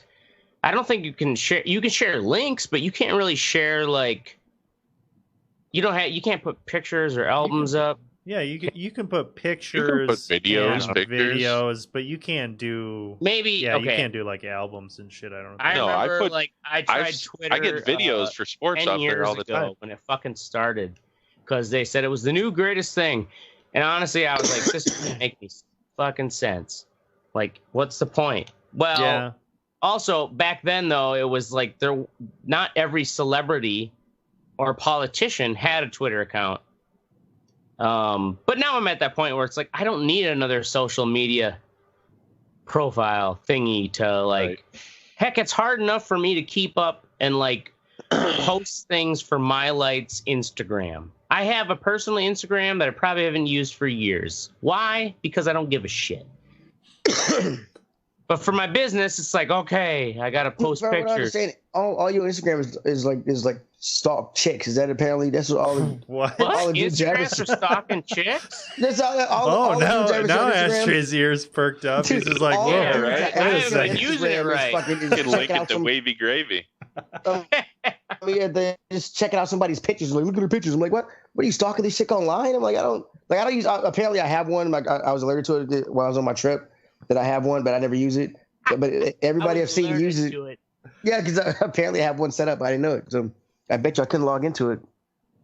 But it does have some nice picture filters and shit like that. What's funny is, well, yeah, you can take really nice pictures. Though what's funny is that Instagram, apparently, this is what the news has told me, is where most of all the younger kids have been going for the last 5+ years. Like, since parents and old people have got on Facebook, Instagram has become where a lot of those people have gone and used as their main social media. I myself am like an older person where I'm like, how do you use Instagram as social media? It's just sharing pictures, but I guess you can directly message through it too and stuff. I don't know. It's like, there's too many of them. Are you done talking? Get off my porch. Sorry, I had a bump before. You're fucking totally derailing this whole thing, dude. We're talking about social You got me fucking shit up because I'm trying to keep up with your fucking babbling. This is awesome. So anyway. Like me, love me, fuck me. We're going to talk about Facebook and Twitter mainly right now. None of those things. Wow. So, according to a Pew Research Center, a majority of Americans at least occasionally receive news from social media. Occasionally? Because of algorithms on social media, which filter and display news content which are likely to match their users' political preferences. Mm-hmm. A potential impact of receiving news from social media includes an increase in political polarization due to selective exposure. Now, I don't want to play, the Trump card, if you will, but that's why he got elected. Mm-hmm. That's why we're in this mess. Because of Facebook and Twitter. Well, and it wasn't just it was because Russians. Too many stupid people the Russians helped stoke the fire. The Russians like what was burning, they did. But what was burning was like the algorithm. They fanned the flames, homie. I get they fan the flames, but you cannot blame them for taking advantage of somebody else's stupidity. A lot of people's stupidity, own stupidity. You're right. It is. I mean, at some point, you know what I'm saying? Personal responsibility takes hold. You can. Fuck it. I've been caught out on shit. I post on there and I go back and find out it's fake and I take it down or whatever. I mean, at some point, like, look at the shit before you. I blame them for manipulating that stupidity for their own personal gain. Yeah. Well, there's the thing is, they're not good people. They hate us. So it's Russia basically took advantage of the algorithms, which are not necessarily like the algorithms are nefarious, but shut up. What they do is they just find out, like, what do you like? Well, if you're going to watch a bunch of conspiracy what you're saying now, he just said that the shit did. Leading to polarization. Remember all that whole shit? You see that? Okay, cool. No, I wasn't talking about the polarization. I was saying how it's reinforced. The algorithms aren't trying to convince you anything. They're just trying to show you what you already like based upon what you look at. Mm. And that exponentially creates an echo chamber. Yes, it does. Yes, it does. So anyway, what's your guys' favorite social media app? Favorite social media? Well, I'm a Facebook. Yeah, I'm a Facebooker. I'm a fucking meme lord, so I've got a. Yeah. Are you a top fan? I'm not a top fan, but I have top fans. I am. A meme lord. Right? Like Travis Dressler. That's top right. fan. We've got one in right now. Fucking A. I probably post maybe at least 25 memes a day. Probably 20? Are you serious? Oh yeah. I don't see it. I think I don't post any memes. I just share shit out that I like. So you know what though? Speaking of Travis top fan, he's a meme monster too.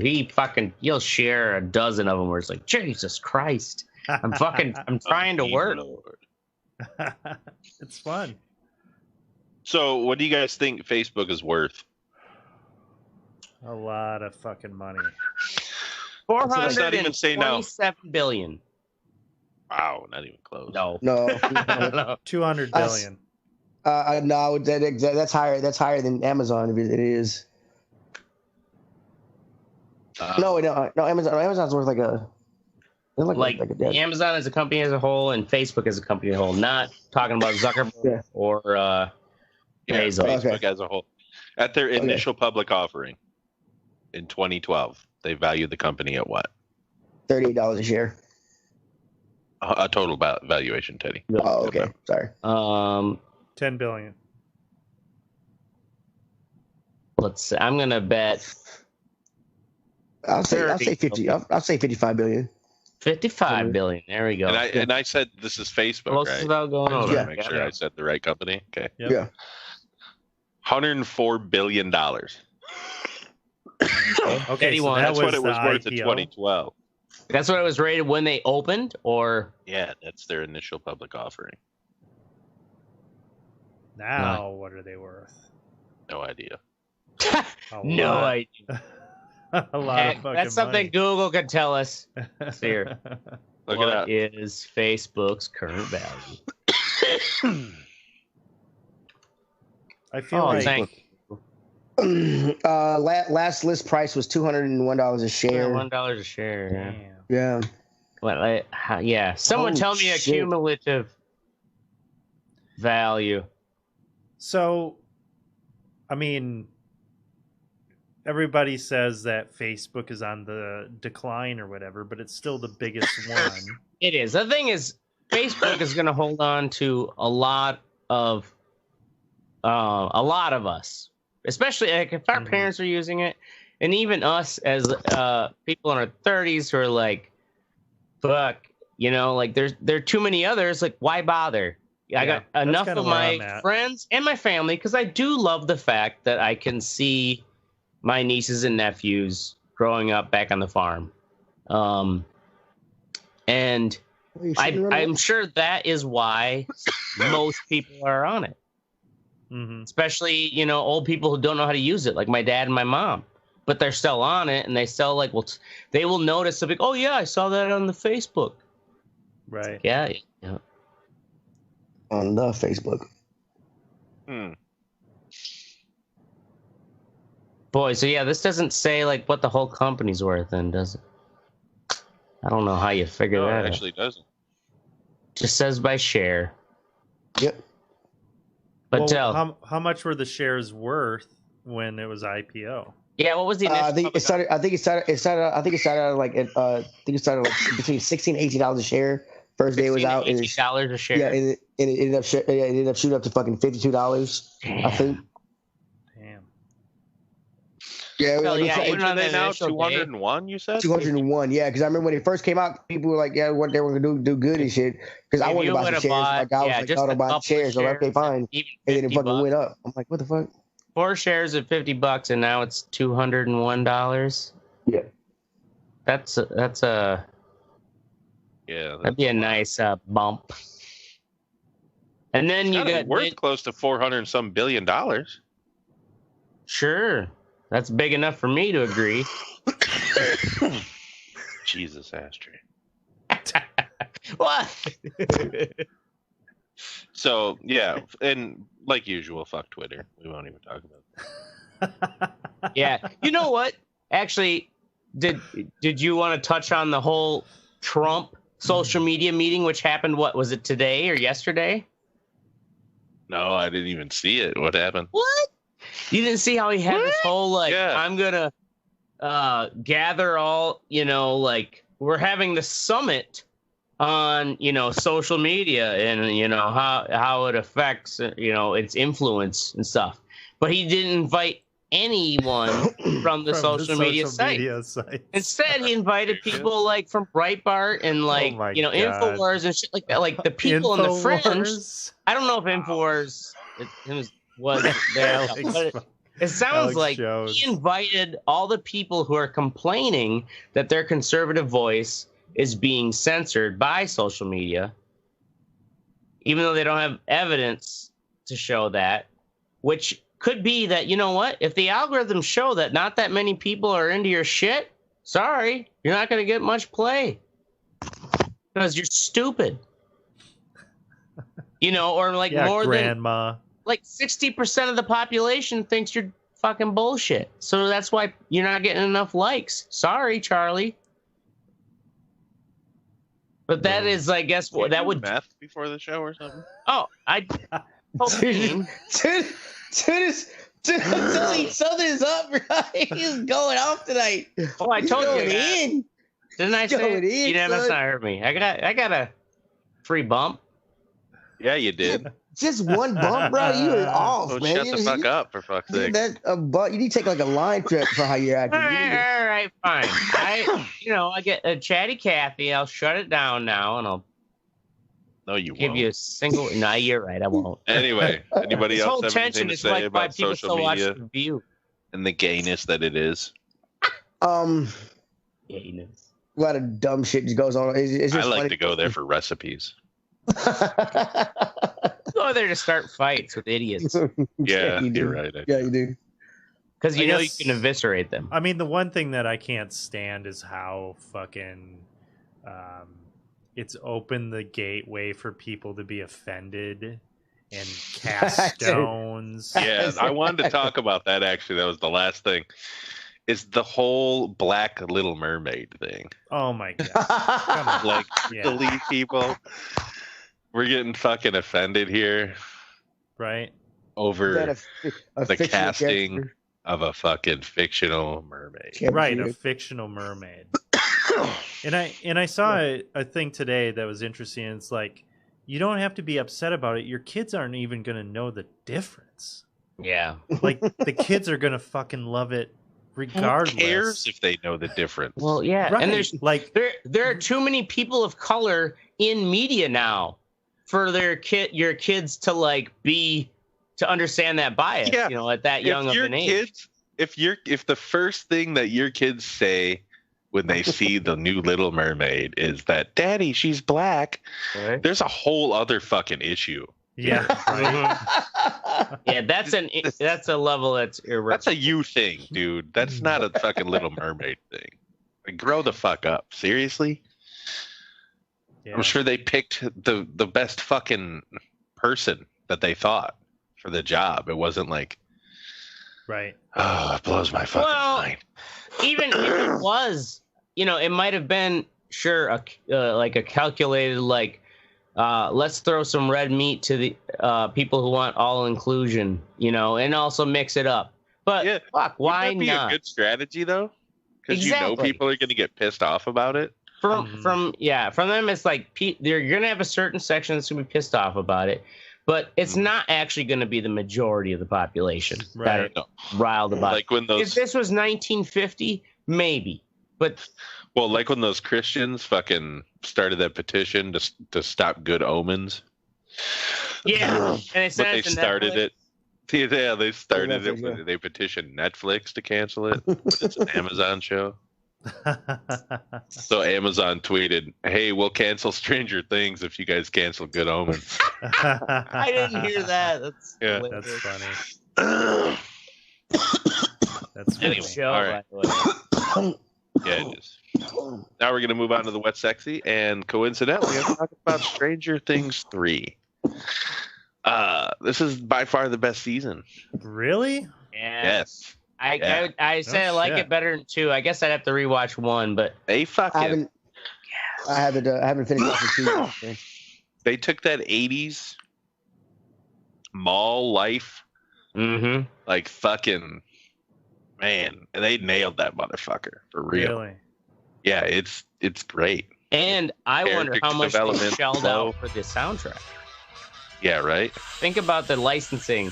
Madonna's Material Girl, like shit, you know she milked that. Don't ruin anything else. Yeah, I'll have to check that out. So the other ones were like during Halloween, right? And this one is just.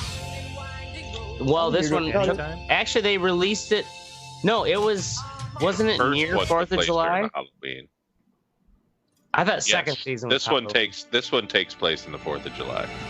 Oh, maybe the second one was Halloween. Second season was Halloween because they were Ghostbusters for Halloween in the show. Yeah. This one takes place so they planned it out to be like this is going to be the season or whatever of the in the time of the season. It's just this one. It feels more like they get a mall in Hawkins, and it feels much more nefarious. It's weird, and the way that they homage any 80s sci-fi is fucking incredible. Like Terminator, anything. You could fucking find any 80s sci-fi in it. Back to the Future, it's fucking great. And they've got the like that. They even played on the like downtown businesses at the time. You know, where it's like, you know, we were little kids and didn't know any different, but the small town businesses that were being suffered, suffocated by the malls, drawing out all the shoppers. And there's a Gravitron. That's right. That's right. There's a fucking Gravitron. I forgot about that scene. Scoops Ahoy. Spoiler. Was Scoops Ahoy a real thing? No, I don't think so. Oh, okay. But I do remember seeing a Sam Goody in that mall, though. There was a Sam Goody. Go there and blow $80 to $100 every day. I'll do another spoiler. At some point, there's a reference to Family Video. Oh yeah, I love. I won't tell you, and you'll have. Family Video's still around. It is. Yeah, they are. They're like the one last fucking bastion. They sell CBD oil along with your rental. Yeah, they do. Brilliant. Old people, dude, for real. Old people go there. My parents. And if they've been going to Family Video for years, and it's like Family Video, like sells CBD. Okay, it's legal now. It doesn't get you high, they say. Yeah. Right. They're all worried about like, if I get high, I'm breaking the law. Oh, where's my Oxycontin? All right, Oracle not having a beater. Not having a beater. Well, I finally pulled the trigger and got myself a new car. Pew pew pew. Did you? Yep, I had a 2005 Saturn Vue. It was time for me to get it inspected. You have to get them inspected every couple years. Yeah. And I knew I was going to have to do some repairs on it. 190,000 miles. So that's all you had on it? Yeah, that's all I had on it. But I was like, you know what? This thing isn't getting any younger. Okay.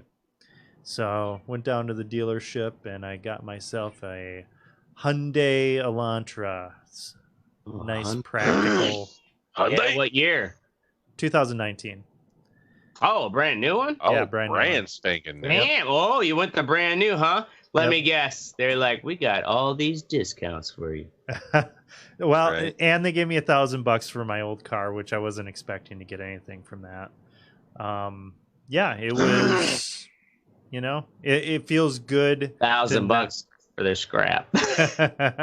Feels good not to have to worry about, like, you know. True. Now, do you have a 3-year warranty for pretty much everything? Yeah, and Hyundai's got a 10-year. Yeah, 7-year. We got everything. Oh, 7-year and 10-year powertrain, 7-year everything. Travis, our top fan, probably knows. Yeah. So yeah, it's nice not having to worry about, like, my wife's car. It breaks, we just take it in, you know. Right. Yeah, I mean, I don't know if you guys remember, but like 3 months ago, I was changing the oil of my car and it dumped like fucking 4 quarts. Did you ever figure out like how it dumped all that without it leaking? Like, fuck this thing. No. So weird. It's not my problem anymore. Probably what you had is like fucking a quart of oil up on top that just tipped over. Well, no, I don't know. It just seems oil weird was being that this mysterious oil came out of nowhere. Fucking blasted. Oracle, did you Groupon the car though? Yeah, I got a Groupon. I got a nice Groupon. Teddy, your fucking mic's off. Dude, fuck all of you. Like, why the fuck I gotta knock the fucking Groupon? Why is saving money a bad thing? If I would have pulled out the Groupon, they would have been like, you better just fucking leave. Get out of here. Yeah. Well, if they had a Groupon for it, you should have used it. Saving money is not necessarily a bad thing, but you have to be prepared. They didn't have a Groupon for a new goddamn car. No, if they did, have a Groupon for a new car. You have to be prepared for how. And fuck all y'all. Move on. Who's next? Who's next? Talkie McTalkerson in fucking Federal Reserve. Yeah, Talkie McTalkerson. Federal Reserve, not Federal, no Reserve. Not Federal, no Reserve. So yeah, if you got the Amazon Prime and you want to try to understand how the Federal Reserve works, check out this documentary. It's no and no. Yep. I know. I'm going down this rabbit hole of trying to understand how markets and financing works. But why? Because like some people can make some real fucking money off of it when you understand how it works. Do you? It's almost like can make some real money off of it? No, I don't necessarily think I will make real money off of it, but I'm definitely fascinated with economics. And I had this weird. I actually tutored it when I was in community college. It's one of those dumb topics I never expected. That's how you can tell somebody you're like their financial advisor. Yeah, I was actually a tutor in community. Yeah, I was a tutor in community college. I want to interrupt y'all. I just wanted to say that Oracle has a chick car because my girlfriend has the same car. All right, hell yeah. Yeah. She's got a hatchback though. I hate hatchback. She's got a hatchback though. Do you have the hatchback or not? No. No. Awesome. You're cool. It's a sedan. Anyways, did you guys know that the Fed, the Federal Reserve, which was like, okay, they choose the interest rates, and how everybody hangs on their word when they have these talks. Like right now, the Dow has made a record because they're like, yep, we all expect that the Fed is going to cut rates. The Fed is not federal. It's not a government institution. Did you know that? I didn't know. I assumed it was a part of the government. No. It is a private central bank. Multiple private central banks, but in watching this, so it's super long, even though Amazon here says it was released in 2000, that was probably when it was finally put on DVD, because it looks like it's something from early 90s. This late is not 80s. a good pitch for this documentary. Oh yeah, I know. I know no one else is gonna find this sexy, but I myself really long. I'm gonna admit It's my from the nerdiness 90s in trying to understand. Goes through the whole history of central banking and how we had the Revolutionary War. Sounds like something you watch in a fucking social studies class. Yep, it is, and then I find it sexy. So it is. Nonetheless. I will end it now. Can't be as bad as that fucking Bob Dylan documentary you recommended, Ashtray. Did you watch it? I didn't. Travis said that. Oh, but Travis hates Bob Dylan in general. So fuck How do him. you hate Bob Dylan? Because he's Travis. Because the thing is, that's why I love the documentary. Is it's actually when Bob Dylan was also young enough that you could understand him. That's I've never seen him live, but I've heard from people. Why do we keep letting him talk? We got. I don't know. I am trying to find. All right, what's next? Teddy, be in a Rick and Morty episode. Okay, so if you go to prizeo.com, you can donate money to be in a Rick and Morty episode. What? Yeah, get a virus Rick and Morty episode? Yeah, the proceeds go to benefit autism, for Next for Autism, and Bergen County's United Way. But yeah, it starts at $10. You can't enter for free if you don't want to be a dick. But at $10, it starts. A lottery? Yeah, it's a lottery. It's fucking yeah. But for $10 you get 100 entries. $25 you get 250 entries, and it goes up from there. And the higher you go up, like the more money you pay, the higher your odds are. Higher your odds are. Once you get up to about 600 entries, 650 entries, which is about $65 or $55 for 550. You can get like little keychains and little other little paraphernalia. So it's kind of like a GoFundMe. But, for autism, all yeah. The proceeds go to autism. Autism, yeah. Well, yeah, it's a charity. It's not really. I guess though, like GoFundMe though, yeah, those tiers. Like if you pledge so much, you get usually something back. That's cool. But yeah, if you want to have a chance to be drawn in a Rick and Morty episode and fucking help out autism, you know, check it out and get some viruses on your computer. All right, this is the fuck what you think section of the show where we tell Travis to go fuck himself. Yeah, fuck you, Travis. Humidity sucks. That is all. Teddy, what was the humidity? Jesus Christ! I just don't like humidity, man. Oh. Every year we get fucking this humidity. He's fat. He gets moisture between him. It's fucking he's fatty. He rubs against himself. It's just what it is. Makes you chafe. Yeah, you gotta put some powder up in that shit. Well, you gotta put some powder on 3 times a day, damn near. Hurt near. All right. Hurt near 3 days. I'm fixing. Shit, I got it off of Washington Post post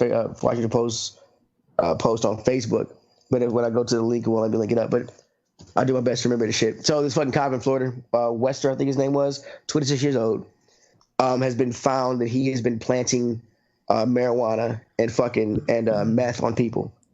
116 cases that he's been a part of or dealing with have already been dropped. There's another 263 cases, I think. Holy fuck! They've had 8 people released from jail over this. The guy they found weed, meth, and 42 pieces of paraphernalia in this guy's car, in his trunk. and he targeted everybody. I mean, he put over soccer moms and was saying he smelled meth. Really? Soccer moms? Yeah, he put over everybody. Dude. He put over. He claimed to find it in people's diapers. Everybody, dog. Sounds like that poor chick who had cotton candy in her car and they thought it was meth. Yeah, wasn't she in jail for like a month or some shit How do you too? mistake fucking? Yeah, well, it was old cotton candy in a plastic bag, and the sun had melted. So like it was basically it looks crystallized. like a thing, yeah. Oh, okay. Yeah. And supposedly their road test said it was meth. So she was stuck in jail for like 3 or 6 months because she couldn't afford to bail. Fuck. Yeah, imagine that. Wow, dude. You're a poor motherfucker. Anyway, cotton candy in the bag. So they caught this crooked motherfucker because he had a bad habit of having his camera on when he came up to the window and saying that he smelled marijuana. And then the camera would go off, and then it'd pop back on, and he'd find like meth or the marijuana. He had inconsistencies in his reports and shit, but he's since been suspended. Thank God. Well, and he's only 26 though. Desk duty, they call it. He's only 26. He's paperwork. He's been hit with 52 counts of all types of shit, like 52 counts of it. Like he's 52 counts of all types of shit. I don't have the greatest list sentence ever. This guy, I mean, he sounds like a fucking psycho if he's only 26 years old. Yeah, only 26 years old.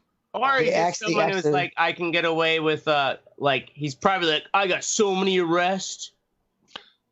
Oh yeah, that's a lot. Likes to feel. It had to be something else, because even if the person, like, even when we put over somebody that had no license or suspended license or suspected of a crime, and even when there's been times when people have said, "Hey, I've got weed on me," and he still plants meth on them. Wow. So what a like, dickhead, dude. So I'm like, yeah, like the dude's like, yeah, I got some weed in the car, and you got some meth, bruh. Yeah, I'm like, shit, that is fucked up. I'm like, oh man, it'd be interesting to watch the cop cam videos of like these people who, imagine yourself, even you're the one, someone who's like, I had weed in my car, and they're like, oh, look at this meth. I'd be like, no, motherfucker. Yeah, right. Nope. That meth was never there. It's loud. I will sit there for days. If that meth would have been in my car, I would have smoked it a long time ago. Yeah, right. I ain't gonna leave no bag of meth in the car. I'm smoking it. Dumbass. All right. Ashtray. Dow crossed 27,000 mark. Oh yeah, some more economic nerd news for you folks. Oh, yay. It's only Dow if you know what you're talking about. The 27,000 mark for the first time ever. Give it up for Trump, making America great again. Yeah. Stop with drugs, bro. Goes so high, it can't possibly fall. That's it. Wow. Wow. You all know where I stand. You are amazing. You should have your own segment on Fox. Right? Oh my God. Have a red-eye financial report. Like, who's that? Something Kramer, that guy who's got the sound effects. Yeah, like, sound effects. Yeah, you need all that shit. Yeah. That's funny. Except the cat heads that you bash to make different cat sounds. All right. Oracle stank plant. Stank plant. I was on vacation a few weeks ago, and I've got a peace lily in my classroom. A peace lily? Yeah, this motherfucker, it's resilient. It's gone through some shit. Usually it just gets a little, droopy. I give it some water, perks right back up, same day. Yeah. So come back from vacation, it's droopy. I'm like, all right, here's some water, clip some dead leaves. Or a little bit. And after like a couple days, I'm like, man, it's really not perking up, and it's it's starting to smell like fucking like cheese. Oh, cheese. Yeah, like bad cheese. So today, like I fucking, like, I'm walking through my classroom, I walk by and I'm just like, fuck, this thing stinks, and it's like leaking fucking nasty, like rancid water out of it. Like, oh shit. Yeah. So I take it outside and I put it like out in the parking lot next to my car, like in the bushes. And I'm like, all right, like I'm going to let it air out for a while. Go back out there. There's like flies all over this motherfucker. It's fucking nasty, dude. Wow. Like, it's dead. I've never seen a plant get like decayed while it's in a pot somewhere. Right. Yeah, I don't know. You have a mutant power of killing shit. Stay away from me. No, dude, it is going to be fine. It is repotted. Yeah. Wait, so it's held on, you think? Yeah, it's held on, man. Dude, it's held on. I thought you were going to say we're going to get through this. See, stupid white people and shit like this. This is how the zombie apocalypse starts. We're going to get through this. Touch your finger. I gave it a cocktail, a fucking Miracle Grow. We repotted it. What is it called? What kind of plant is it? It's a peace lily. I don't even know. The mutant peace lily is how the world ends, Oracle. Yeah, I know, right? Have you seen Good Omens, Oracle? No. You should watch and try the Crowley effect on plants. The Crowley effect? He's the bad dude, right? Or he's a demon. Yeah, fucking the way he's a good botanist for a reason. Yeah. So. Oh yeah, I forgot. Does he come on him? Comes on him. No, anyway, you see Good Omens, Mystic. You know what happens. Don't let him down. Your plants won't let you down. In all seriousness, go fuck yourself, Anchorage, Alaska. That's our show. We're gonna be here every Wednesday night at 10 p.m. Central, or Thursday night. We don't know. and we're not going to tell you. Make sure you join the conversation at theredeyereport.com or facebook.com/theredeyereport. You can also Twitter us, but nobody gives a fuck. We got some hearts. Like us, share us, or fuck us. We're down for whatever. I'm Mystic. I'm Oracle. This is Ashtray. I didn't give a fuck about me. I didn't give a fuck about being last. You fucking motherfuckers. I'm Teddy. Who gives a shit? I try to speak off fast. I'm just quick on the trigger. No, you just high as shit. That too. You were very animated tonight. It was fun to watch. Right? Yeah, it's the bump will do ya. You had to take more than a bump. Yeah. I'm calling bullshit on that.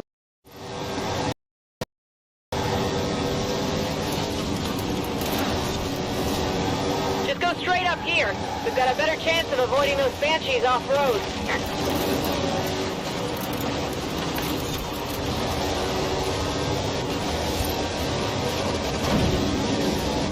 Hoorah! Whoa, banshees! Look out!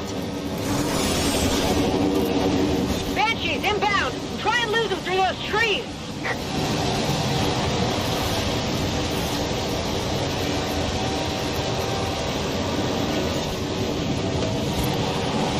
Alert! Banshees, fast and low. Banshee! Save us, Chief! This is Cortana to all air support units. I'm sending you coordinates for an LZ, requesting immediate evac. Repeat, all air support units to the LZ. Cortana, I'm getting a green from 3, 4, make that 5 Pelicans. En route to the LZ. You and the Marines had better be there soon. Cortana, I can't follow you through there. I'll see you on the other side. That's not the most reassuring choice of words. This cave is not a natural formation. Woo! Echo! Something like this. Comms have gone quiet. Kilo Actual, do you read? Kilo Actual. Whoa!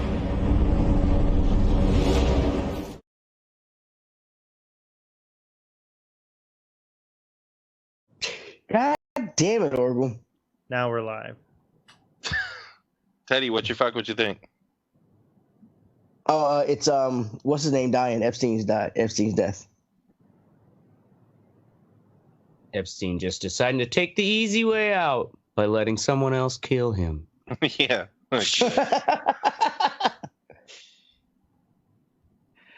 All right. Oh, we are live, aren't we? I see us now. Are we? Are we live? Yeah, we're live. We're live. Fucking hey, we're live. All right. This episode of the Red Eye Report, we discuss getting locked up. We make sweet love to a 13-inch Sony Trinitrizzle. And as usual, we put 5 on it. Got it. With me this week is the soot-covered Ashtray. Ashtray was committed to a mental institution 12 times in his 36 years on this earth. The first one was because he was perceived to be a danger to himself. The other 11 were just to get some more of that delicious Jell-O. Mm-hmm. They put Valium in it. Yeah, that's why it's delicious. Next to him is the fluffy teddy bear. Teddy's never been committed, mostly because he's black. I know that sounds racist, but black people have a different system of mental health commitment. Yeah, it's called taking your grandma to church. We've got the devil in him. Exactly. We've also got an all-seeing Oracle. He's been committed so many times they named a wing after him in a facility in Massachusetts. It's called Sleeping Baiting Hall. Nobody sleeps in the baiting hall. Go away, Last and least, I'm the Mystic. I was committed once, but it was for a story I was writing. There was a bitchy nurse, a very large Native American man, and a lot of good drugs. And actually, the Jell-O was amazing. And this is the Red Eye Report. Of course you thought the Jell-O was amazing. Yeah. Nobody got my One Flew Over the Cuckoo's Nest? I did. Oh. All right. I forgot there's a Jell-O reference in that. I've never seen it. There's no Jell-O reference in that. I was just making fun of Mystic being fat and eating all what was the reference that I missed? The bitchy nurse and the Native American. Nurse Ratchet. Nurse Ratchet. Jesus Christ, dude. Like I said, I've never seen it, so. You'd like it. You guys are fucking. We're all fucked. You're all fucked. Right? Why aren't we committed? Hold on. Too much freedom in this country. That's why. Why is it? I don't like technology. What is walking behind you, Oracle? I don't know what you're talking about, Teddy. Why is there a knife? Why does it have a knife? Why does it have a knife? So I should do like the ring fucking shit or something. There you go. Tonight we're talking about involuntary commitment, or civil commitment, as it's also referred to, because, nobody wants to call it involuntary, right? Yeah, right. Also known informally as sectioning or being sectioned. So like Section 8, I guess, something like that. So usually it's when an individual is deemed to have mental disorder, like a mental health disorder, and is ordered into treatment at a psychiatric hospital, which is the inpatient, or an outpatient, which is the community. So I guess I kind of wanted to focus more on the community, because what I did, I saw this thing on Vice, and it was fucking this island where Washington State basically sends all sex offenders if they feel that if they still have tendencies when their prison sentences are up. Now, here's the fucked up part, though, is that there are no release dates. They can keep you there however the fuck they want. As far as this island? Yeah, however long they want. It's called McNeil Island. So they just kind of live there in their own little community? Yeah, basically. They have like their own that one in Florida room. And there's an article in the outline. I watched the video, but this is an article summing it up. But that picture right there is a dude who, he raped his siblings when he was young.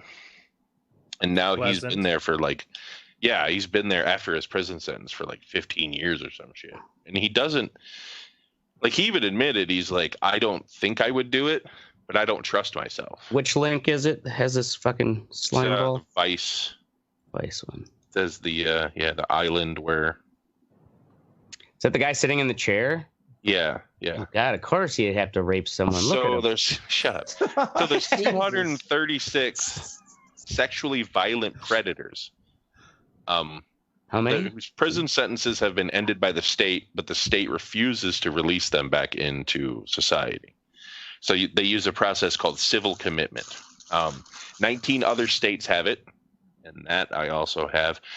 Wisconsin is one of them. What about Tennessee? Let me find out. Hold on a goddamn minute, dude. Just asking, bro. Jesus Christ. Shit, man. Yep, you got to be all up in my shit, dude. Get all up in his shit. Because it's a goddamn job. You need to get a new computer. It's frail. You need to start a GoFundMe for. Yeah, we should start a fucking GoFundMe. So no, we didn't say we. We said you. Okay, 20 states: Arizona, California, Florida, Illinois, Iowa, Kansas, Massachusetts, Minnesota, Missouri, Nebraska, New Hampshire, New Jersey, New York, North Dakota, Pennsylvania, South Carolina, Texas, Virginia, Washington, and Wisconsin, and the District of Columbia. So basically, these states can keep anybody that they want after their sentence if they feel that they pose a threat to society. Now, it's not just sexual, offenders. This one dude that I found a fucking article on called, it was on theappeal.org. Don't know how credible that fucking is. But, goddamn computer. In Texas, which, as you can imagine, is probably one of the worst ones. No, actually, it was in L.A., sorry.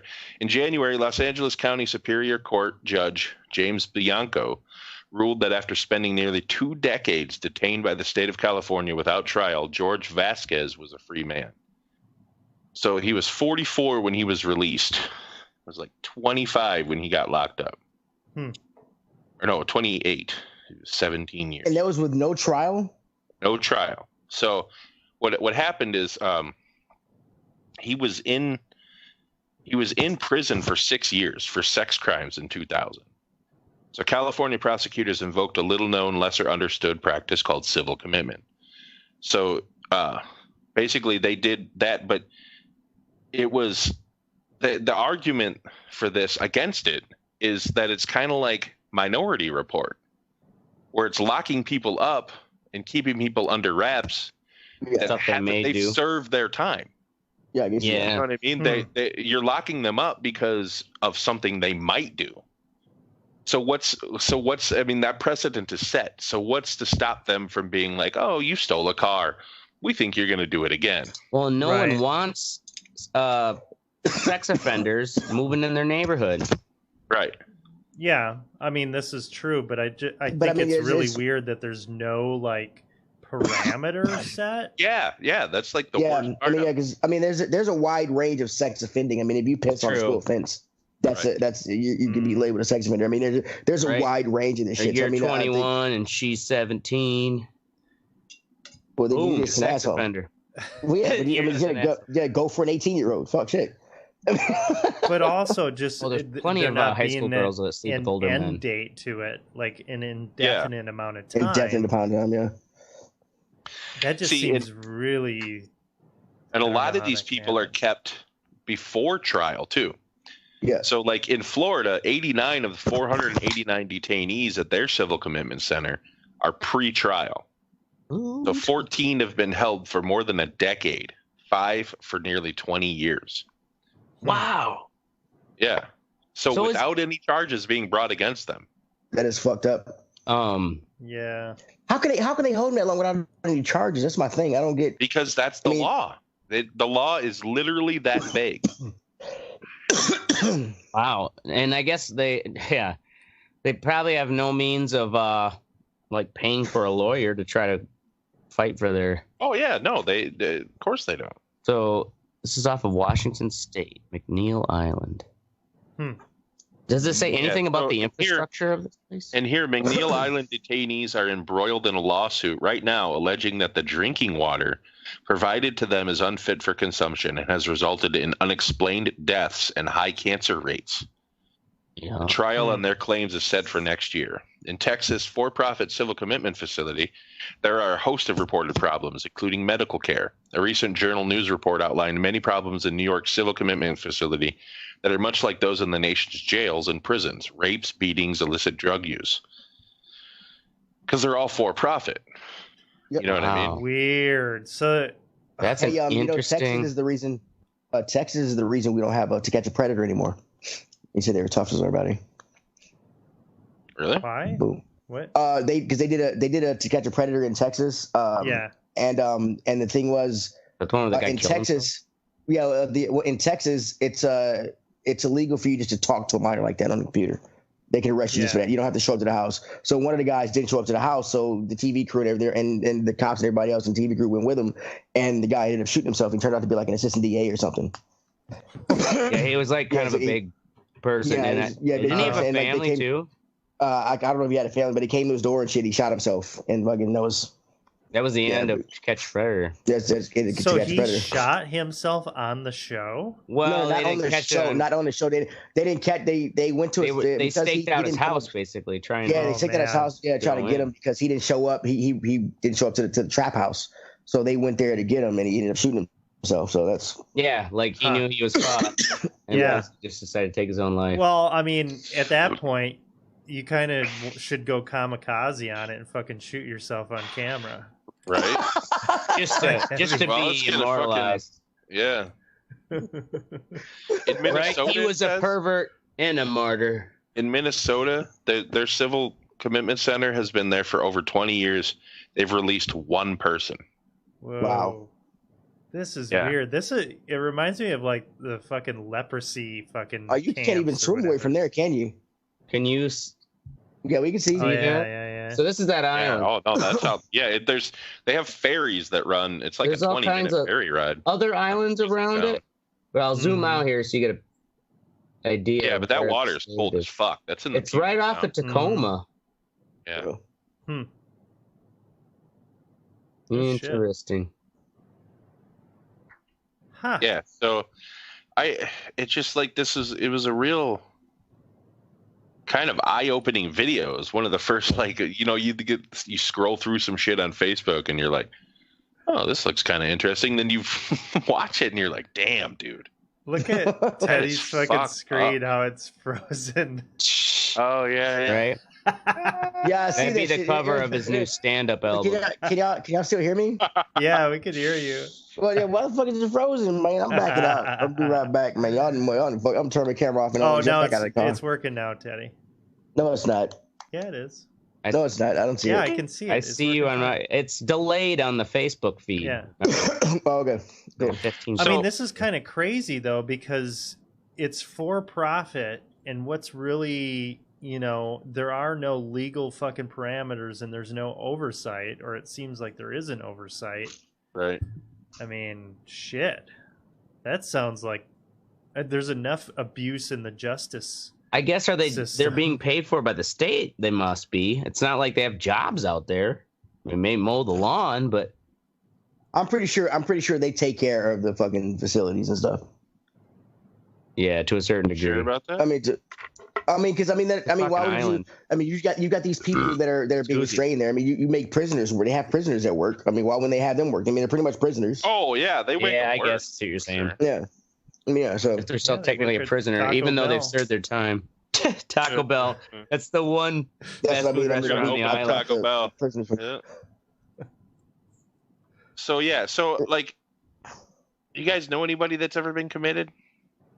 I do actually. Yes. It's hard to say. Not that I think, like stories where it's like, oh, like someone's family member or something, but I can't think if I have anyone closer directly that. Yeah, I don't know if it's the state ordered it or something, Well, they used to do it all the time to housewives who complained. Yeah. Back in the day. Just seriously, like it would. Get your ass in there, Carol. I'm gonna fuck you. Yeah, either commit them or some people had. Remember when they were the transorbital lobotomies were all the rage for like 10, 15 years. That's it's terrible. Like she's got this, she's got this problem. It could be solved by basically turn your wife into a zombie. Yeah, that's fucked up. Terrible. Teddy, you said you knew somebody? Yeah, I did. Well, tell us. No, I don't.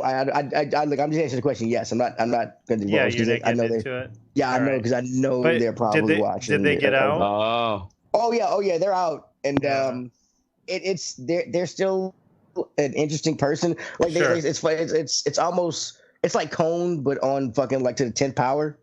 Like when she came over, she did she came over. We smoked a blunt. And she wanted me to turn my Xbox wouldn't be on, but she wanted me to disconnect my Kinect and stuff because they're watching her. And I'm like, what? Nobody cares about you. You're not that important. Especially the Kinect. I'm like, you're not that important. Nobody really. Yeah, I've known a couple people who, girls specifically, who tried to commit suicide and was put in for a while. Yeah, that'll get you in there. Crazy, bro. She was crazy. I'll tell you that right now. Bitches be crazy. Right. Yeah. The problem too is with crazy people is they don't think they're crazy. Right. It's a lot. They can't. Nobody thinks they're crazy. I mean, yeah. Oh, we're all probably crazy. Well, you told us. Some people think they're crazy. I'm crazy. I mean, I think we're all crazy though. It's like the really crazy ones though, like are full into it. No, this is how it really is. See, and the thing is it starts out with a 72-hour. So like if somebody like I was talking to Hayrod and he said he went to the doctor and he was super pissed off and he yelled at the elevator, yelled fuck at the elevator, and there's a nurse on the elevator, and I was like, yeah, you should have fucking started twitching and said, we're psychiatric. He's like, no, man, that's a good way to get a 72-hour hold because she's a qualified professional. Yeah. That could say, well, we need to evaluate this guy. And then after that, it's a 14-day if they think you're crazy enough. And then they can fucking just hold you for however the fuck long they want. Yeah. Actually, Ohio wasn't one of those states, so I don't know if can, but Wisconsin definitely is. And that's fine, but there's got to be instances where people just get swept up into the system. Yeah. And people forget, and then they do become fucking crazy because all the drugs they're being fed and shit. And like, right. I mean, this situation isn't ideal. They're in with the wrong crowd or whatever. They probably are estranged from family. Just in the wrong crowd, that's all. The family is probably not there to support them or whatever. Nobody's checking up on them. Mm-hmm. And if it's for profit, well, fuck. It makes sense for me to keep you in my facility. Exactly. But you're getting a check from the state. Yeah. Yep. Fucking. Yeah, I don't know, man. Yeah. I mean, it's not like the biggest problem in the world in the U.S., but it seems like a big enough problem that we should be fucking focusing our on criminal justice doing something about it. Up, it is fucked. Yeah, it is. Yeah, I mean, it's just this, like a lot of things with criminal justice and whatnot. It's just kind of like, man, that's really fucked up. Or there was like a bad cop that was planting fucking guns or whatever. But with this, it's really creepy because there is no fucking law. Yeah, there's no end to it. What is the standard? What is the, what are the parameters? I did learn, dude, I did learn that if you go up here to the main light, if you take a left, you go to the interstate, but you take a right, there's a Pep Boys and little shopping center shit. And over there's a building. And I've lived here for like 10 years. I've never known what that building is. And I found out it's a mental health facility. It's over there to cut. Yeah. But yeah, my girlfriend told me, she was like, yeah, such. I was like, what? Because I told her I didn't want to live next to one of those places. She's like, yeah. I described you it. You already do, motherfucker. Yeah. She's like, yeah. She's like, you already do. Something's right there. I'm like, what? Inside. It's like, it's more likely you'll have someone in a small, like, rural nursing home that gets out past, and they're not like crazy, but more severe dementia, and they walk into traffic. No fear of somebody breaking out of here and making it all the way and picking my house. Why'd you say you're never gonna? Because I was being a dumbass. Like, but same reason why he throws trash out the window sometimes. Yep. Yeah, sometimes. Sometimes. Just randomly litters like a douche. Fuck the earth. I have a friend who was a nurse at the Mendota Mental Health here in Madison, and I mean, her job is like managing people who can have a hair trigger like just us, and having to kind of like just talk them out of it, like, hey, sometimes distract them. It's almost like jangle the keys, and sometimes so the aides can get up behind them and like grab the arms and sedate them. So it's just like managing a bunch of people, and a lot of times they're so crazy they don't really know what's going on or where they're at. And so of course they're fighting, with the nurses and stuff. It's like hard to keep them. God, I hope if I know I'll go see now. Practice your headbutts. But I hope I am. And also they got that retard strength. So I hope I'm a happy, content senile.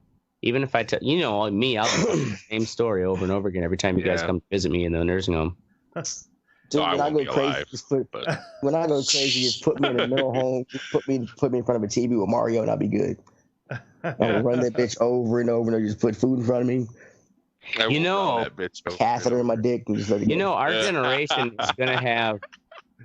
Our generation is gonna have that moment where there's gonna be some story in the media about how, bringing in retro video games into the senior center has helped spark, memory, and like how they say, like, talk about music, how music helps them remember things.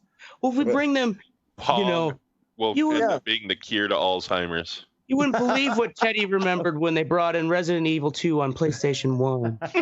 He was telling us stories about the second Logo album.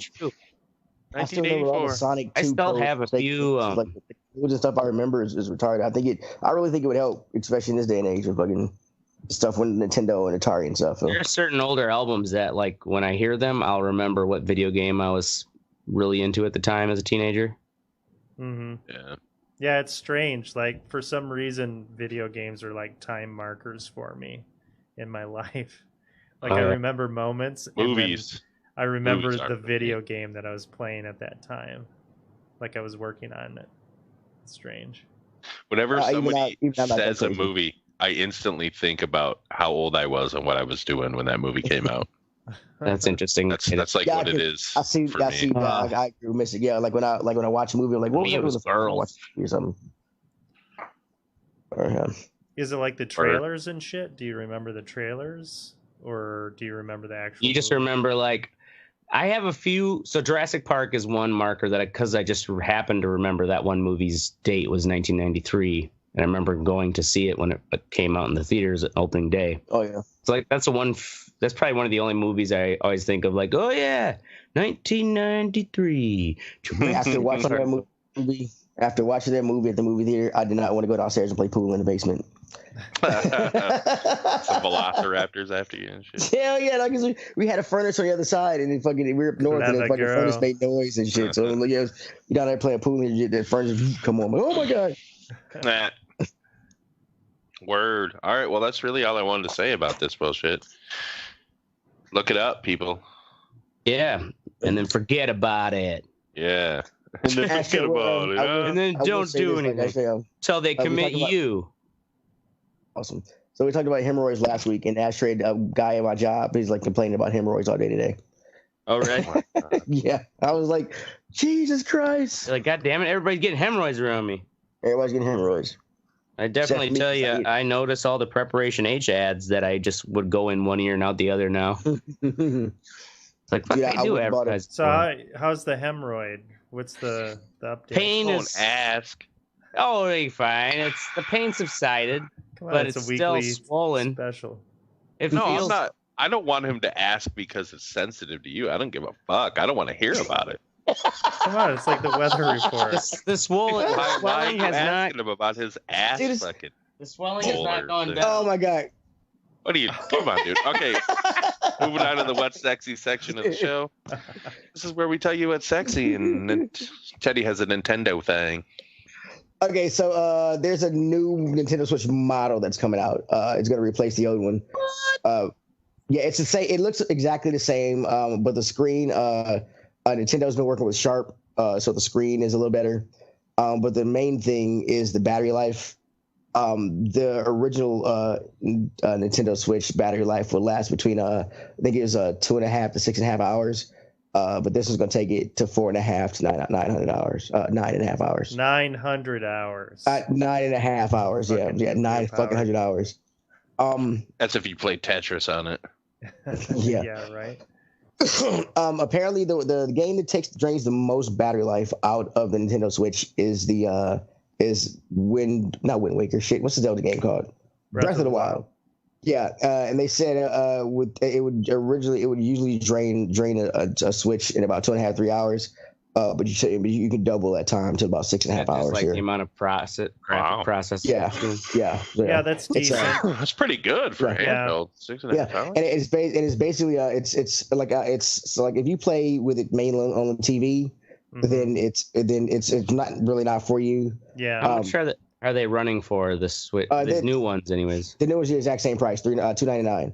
$299. Yeah, $299. But the thing is, like if you have one, like I have a Switch, and I want to, I got it the day it came out, and I really want to kind of upgrade. So GameStop is doing a swap pretty much. We get a brand new Switch for $75.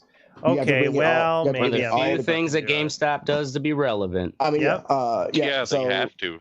Right. But the only catch is you have to bring in everything that came with your Switch. That means the two side slidey things, both Joy-Cons, the Switch, all the console itself, the battery, the dock, anything that came in the box, you have to bring back with it. So does the new one come with a dock? It does. It comes with everything. Okay. It comes just like this one. So it's just like the hardware screen. It's just an updated battery. Just updated battery and a better screen and stuff. So I will say that with the Switch, it's been kind of a bummer on the plane because it never lasts the whole time for me. Exactly. Yeah, exactly. Because because like I said, like you get I play if you play the brightness all the way down, you put your headphones in because you got to turn the volume up a little bit.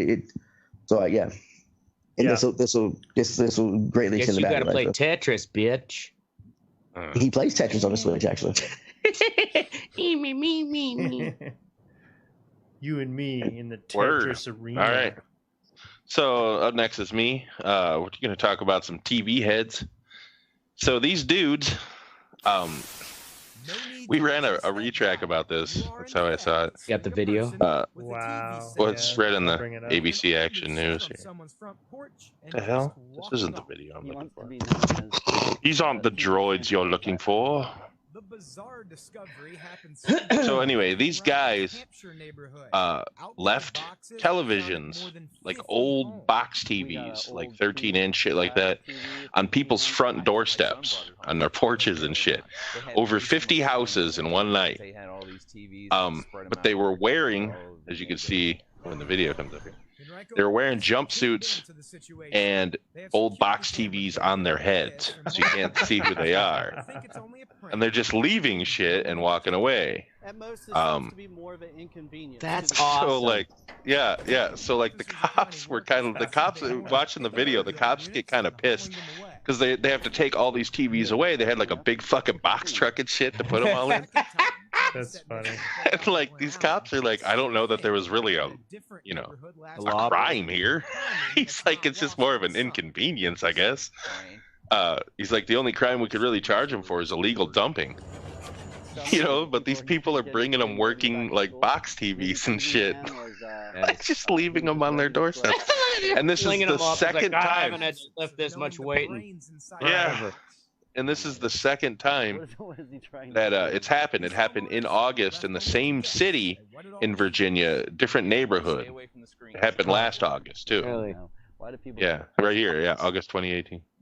But like it's just they haven't been caught. No, they don't really know how to catch him. I guess I'm sure they don't invest much time into it either. Like it's not really.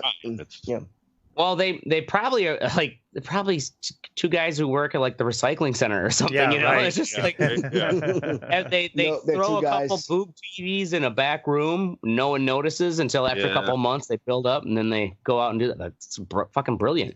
Do you remember my big dumb TV like died? And anyways, it was like the HDMI 1080p, but when they're still tubes and heavy as fuck. Mm-hmm.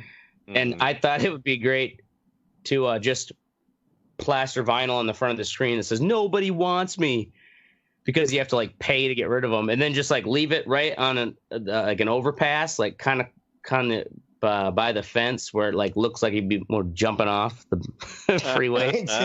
This is nobody wants me. Yeah. And then my stepbrother is like, "Oh yeah, I got my permit for construction waste. You just throw it in the back here," and he's helping me move. I'm like, "Fuck it." I'm not gonna go to the trouble of hauling it out to a freeway and making sure it actually gets attention. They think that you're gonna throw it over the edge. Right? Yeah. The cops come flying up. They throw you in a civil if I saw you trying to put a big project, sir. Fence, yeah, right. I did it for art. That's awesome. Right, yeah. Anyway, ashtray, 4 Loko hard seltzer. Oh yeah. So I just came across this news. I don't know if they're on shelves yet, but oh, I hope so. The 4 so the seltzer craze is the big money maker right now in the alcohol industry. What's a seltzer? A seltzer is like soda water. So like my Soda Stream, that's just plain seltzer water. Same thing as club soda is another name for it. But there's 4 Loko, Truly, Bon and Viv, and like Henry's, I think. Truly, yeah. They so all they are is finally someone caught on to essentially doing the same, like instead of the malt, the flavored malt beverages like fucking Mike's Hard Lemonade and stuff like that. Like it's just bubbly water and booze and some sugar-free flavoring. Wham bam, you got like a low-calorie alcoholic drink you can sell to the floozies. And I mean, they're not that bad. The Bon and Viv ones are pretty good. But 4 Loko, so the problem with these drinks though is they're only like 4.5% alcohol. Mm-hmm. So you almost getting sick of them by the time you had 3. But with 4 Loko, they're bringing in their patented 14% alcohol into soda water, So what you're saying is there's going to be a lot more date rape going on at clubs. Well, because these floozies are going to be drinking this shit thinking it's fucking water. You know what I mean? They'll still be sticking to their White Claws. Oh. I think anytime you have to use the adverb that in front of bad, it's not it's still bad. Yeah, right. Well, it's not that bad, but it's pretty pretty bad. The article though, the writer wrote, we have no idea what this combination of words means. Say Four Loko Seltzer Sour with a hint of blue raz. That's the name of the flavor. 3 times, and it's sure to invoke the ghost of a frat boy named Kyle who calls you a pussy and tries to piss ectoplasm in your sink. Said that? Just the author of this article about this Four Loko thing. He said that's what he said. Yeah, like the ghost of a frat boy named Kyle who calls you a pussy and tries to piss ectoplasm when you sing it. Pussy. So yeah, keep your eyes on the in the gas station aisle. I absolutely will not. But thank you for letting me know. I mean, Jesus Christ. I'll be on it. If I want to drink, I'll just get some whiskey. Have some goddamn dignity. I know. I lost that years ago in the war. At Walgreens. Jesus At Christ. Walgreens, yeah. Yeah. I lost that when I had a hemorrhoid. Looking for a butt pillow. All right. What you found? Yakuza 0. Yakuza 0. So, are you guys familiar with the Yakuza series by Sega? Really popular in Japan. It's kind of a beat 'em up type game. Yeah, I know about the video footage. I can't remember. So these games are super popular in Japan, and they've been PlayStation exclusives for many years, but Sega has ported them over, and this along with this prequel over to PC. So I've been playing I thought you don't play PC games anymore. I play PC games sometimes. Wait, so a game named Yakuza is big in Japan? Yeah. Weird. So, yeah, you're a Yakuza guy, and the thing about these games is they have, like, the beat-em-up elements are pretty good, but they also have, like, a really good sense of humor about it. And you're a lot of, like, little mini games and shit. Like, you can go in and play, like, arcade games, so you play, like, classic arcade games, or you do fucking sumo wrestling, or play darts and shit like dumb like shit. That. Yeah. Like in GTA. Boy, that's some shit cool to distract you from how bad the game is. The game's actually pretty good. Like the fighting's good. Looks pretty good. And it's fighting. It's got a real kind of unique style to it, which is fun. So yeah, I've been playing that. It's been just kind of a fun thing. So now this was something that was it was Cruising USA. This was something that was just on the PlayStation for a while. Yeah, so the series How many Yakuzas have they made? Well, I don't know in Japan, they go back to but PlayStation I think they have 2? like 8. Yeah. There's a lot of them. I've heard of them before back in the past, but yeah, I've never played any of them. They were super popular back then, but they've actually redone all of the old ones and re-released them, and they've condensed like some of the storyline into Yakuza Kiwami 1 and 2. That covers like 4 games or something like that. So yeah, interesting. Wow. Picked it up for $20 on Steam. It got the whole series $20? No, just that game. Oh, just that one. Yeah. They're long games, though. All right. Now we're moving on to the fuck what you think. This is where we tell you to fuck off and you listen. I'm going to start it off with brake pads. So about 3 weeks ago, I don't know, some time ago, I went and bought 2 sets of brake pads, front and back. Or at least that's what I thought. Turns out they were both back sets of brake pads. Dude at Napa was like, oh, yeah, that's what the computer says. They're both the same pad. I'm like, dude, I have never known a car that has the same size brake pads, front and back. They're always like twice the size on the front. Napa know-how. Yeah, know how to give me the wrong fucking pads. So then So then I take them back 2 days ago. We put the back ones on because we were going to do all 4. Right. Took them back. Half the job done. Yeah, and then they're like, okay, here's the right one. And I look at them, and they're like barely bigger than the ones he gave me. I'm like, these are not the fucking pads, dude. So he showed me the screen, right? And that said that was the number for my car. But I don't know what this dude typed in. Because that isn't the pad for my car. That wasn't your card? So I go there to do the brakes today. We take the pads off, and they're like at least 2 inches bigger. Like than the pads that he gave me. So I'm like, fuck this. I took the old pad to a different Napa because where we were doing the brakes is like half an hour from where I am. So it's a different Napa. And he's like, yeah, I got your front pads in stock. He's like, and I don't know what the fuck they were doing because these aren't even for your car. It's like these are fucking for like it was like a 2008 fucking Mercury something else. So like they just were that stupid. What the other one was doing wrong. Yeah, so he was just like the people, and this is the Napa that I got these pads from initially is like the distribution Napa for all of Milwaukee. It's a fucking enormous. It's like a huge warehouse. You know what I mean? Trucks coming in and out, shipping shit all over the city. You would think that these motherfuckers know what the fuck they're talking about. Or they're sending the wrong shit. Yeah. Other Napas. But twice, 2 different people gave me the wrong fucking brake pads. Damn. How hard is it to give me front brake pads for one of the most popular cars from that fucking era? They're all, it's a police car, basically. I know you have them in stock. you know? Right. Fucking retards. So finally I got the right pads. Got the shit done. Now I can stop without fucking potentially killing myself. That helps. Word. All right. Oracle. Dumb fucking cat. Oh, what's he done now? She done. Fucking dumb cunt. Goddamn dumb cunt, Bella. Well, so I'm standing there having a pleasant evening with the cat and the girlfriend. Coming for you, Ashtray. Reading. What?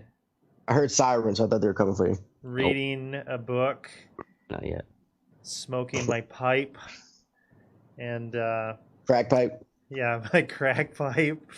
Like you do. and I'm standing there, kind of getting ready to come on for the show. And recently I got a package with the book that I'm reading. An Amazon package, a box, and as you do when you have a cat, you leave the box. You leave the box out for a week or so. The fucking cat can play with it.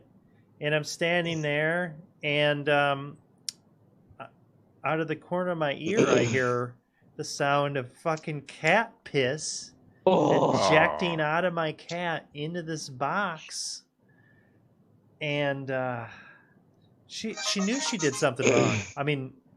Years ago. So y'all leave boxes out for cats to play with? Fuck yeah, that's dude. a cat thing. Like when you open Amazon packages. She played with the box the way she wanted. She pissed on the motherfucker. It's like giving a dog a box, he'll rip it up and make a mess. Yeah, they usually don't pee. It was totally unprovoked. She knew she did something wrong. I didn't fucking beat her. I would have. I was just like, what the fuck are you doing? Grab him by the tail and you swing him around. So they start pissing all over your fucking living room. And she ran off and she hid. It just totally unprovoked. So fuck off, Bella. Yeah, well, this happened just before tonight. If she keeps doing it, you need to watch though, because if she keeps doing it, it might be a bladder thing. Yeah, they'll get. Because one of my daughter's cats had that shit. If a cat starts peeing in weird places, or breaking the, it could be a. They have to like test for some enzyme in their piss, basically. She was like fucking staring me in the eyes while she was doing it. Well, maybe she was just pissed off at you. We did have a harness on her, like a walking harness. Earlier. Oh yeah, she was mad. She was fucking vindictive. Cats are fucking vindictive assholes. You don't walk cats. Man. What the fuck would you? You don't walk them. Why not? Take them out and leash them. Yeah. Why not? Why would you leash a cat? Don't you remember those pictures of Tootsie and Pee Wee out in the yard? Yeah. Oh my God, white people. Why? Who cares? They want to go outside and play too. Yeah, no, cats like going outside, but like, you gotta have a. Let's just agree this. Constant indoor-outdoor cat. Let's just agree to disagree. Teddy, seriously? What's wrong with you? Why is that a big deal? It's not a big deal.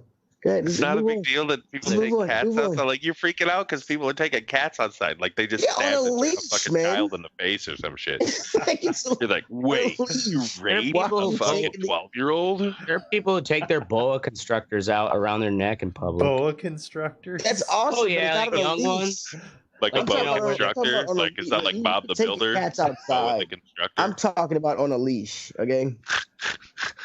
It's constrictor. Yeah. Could go walk her in the cemetery or something where there isn't much traffic.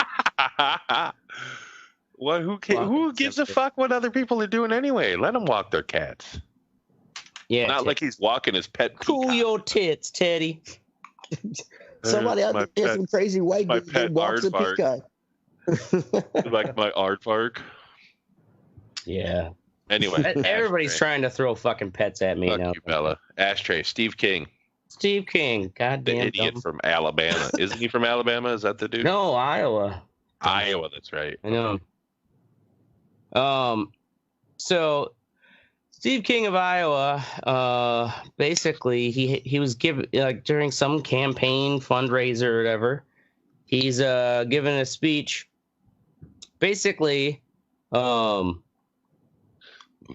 he said, what if we went back through all the family trees and just pulled those people out that were products of rape and incest? Would there be any population in the world left if we did that? Basically, because he wants to have the anti-abortion bill also not give you a right to abort a baby that's a product of rape or incest. And his argument is, considering all the wars and all the rape and pillage that's taken place, I know I can't certify that I was not part of a product of that. I'd like to think that every one of the lives of us is precious as any other. He's the one who was basically stupid fucking argument to make.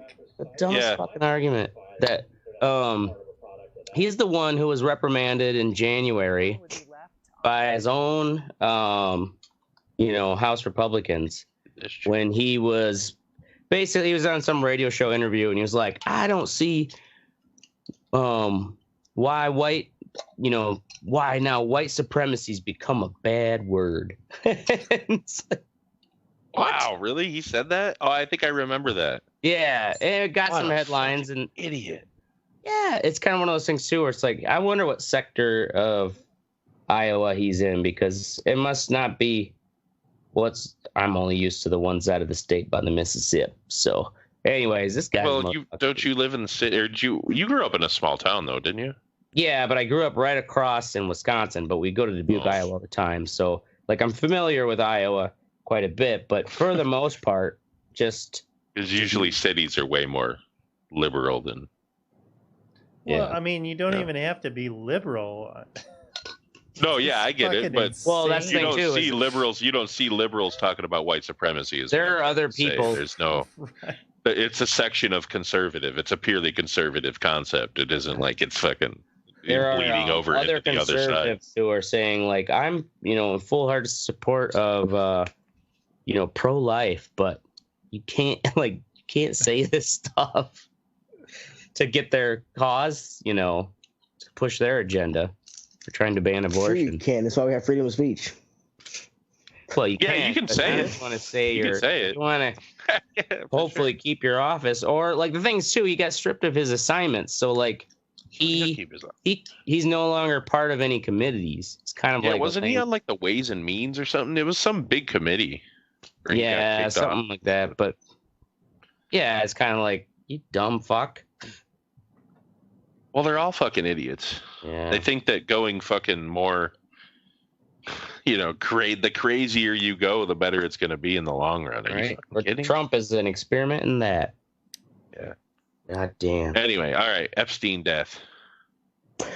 So Jeffrey Epstein is dead. The thing my focus think about it is that we're never gonna. I don't care if he fucking killed himself or fucking he's fucking in Cuba with Tupac sipping Mai Tais. Like it's like I wanted to see how deep this rabbit hole went and who was all involved, and now we're not going to.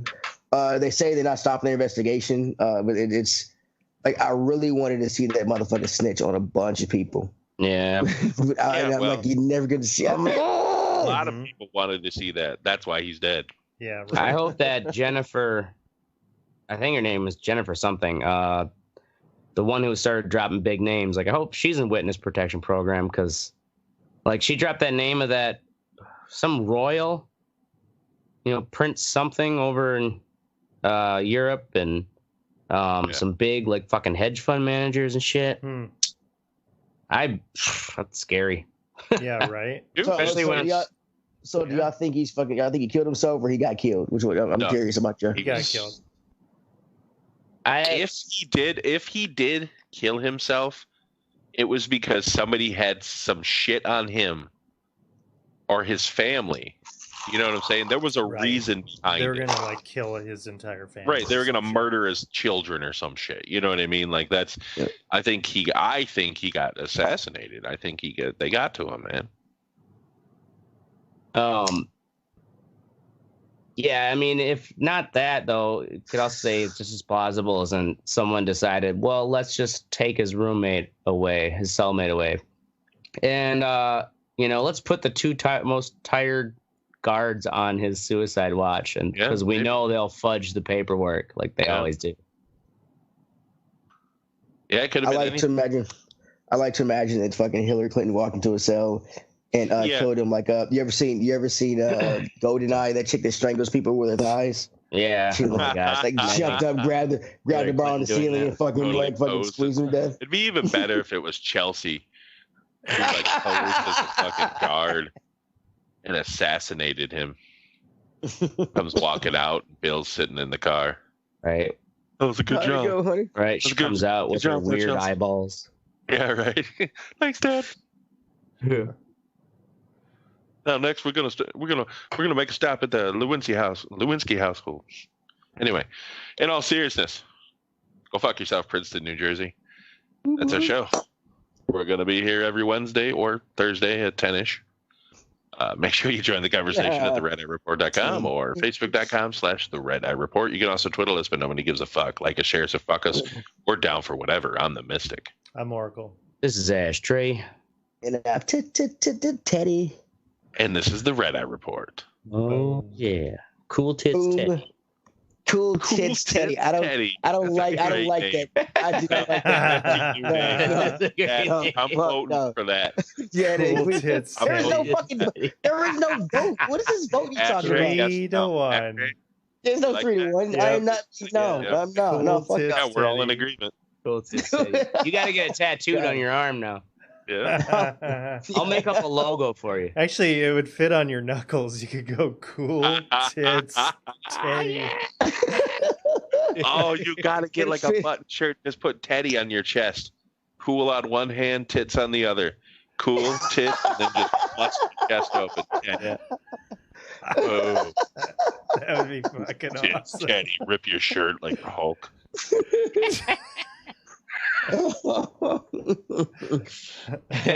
You're a horrible friend. I just want you to know that. Oh, come on, dude. Oh, you know that'd be phenomenal. Oh my god. We go viral. You did that shit. Just write it on there with marker. You ain't even got to put a tattoo on there. I'm not getting a tattoo. I'd get it made into a ring and punch that asshole in the face.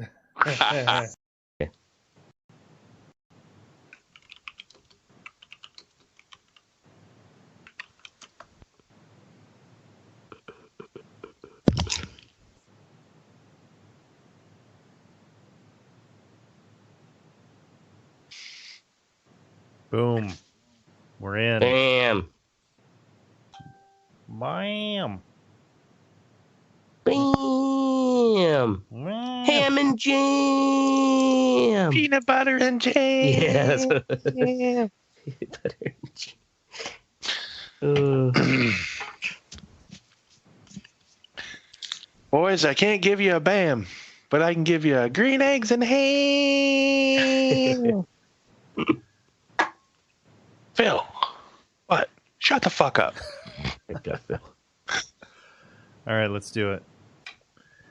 On this episode of the Red Eye Report, we're talking about UFOs, specifically the rebranding of UFOs to UAPs, or unidentified aerial phenomena.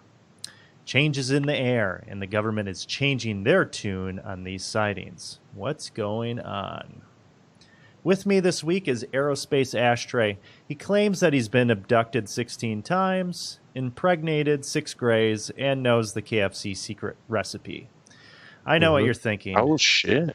Maybe I can buy the abductions and even the KFC recipe, but we all know he can't knock shit up, so... That's right, I'm sterile, baby. I could fuck any alien, not to worry. I'm telling you, that's just some shit he tells bitches so he doesn't have to wear a condom. Right. Yeah. I swear to God. He gonna fuck... Yeah.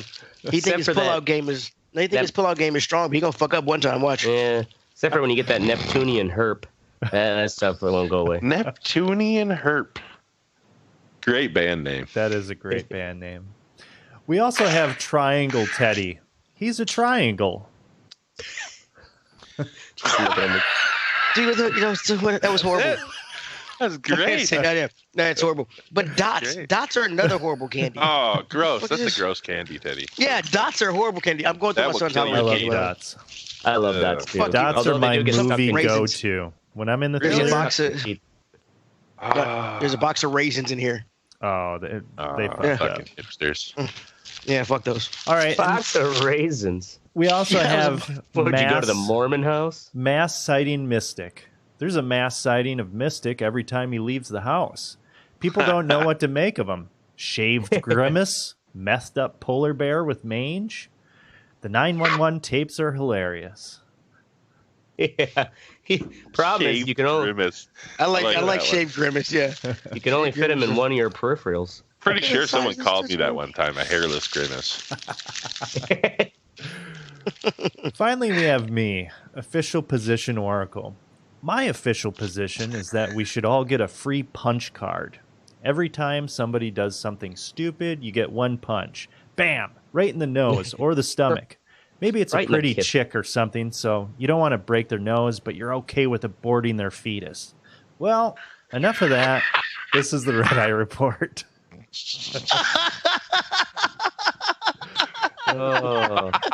Oh my God! I was waiting the whole time for you to get done to say that your official position was grabbing your ankles, but then you finished off strong, and it just took great.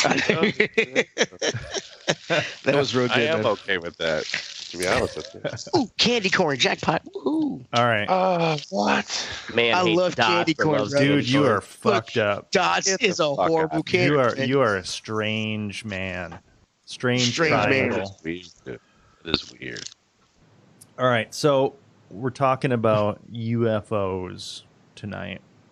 And UFOs have been in the news recently, definitely over the past couple years. We had that weirdo Storm Area 51 meme thing. Yeah. Oh, yeah. With the it never happened. I mean, they had a show, right? Like a music celebration thing. Yeah, they had a music thing. Did anybody actually try to go up to the border of Area 51? One woman, yeah. One woman did? One woman that did, yeah. She was like fucked up on something, and she went past the line, and they just grabbed her. She was probably just like, I just want to actually go back with my people. Yeah, so, I mean, for that shit, I'm honestly, well, that was obviously just a dumb fucking meme thing. But a lot of the kind of abduction stuff and weirdo story shit, I don't really buy it. I haven't really bought it for a while. I'm a fan of the X-Files, but that's fiction. Or is it? Or is it? So recently, I have been seeing this stuff from the U.S. government. The U.S. government seems to have changed their stance on how they're labeling UFOs. And now they're called UAPs, or unidentified aerial phenomena. UAPs? UAPs. Dumb. And it seems, and I will get into some of the footage that has been released within the past couple of years. The New York Times has run a few articles on it. It's been hitting major media outlets recently. It seems that they are acknowledging that there is shit out there that they are tracking and they don't know what it is.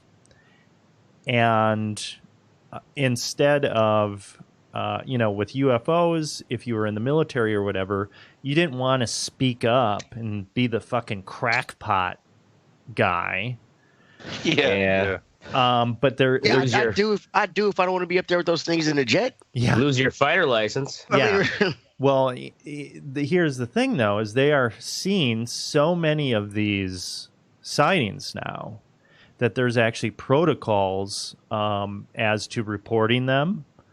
Wait, how often? I mean, you said you're seeing so many of them. Is there like a number or like of how many sightings? It kind of seems to come in waves when different like carrier groups and things are in different areas. But I've heard of numbers of like upwards of 50 where it's commonplace where they actually are seeing this stuff. But I'm going to get into that. Let's kind of go back to kind of the history of some of the more credible UFO sightings. So this all started in 1947, and I didn't realize this, but the flying saucer was actually derived from the initial sighting where he was describing a disc or whatever, like skipping a saucer across water, and that's how it was moving. It was bouncing. Describing this a pilot? Yeah. So that he was describing what he was seeing, and that's where flying saucer actually kind of the movement of it, kind of the erratic kind of movement. Actually, they were delta shaped. So delta shape is kind of like a boomerang, and I think there was like 3 of them or something like that. But anyway, so the U.S. that was called a delta shape. So the U.S. government actually has had programs that track these things. So they had one big one, Project Blue Book. I don't know if you guys have heard of Project Blue Book. I watch Ancient Aliens. I am very familiar with Project Blue Book. You're on the Project Blue Book. And they supposedly pulled the plug on Blue Book in 1969. They said they didn't have conclusive evidence. Yeah, all fucking lies, man. That's what they say when they just put it on the Black Book. But ancient astronaut theorists believe. Now, some of this stuff. Okay, so when it's just like an isolated case or whatever, one person is just saying it. Honestly, I don't buy that shit. But when it's significant enough where they're actually scrambling fighter jets to go after these things in the sky, like what happened in 1951 off the coast of Jersey. There were multiple sightings from the police, and they were trying to intercept something. In 1958, actually, I'm going to bring this photo up of Brazilian Navy actually had this. Now, when I see stuff like this, I'm kind of like, I don't know. I mean, you could fucking doctor a photo or whatever. I don't buy it, but this was supposedly from the Brazilian Navy, so, I mean, unless if you want to seem like a bunch of fucking crackpots. Right. Like you do. 1971, the Costa Rican government had a photo with one from a survey that they were doing. And so these are kind of like the times of the flying saucers. And then we get into looks like an old Ed Wood movie. Yeah, right. Then we get to the 80s, and the shape of the ships actually changes, and you're starting to see a lot of these black triangles. Ooh. And these things are fucking huge. Well, those aliens black triangles could be in style now, Right? So look at the way cars have changed. Have you guys heard of the Phoenix Lights from 1997? Yeah. That one's spooky. Spooky, right? So many motherfuckers saw it, and it sounds like it was ginormous. Not familiar. Okay, so I'm gonna put a video up, And this was in 1997. Like Ashtray is saying, a fuck ton of people saw this. Even the mayor of Phoenix, I believe, even the mayor tried to get the Air Force to be like, what the hell, like, give us a public report. Right.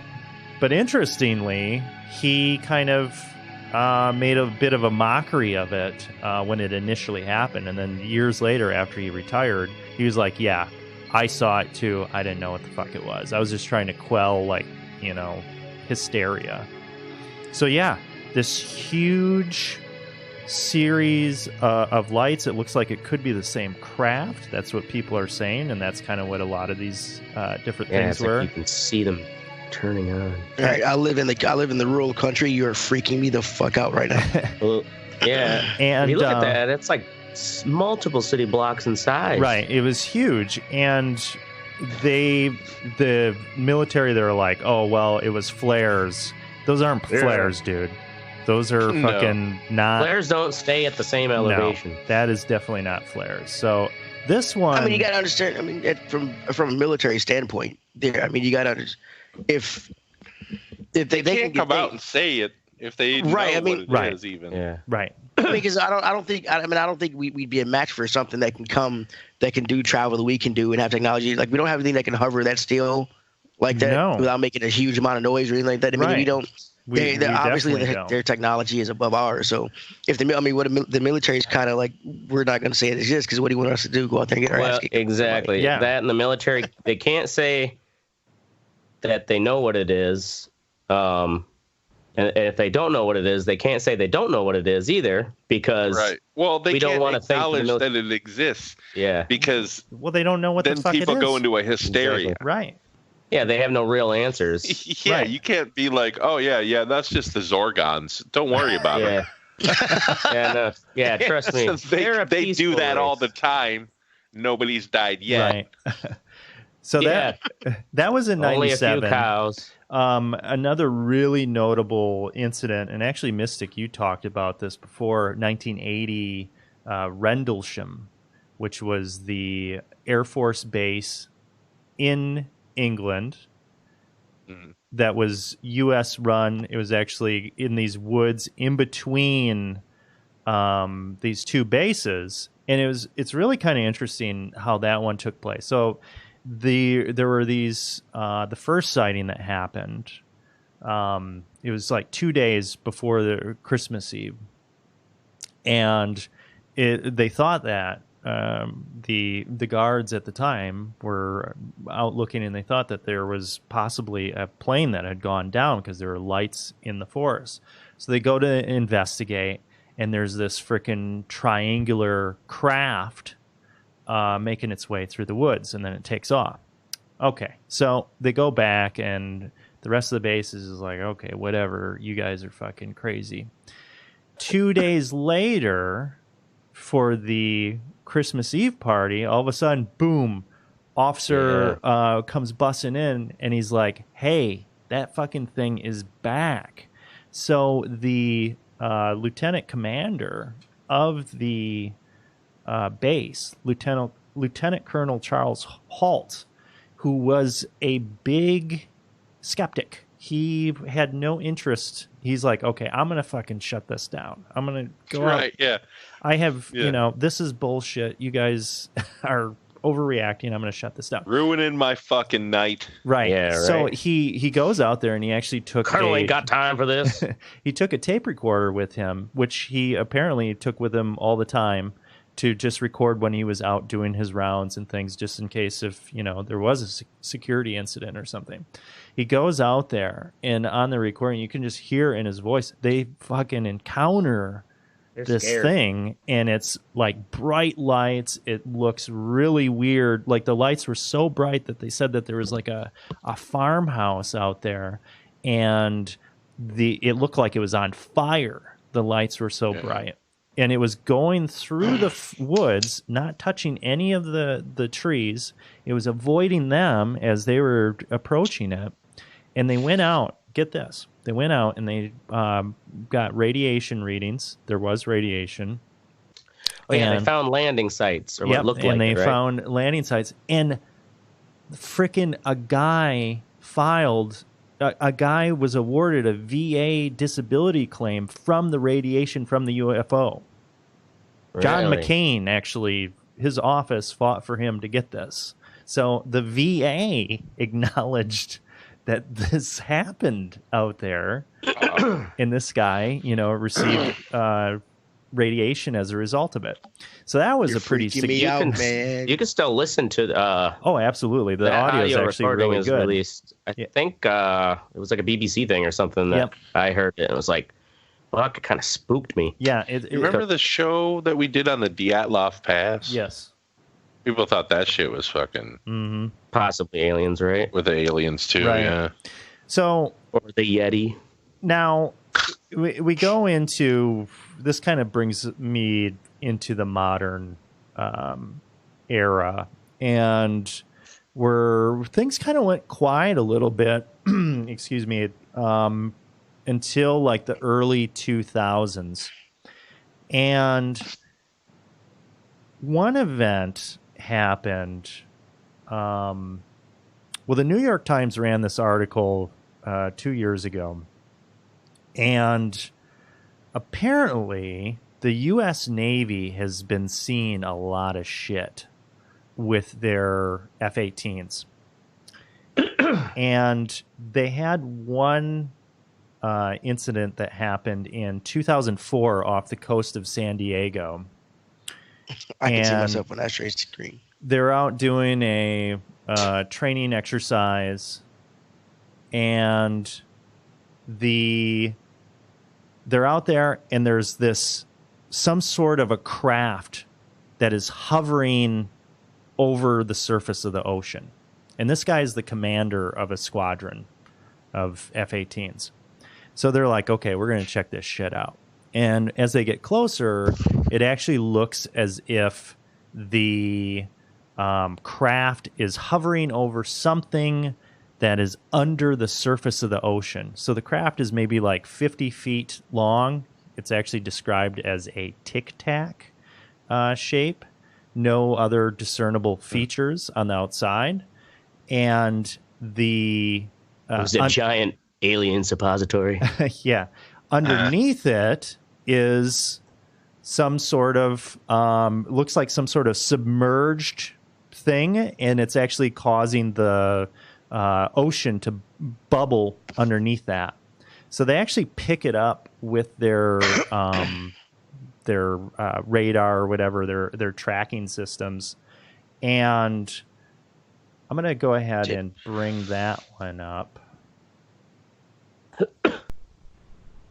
So let me bring that up here. So this one, you can't, they kind of zoom in on it. You can't get a good look at it, but when you hear this guy talk about it, actually, he was on Joe Rogan. And Joe Rogan interview? Yeah, cool. And I mean, the guy is completely with it. He's not a fucking crackpot. He's just a pilot. Well, yeah, and to be a pilot, you got to be pretty even keeled, anyways. Right. They don't let crackpots fly. And this dude is the not in your army, buddy, but in mine we do. This dude is the the commander, right? So there's that one, and so they go there, and then this thing just kind of bolts. It jets off, and the radar people on the ship. They're like, you're not going to believe this, but this thing is like 50 miles away at the rendezvous point where you were supposed to go to, like almost instantaneously. And they were describing this, and the guy said, he's like, the human body can withstand 8 Gs.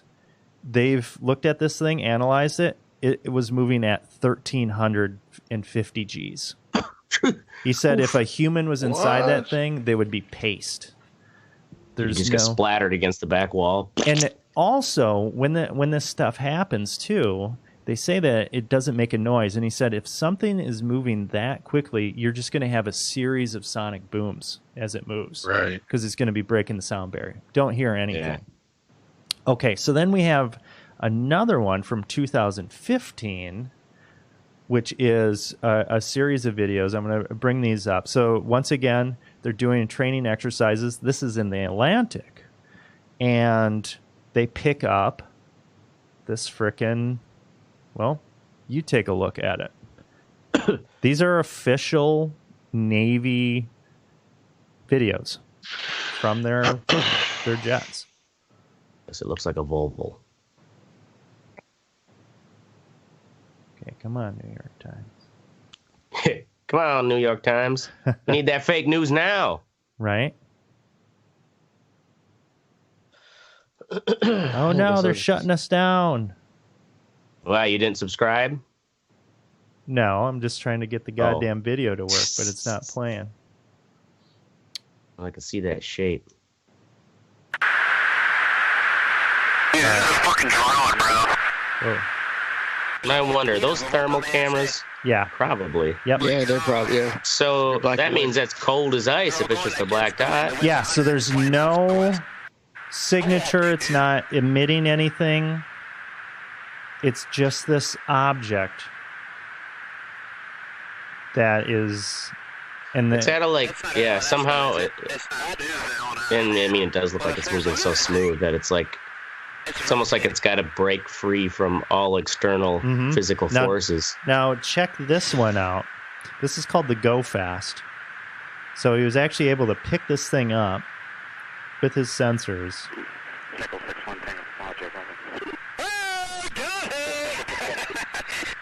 weird. Are you sure he's like getting in front of me? Did you box moving target? No, I took an auto track. Oh, okay. Oh my god. Ooh, look at that fucker go! Look at it fly! That reminds you of like how hard it must be for the cameraman to keep track of the golf ball. So these guys are obviously completely at a loss as to what these things are. They're just trying to track them with their sensors. They don't know what's up. And these videos were actually released. There's this To the Stars thing, the Blink 182 singer. Oh, is Alien Research Tom Company DeLonge, or whatever? Yeah. So actually they released these videos and they've been working with the Navy. It wasn't supposed to go out to the public, but it did. So after that, you know, the Navy's just like, all right, well, I guess we need to acknowledge that we are trying to figure this stuff out. They'll let the guy from Blink 182 know, but they won't let us know. What's going to happen? I never trust a punk rocker with top secret that information. Sounds like a horrible plot to like a sci-fi movie. Right. Like the singer from a punk band like outs aliens. Right. And then now, society has to come to terms the with Stars the Academy. These are the people that are on To the Stars Academy. So the co-founder, Jim Semivan, 25 years as operations officer for CIA. Steve Justice, Skunk Works. So Lockheed Martin Skunk Works. What's Skunk Works? That's division all of the top secret shit, making all like the SR-71 and shit like that. Great name for a top secret the ray thing. guns, Ashtray, the ray guns. Yeah, those ray guns they keep talking about, we never get. Yeah. So like I said, got mine last week, bro. They have all these people from the CIA, all these people from intelligence, and actually, this To the Stars Academy, the Army actually inked a deal with them, $750,000 commitment with them because they claim to have exotic extraterrestrial materials from crashed vehicles, and the Army wants to study them to potentially make fucking armors and weapons. Say that again. $750 million? No, 750,000 pieces. No, money. No, dollars. Oh, it doesn't money. seem like a lot for any defense contract. It's not. Okay, so they spent that much trying to make a pen right upside down. Right. The Army has joined the extraterrestrial fray in a big way, inking a contract with DeLong's TTSA to collaborate in the study of exotic metals that both parties hope will lead to the development of advanced technologies. To the Stars claims to have acquired, designed, or produced these materials, which can offer an array of futuristic modifications like active camouflage, beamed energy propulsion, inertia mass reduction, and quantum communication.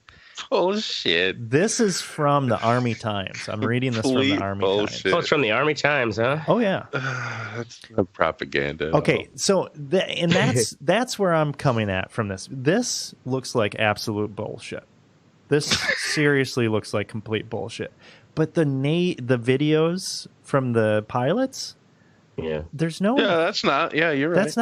That's not bullshit. So I'm really kind of trying to figure out what the fuck is going on. Like, it almost seems like, I mean, this just totally smells like bullshit here. Is this like some sort of fucking smoke screen I don't think something?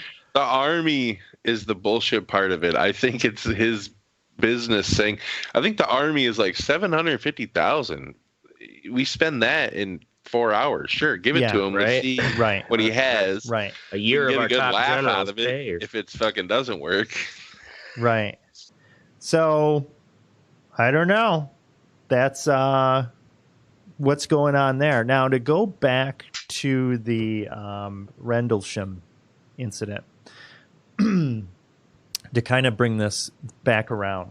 When they were out there, remember there were the two guys that saw the small triangle vehicle initially.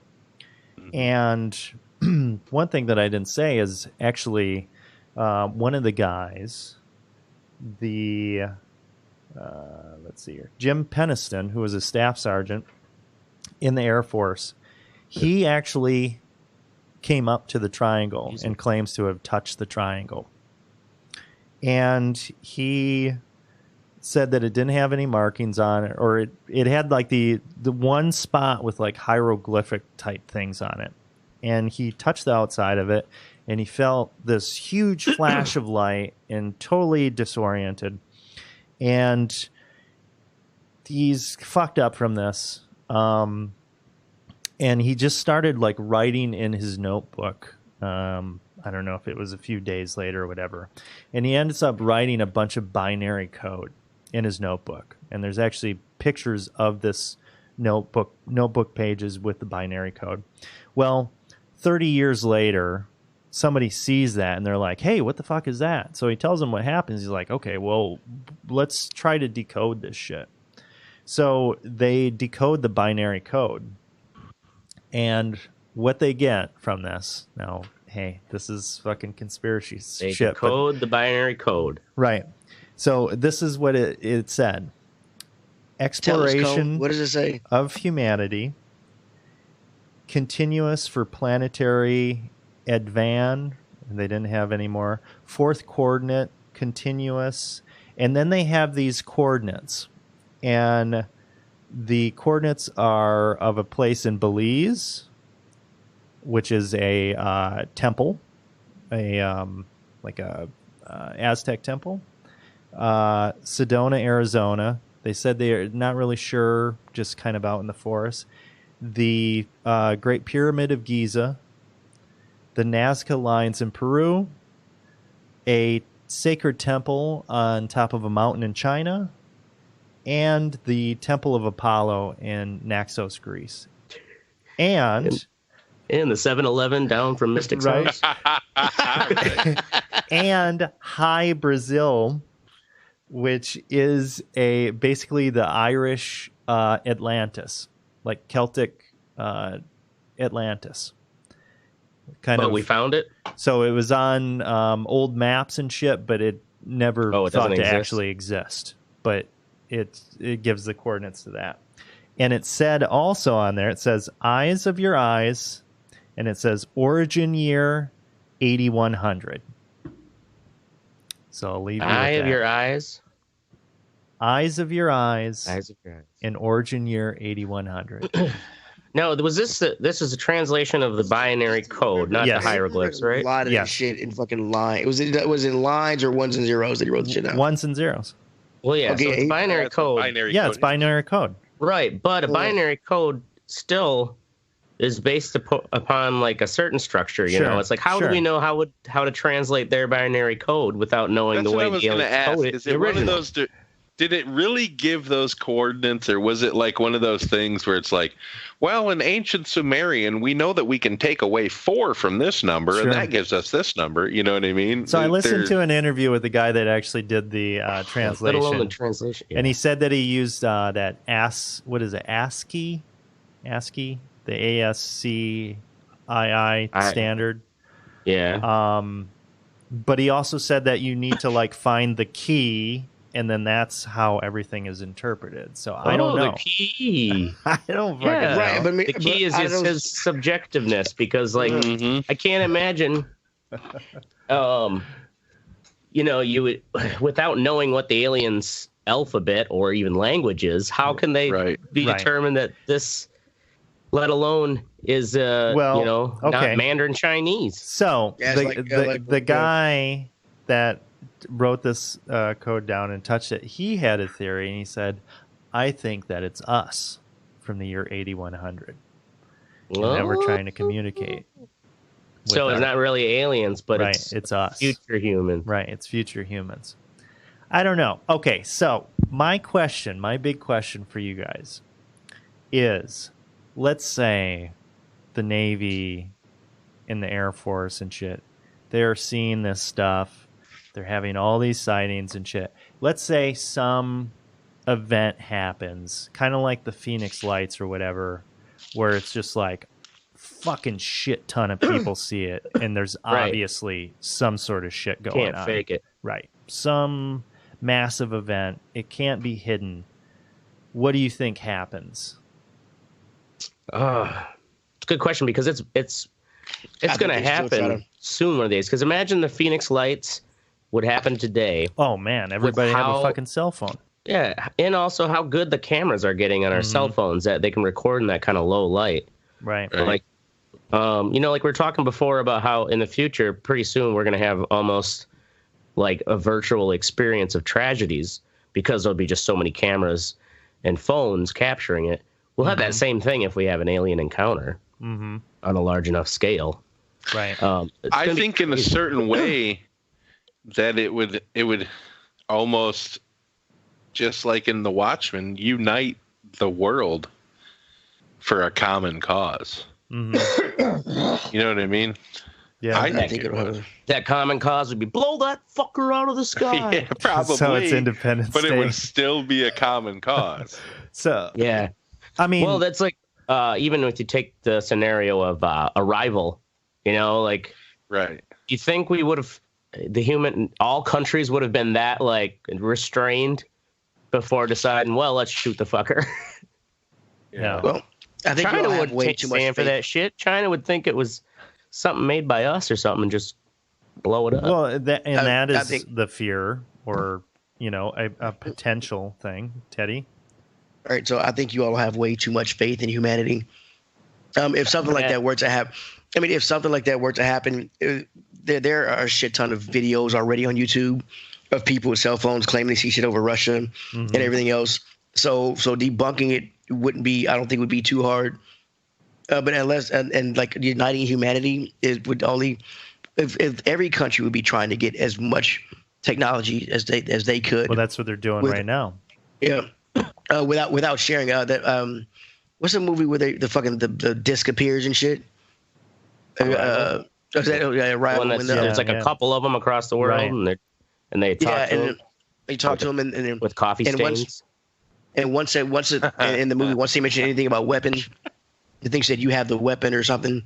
They translated like everybody went dark because they said that all of them had a weapon. They're like, oh, we got a weapon, and like everybody went dark. Yeah. I mean, it's every country is in it for themselves, and even if we got attacked, I don't think it would be some Independence Day shit. I think it'd be fucking. It'd be horrible. I think it would give the mouth breathing fucktards that live in Tennessee a reason to hate something other than a Middle Eastern race. Dude. Yeah. You know, honestly, we could all unite in the hatred of another species. Right. It'd be like a temporary thing where we all hate the Greys or whatever, and then hopefully we get rid of the Greys, but we would then go back to fighting over like who gets to use this technology to build with stuff like that. Now, what makes you think? I mean, these things they possibly could have been around for tens of thousands of years. We just have the technology now to really see them, observe them. Well, and to ancient astronaut theorists believe those they have been here. Do the ancient alien theorists believe that ancient astronaut? Dick. Yeah, they're ancient. Yeah, you gotta say the astronaut. Yeah, the ancient astronauts. Do they believe that? Disrespect my show. That God and Jesus could have been a manifestation of, like, religion started actually as a manifestation of. No, they pretty much say he was an alien. Any kind of religious figure, they pretty much they pretty much just say he's an alien. Any person. Yeah, it's all Benjamin Franklin, fucking alien. Fucking alien. Who else ties a fucking key to a kite to get electrocuted and survives? Right. Alien, bruh. Alien, bruh. Yeah. Well, they kind of saying if Jesus came have back to tie everything to being an alien, though, don't they? Because isn't that the whole point of the show? Right. Mm-hmm. And just watching that crazy guy with the crazy hair. That's really they don't want to let their audience. Facebook bullied him into cutting his hair. Oh, come on! Did he really? I know. Yeah, he doesn't have the weird fucking. It's he's got the same sort of kind of hairstyle, but it is a lot smaller. He's great. Yeah. Well, there you have it, fucker. Tasha says. Tasha Page said that Project Blue Book resurfaced. Yeah, I mean, Project Blue Book. What's that, Ashtray? Oh, if Jesus comes back, well, how would we not know Jesus wasn't just an alien? Because you're going to have a certain number of people. You might tell us. Well, I think that's part of the problem. If like religion, I think a lot of people, and I think that's the problem with humans. We think for us to think that we're alone in this huge ass galaxy. One, for me, would be extremely disappointing. Because there's so much wasted space. Yeah, it's pretty egotistical too. Yeah, and it's so egotistical to think that we're all that's here and God put us here. Sure, I mean, when it is discovered, I don't think we're alone. But when it is discovered, I think it will fuck up a lot of religious shit. And it'll cause. It'll have an existential crisis. Yeah, it'll have a bad effect on humanity. It proves that God doesn't exist. Right. Well, plenty of them are going to be like. Then they're going to be like, God created those aliens too. Maybe they're waiting. Universe. Maybe they're waiting for enough atheists. Waiting for Trump to die. Well, the shit's fucked up for a while, boys. Let's just wait. Don't say Trump and die in the same sentence, dude. We're going to get shut down. We're going to get shut down right now. Yeah, my son's asleep. I don't want to get my door swatted. Right? My house swatted, bro. Get canceled by Trump. All right. So there you have it. You heard it here first. So in 10 years... when they actually confirm fucking aliens and they can't deny it anymore. You're like, I heard it here. Right report taught me that. I didn't even know what aliens were. I've just seen that movie where they were kidnapping kids. There's one alien was doing experiments where they're kidnapping kids to see if their parent, their mother, and erasing their memories of everybody to see if the mother remembers, and one mother remembers, and she like tracks him down, and she finds this government guy. And she's like, "Why do you let them do that?" And he's like, "We can't stop them. They're so technologically advanced." Have you ever seen it? I can't remember the name of that movie. I don't know what the fuck you're talking about. It was. I got high one day and it came on. I was watching. Like that sounds interesting though, where it's like people in the government. He was probably just super high and watching like a cooking show or something, and like he's imagining all this shit. Anyway, nope, I'm gonna find it. You motherfucker. So until we do meet aliens. We found a company that can insert memories so that you can believe that you met aliens. Right, so we're gonna listen. Ashtray. I don't remember this movie. Up. All right, shut up, Ashtray. Mute yourself.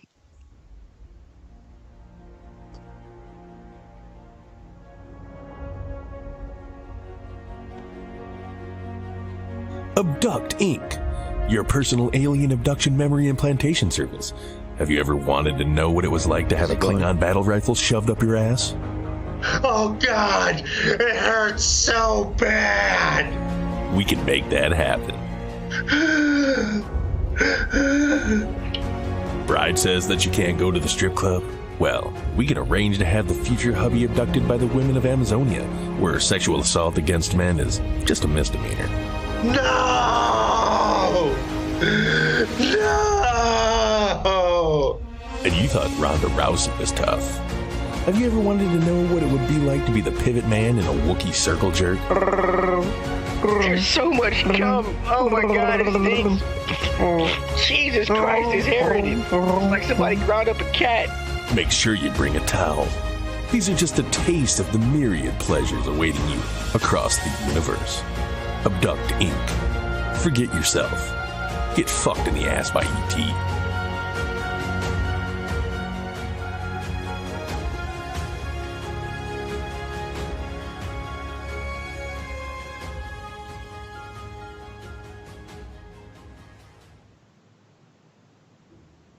That was pretty good. That wasn't bad. I'm guessing Ashtray wrote that one. I think Ashtray actually did the Wookiee. That sounded like Ashtray. Yeah, I think that was my Wookiee. That was pretty good. Yeah, I can do a good cum guzzling Wookiee. Wow. All right. That's what he said. So we're moving on to the What's Sexy portion of the show, where we tell you what's fucking good in this world. First up, we have Mystic with The Watchmen. Hello? Are you there? Yep. Yes. All right, cool. So The Watchmen is a comic book, obviously. If everyone doesn't know. Obviously. I think everyone does know. But, I mean, whatever. It started as a comic. I've never read it. I saw the movie when it came out. But the show on HBO that they just came out with is good.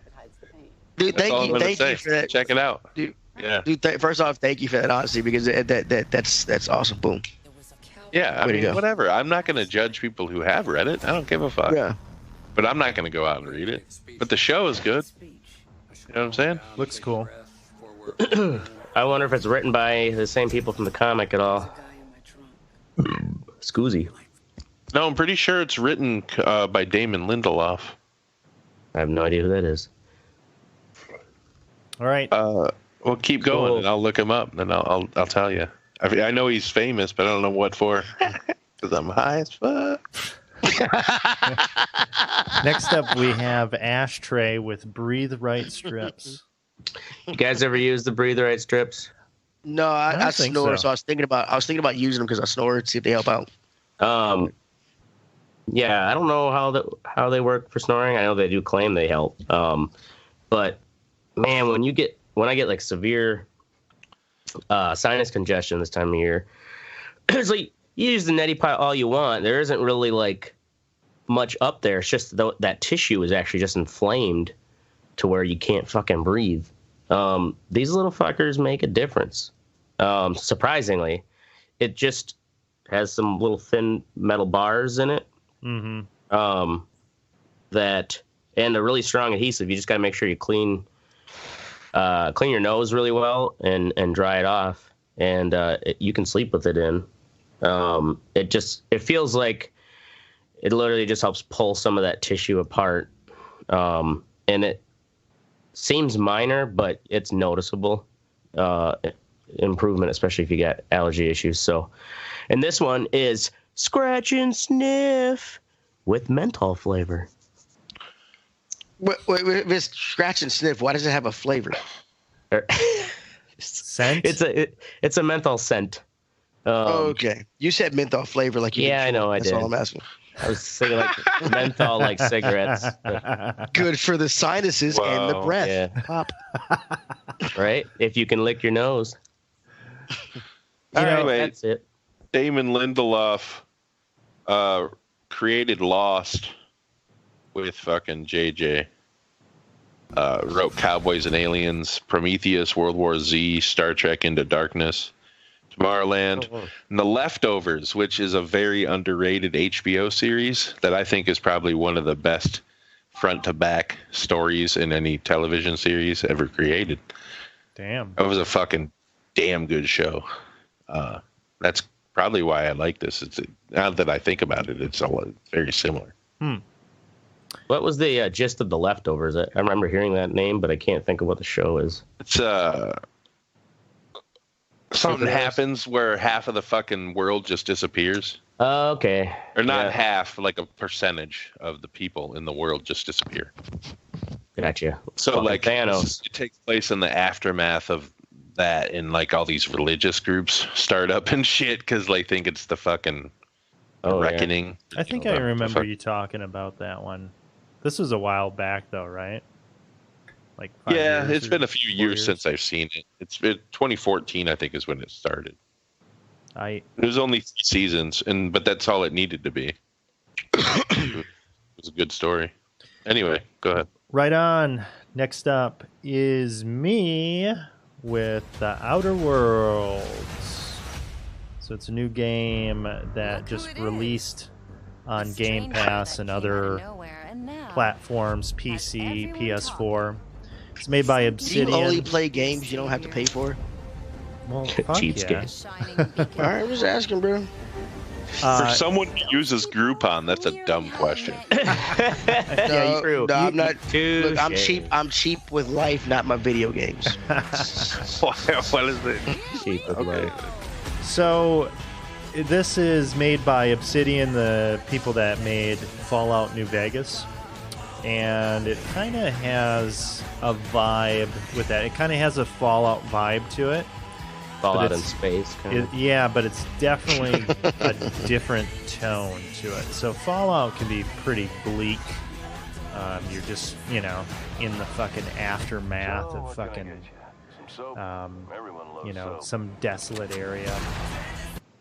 Whereas Outer Worlds is kind of like a colorful space thing. You get your spaceship going, you're kind of going to all these different places, you pick up party stuff. I really like the writing. The dialogue is extremely good. Something that I wasn't expecting is the shooting is actually reminds me of Borderlands. It's really good. It's good, man. You get some good guns. It looks almost like a Borderlands type. It really, I'm liking this game a lot because Borderlands is cool to me until I get to my, 10th gun variation and I'm having to keep track of fucking all that shit and the writing is fucking dumb. Whereas this has clever writing and you have some of that loot stuff and you have some of the shooting, but it's not like complete. It's not a loot shooter.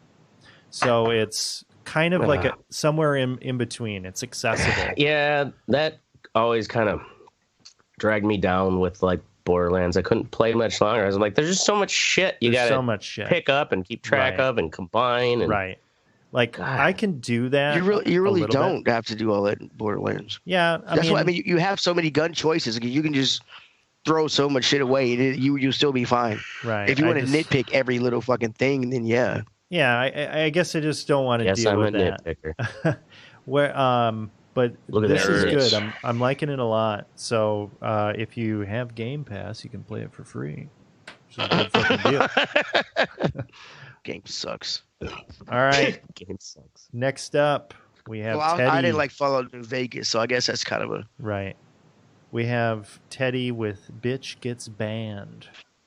FaZe Jarvis. He's a YouTuber who plays Fortnite, the gayest game alive. He's been banned from life. He's been banned for life from that game because he was caught cheating using aimbots. Yeah, he was using aimbots. And this stupid motherfucker, he posted a video of him openly using aimbots on YouTube by accident. He ended up deleting it. That's how he got caught. How does an aimbot work? It's a little cheat that it automatically once you hit somebody, it automatically tracks them and follows them. So all you have to do is shoot. It's literally in the name. Well, I get fucking bot that aims for you. I know that, but I mean, like, is it something you got to do on the PC, or like how do you? I don't think you could use that on the Xbox, could you? No, you can't do it on Xbox or anything else, but you can't do it on PC. Okay. And my what's sexy about this is fucking, if you're gonna cheat, do it in a game that's not multiplayer, because it's fucking it's because the computer has no feelings. Right, pretty much, yeah. You want to use a Game Genie on a Nintendo or something? It's fine. But if I am paying money for a service and a game, and you're coming in and you have to cheat to win at it, it fucks up everybody's experience. Oh yeah, I mean that's fucking bullshit. I'm surprised that they can't tell if you're using an aimbot or not on the servers. You know, like you'd think there'd be some sort of a giveaway. Well, I think they you can report somebody, but also they will go through and they will say, oh yeah, we banned fucking 6,000 people today. Yeah. Because they catch up. And then it's kind of like an arms race. It's like, okay, now we're a step so they ahead. keep trying to find sneakier ways to do it without it giving away something traceable. Right. Which I don't know. My thing is, you gotta just be a fucking dick face to do that. Well, I mean, he had a lot of followers in this Fortnite game because people thought he was that good. He's still claiming he's that good, but I mean, after using aimbots, who's really gonna believe the kid? I mean, I won't. So was the video he openly talked about it, or it didn't say. He just said he openly posted a video of him openly using it. So I don't know if he's talking about it. I doubt he was talking about it because he didn't want to get caught. Dumbass. Well, but my thing is, I think this kind of streaming society that we have going on here, or streaming fad, where everybody is trying to be as good as they can to get followers and try to. Hell yeah! Look at us here at the Red Eye Report. We the best, baby. We're like the anti. Right, we're the anti-aimbots followers. Yeah, it's true. We actually use mistbots. Yeah, right. I think this is part of the reason, and it kind of makes me wonder how Travis Dressler is actually just a bot that spews out random facts. Right, he's a. Top fan. He's an algorithm that's just gotten out of control, but is not bent on world domination. He's you guys watch Silicon Valley at all? The HBO show? No. One dude creates a bot that responds. Like, one guy keeps messaging this other guy and he hates him, so he creates a bot to respond in a negative way every time. And the dude thinks that they're just like being dudes and like fucking with each other. It'd be like, I hate Carl. He's like, I fucking hate you. Oh, you're so funny. Fuck you. It's fucking great. All right.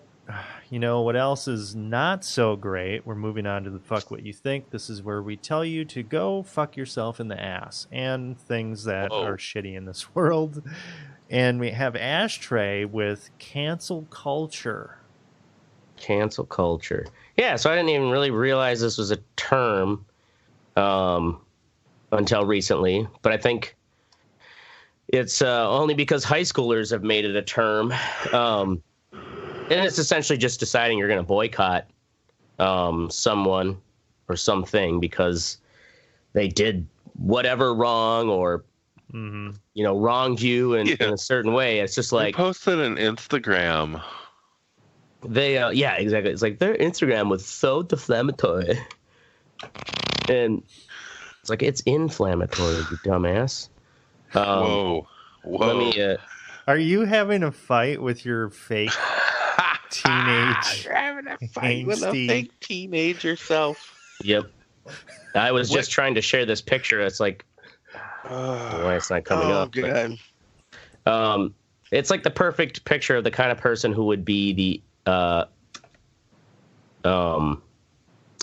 cancel culture, almost like that trigger lib, triggered lib meme. The person that bullied you. But yeah, all it is just like deciding. I guess there was like a whole horde of people deciding they were going to cancel Lizzo because one of her songs was on the chart, above Ariana Grande. But Ariana Grande did a remix with her, but that one wasn't on the top charts. It didn't give Ariana Grande any credit. And it's just like, even though Ariana... Are you speaking English? I don't even really understand what you're saying. Dude. Ariana Grande... tweeted out, congrats, it's like Ariana Grande didn't have even a problem with this, and it's just the way Billboard works. It's whatever version. Okay, yeah. It's the most are you some secret like super Ariana Grande fan? Or is that what you're trying to get at? Oh no, Lizzo for life. Bitch. Okay, so this is dumb.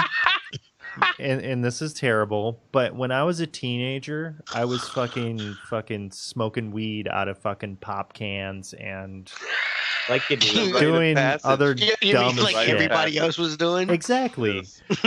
So I mean, this is more dumb shit that kids do. Yes, I don't agree with it, but also I think back about, how much of an idiot I was. So I can't really fucking talk. Yeah. I guess. But there's, that Obama had a recent thing where he, basically scolded millennials that, like, you can't just go around pointing out everybody's right flaws, and whenever they make some mistake or misstep or say something insensitive, and think that that's being woke and like you're making change that way. Right. Yeah, it's fucking dumb. Because they are just fucking. It's like the people when you go to the co-op. It's like you'll find those people that will argue about anything. Right. That's when you punch them in the stomach. Or headbutt them like you do in Matt. Run away. All right. Next up, we have Teddy. Stab. Oh, you're not going to say the rest of it? All right. Nigga stabbed over a chicken sandwich. Oh, you like that? Zero tolerance. Man, Zero tolerance. We need to fire Oracle. Oh, my God. So, yeah, man, a nigga was killed over a goddamn chicken sandwich. This shit is getting out of hand. Do you say nigga 17 times in every show? Stop whining. Dude, so a cat in Maryland, he cut in line. Another gentleman took offense to that and stabbed him in his chest, then took his bitch and ran. He took his chicken sandwich? No, it was a woman with him. He took his chick and ran. Not chick and ran. Oh, he took his woman with him. Yeah. Oh, so he's on a date to Popeyes. Oh, my God. Because you don't take that. You don't get in front of my woman. So, come on, baby, we gotta go. He left the knife at the scene. The cops are still looking for this nigga. And my thing is, there was a line specifically for the chicken sandwiches, and then they were handling other shit at other registers. So this fucking, there are enough people in here to see this motherfucking. And if you were dumb enough to stab a guy over a chicken sandwich, you do not belong in society. Yeah, that's valid. And most Popeyes are in the one Popeyes that I go to, it's in the two I know of in Nashville are in very urban areas. So I mean they're kind of like everybody knows everybody. I mean, why would you want, if this guy stabs somebody over a chicken sandwich, why would you want him in your neighborhood? I mean, he could stab you because you cut him off. Or I mean, like a child molester. We don't want no chicken sandwich stabbers in here. Whenever Halloween comes around, tell them, don't you turn your porch lights on and stab someone for a chicken sandwich. Look, I find out my neighbor killing people, I'm either taking him out before he take me out, or I'm calling the cops. One or two. Well, I would hope if you stab a motherfucker over a chicken sandwich, you go to jail. You're probably not mentally These are just not problems that white people have to deal with. Like I said, you don't go to a Popeyes after 9 p.m. if you're white. I don't give a fuck. Dude, you'll get stabbed. It won't be over a chicken sandwich. It'll just be because you're white. Go to a White Castle at 1 a.m. in St. Louis. Boy, that's a romp. Jesus. I went to White Castles by my girlfriend's house like 2 weeks ago, and there was a tranny working the fucking window. I was like, awesome. Nice. So, nice. That's fine, man. Why you gotta judge? It was weird. I was high as fuck. Caught me off guard. I was like, whoa. Because she had they do exist. Oh. It was weird shit. It was. I'll take a selfie with you. Nuts. No, actually, it's like, wait, a tranny in Tennessee? Get out of here. That's what I was just kind of. I was like, he meant a transmission. It was a transmission from a 1967 Dodge Dart. Right? Yes. Why aren't you taking my orders? Not taking even orders. Just rusted and leaning up against the till. Right. Anyway, go. Sorry. All right. Next up, we have me with Season of the Disease. So, what did you catch this time? That's a good band name. I didn't fucking catch anything because I have a solid fucking system, Teddy. I fucking, whenever I feel... Whoa. How solid is that system? Whenever I feel the disease coming on and I'm surrounded by fucking people sneezing and coughing and fucking boils exploding, fucking eyes what the fuck? Where do you work? Shooting pus. Well, Christ. Well, these people that you're helping probably are not. They probably don't have the best hygiene, do they? Well, okay, I might be exaggerating a little bit, but if somebody comes in with a cold, I have my vitamin C packets. Fucking dump one of those motherfuckers in a cup. Fucking ingest that. If I feel anything beyond that, is it emergency? It's the knockoff emergency because I'm not going to be spending that money. Yeah, because that shit doesn't work. It fucking works for me every time. It does not, dude. It works. Teddy, if he doesn't get sick, it works. I don't give a fuck how it works. No, your body can only absorb so much of a vitamin at a time. Just you're fucking loading it with thousands. This is a placebo fucking force field. Yeah. Yeah, right. Whatever, as long as it works. He's got a point. Even if it works for him, it's gonna work. Right. It works. If you believe, Teddy. Can't say. Motherfuckers are dropping like flies around me, and I'm running strong. So, just want to put that out there. But season of disease don't fucking come in if you're like dying, and you're obviously people you sick. help. They're kind of on that lower pole of like keeping their shit together, right? So they're probably like really sickly, maybe a little unkempt. Well, still. Dude, it also depends on the job, man. I've worked in restaurants where. Well, that just means I'm using that as a stereotype that they're going to get sick. We more know, often. Yeah, but we know how diseases work. We know how viruses work and shit. Fucking don't go somewhere and cough all over the place or fucking sneeze all over the place. Well, I mean, sometimes, like I said, some jobs won't let you do that. I mean, I've worked at restaurants where if you had a cold and you shouldn't be handling people's food, they would still like you still got to come in. I mean, but really? fuck that. Like if you don't have a fever, they'll then take the risk of you getting someone sick. Yeah, over the like loss of a hand. Wow. Well, that's the thing. It was like that when I worked at magazines.com. If you didn't have a fever, you came in. Damn. It's like you don't. Yeah. And I grew up that way too. Like I'm guilty of going in when I shouldn't. I am that motherfucker. All right. I think everybody in the Midwest has. Yeah. The Midwestern German, like, well, just walk it off. Go back to right. Fucking. Well, I got one leg left. Yeah. Might as well go in. All right. Next up, we have Mystic with commercials. So, I've bitched about this before, but radio commercials are just outrageously bad nowadays. Yeah, it's like I heard one yesterday that was just a lawyer talking into his cell phone, and you can clearly tell that it was him talking into his cell phone. So he had a voiceover dude do the intro and the outro, and then it was just him in the middle, like fucking, hey, I'm the best fucking, blah blah blah lawyer. But you could totally tell he's just recording it in a conference room on his cell phone. Like, dude, if you're going to advertise and pay that much money to advertise on the biggest station in Milwaukee, you should probably put some fucking time into it. Well, and usually they will, usually the station will bring you in. It's like, and use, because for the most part, you got to pay for it.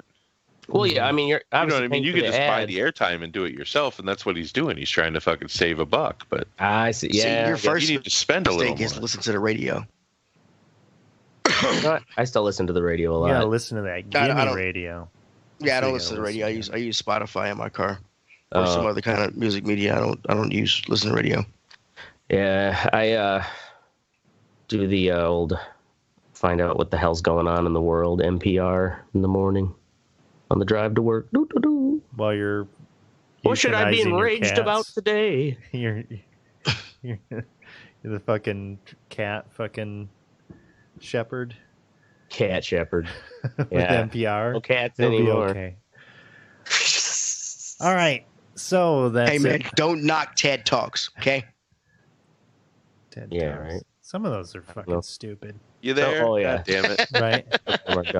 Hello? Yes. Yes. If you die. I hear you. Yes. All your jokes were lost. 0% financing. You know what I'm saying? Did you even hear that part? No. Nope. No. Okay. No. Never That's mind. why we didn't laugh. There's a dude that says it like 7 or 8 times in a row in a fucking commercial. Ugh. I hate that shit. Anyway, sorry, go ahead. In the words of Mystic, we didn't hear you because maybe you should get some better equipment. Ooh. Touche. Touche. Hey, man, fucking 0% financing. 0%. Don't get mad at me because I got sugar mamas. Plural. Sugar in-laws. All right. Brown sugar mamas. In all seriousness, go fuck yourself, Roswell, New Mexico. That's our show. We're going to be here every Wednesday night at 10 p.m. Central. Make sure you join the conversation at theredeyereport.com or facebook.com/redeyereport. We already gave up on Twitter, so don't worry about that one. No, I've been tweeting. Fuck you. You lying. Have you been tweeting? You need to make the tweet share to our Facebook page then, so we actually know you're doing it. How do I fucking do that? I don't think that's how that shit works. Your review is going to be I think you can make dependent on this shit, Teddy. You need to make sure that we know that you're working. Exactly. Well, and I'm pretty sure with with Instagram, when you make a post, you can set it Facebook to share owns to your Facebook. Instagram. Oh, Twitter and Facebook are Yeah, two fucking separate things. Yeah. I really think we just missed the boat on the Twitter thing. I think we should just... Twitter. Anyways. Fuck it anyway. Twitter's where cancel culture. I am not giving up, you son of a bitch. That's fine. Well, then send us screenshots. Because we know you can't Photoshop. You don't have to send us shit. Nobody really cares. Actually. What the fuck? Like us, share us, or fuck us, we're down for whatever. I'm Oracle. I'm Mystic. This is the ashtray. I'm sending screenshots. Fuck y'all. I'm Teddy. Oh, see? There you go, buddy. And this is the Red Eye Report. Easy. There you go. Bam. Report. No, yeah. Who's just went live? Someone calling you? No. What the fuck was that? That's my fucking live call. Please don't do that again. Brings all the bitches to the yard. It scares them all away. Yeah, right. Like, seriously, do you guys act like this around other people, or is it just us three that bring out the fucked up around all of us? I actually do. No, I act like this around other people. I act this around my friends. Yeah. I act like this around people. I mean, maybe I'm a... Well, I don't know. I sound pretty vulgar around other friends, too. No, it's just you guys. Right. People love about me. Fuck it. We're doing it live. We're here early tonight, folks. Yeah. And in this episode of the Red Eye Report, we're discussing sports betting. With me this week is the all-seeing Oracle. Oracle's used to bet on underground cockfighting. Then he moved out of his parents' house. Next to him is the soot-covered Ashtray. Ashtray runs the most insane meat raffle you've ever seen. Every Sunday, he goads slightly inebriated patrons of a local establishment into spending their hard-earned money on meat that's not fit to sell anymore. That's right. He auctions meat. Keep that in mind when you're upset next time that you work at a bank. My meat sticks are only $1. Gross. You also got a fluffy teddy bear. Obviously, he's only bet on dominoes. Last and least, I'm Mystic. I don't bet much, but... my God. Hey, you thought I wouldn't listen, bitch. That's right.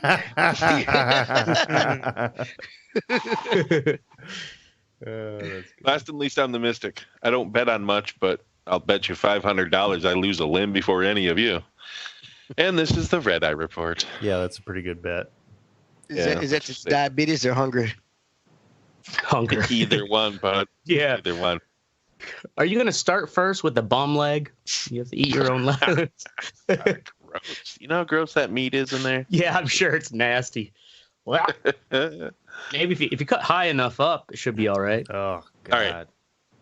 We're talking about sports betting tonight. I thought of this because, like, a lot of people don't know this.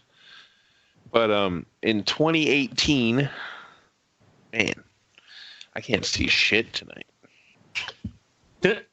Because I'm super Way to go. high. Hold on. move down here.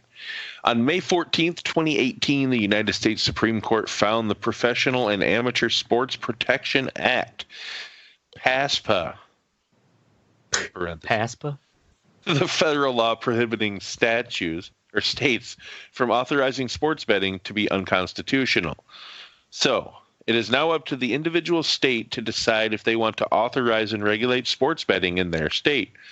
Congress can also take action on the authorization and regulation of sports betting, but it has so far left it up to the individual states. So, where can you legally bet?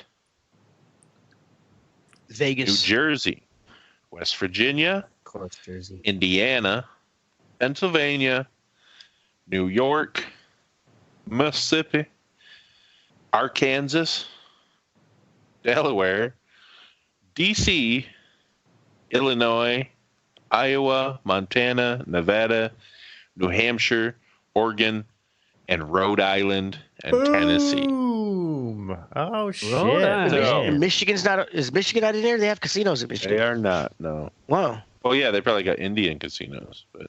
Oh well, yeah, I know. The only Michigan casino I went to was one of those where it's like it's on a boat, which is permanently parked and anchored right next to a hotel. So, does this cover like online shit, or how does this work? Do you have to be at retail sports betting in Rhode Island? It's retail sports betting is live at casinos in the state. Legislation adopted in 2019 that will allow for mobile sports betting, but no mobile sports betting is available at this time. DraftKings is not yet live with the sports betting in this state. Tennessee legislature passed a law in 2019 that allows for mobile sports betting. No retail sports betting is permitted. So you can do it online, but you can't go to an establishment, whereas Rhode Island's opposite. You can go to the casino. And obviously Wisconsin is not. So my idea that I was going to place a bet just to see how it worked, is impossible, apparently. Well, you should have told me. I would have placed a bet. Shit. And I'm going to be honest with you. I'm not I am definitely not putting my shit in some weird ass like fucking sportsbet.ag fucking, hosted by GeoCities. Just give me your credit card. I swear to God, I don't know about that shit. So that's not happening. But I mean, if Teddy wants to, go right ahead. See how it works. Anyway, let's get into the fucking what up with a sports betting, man. So, sports betting is the activity of predicting sports results and placing a wager on the outcome.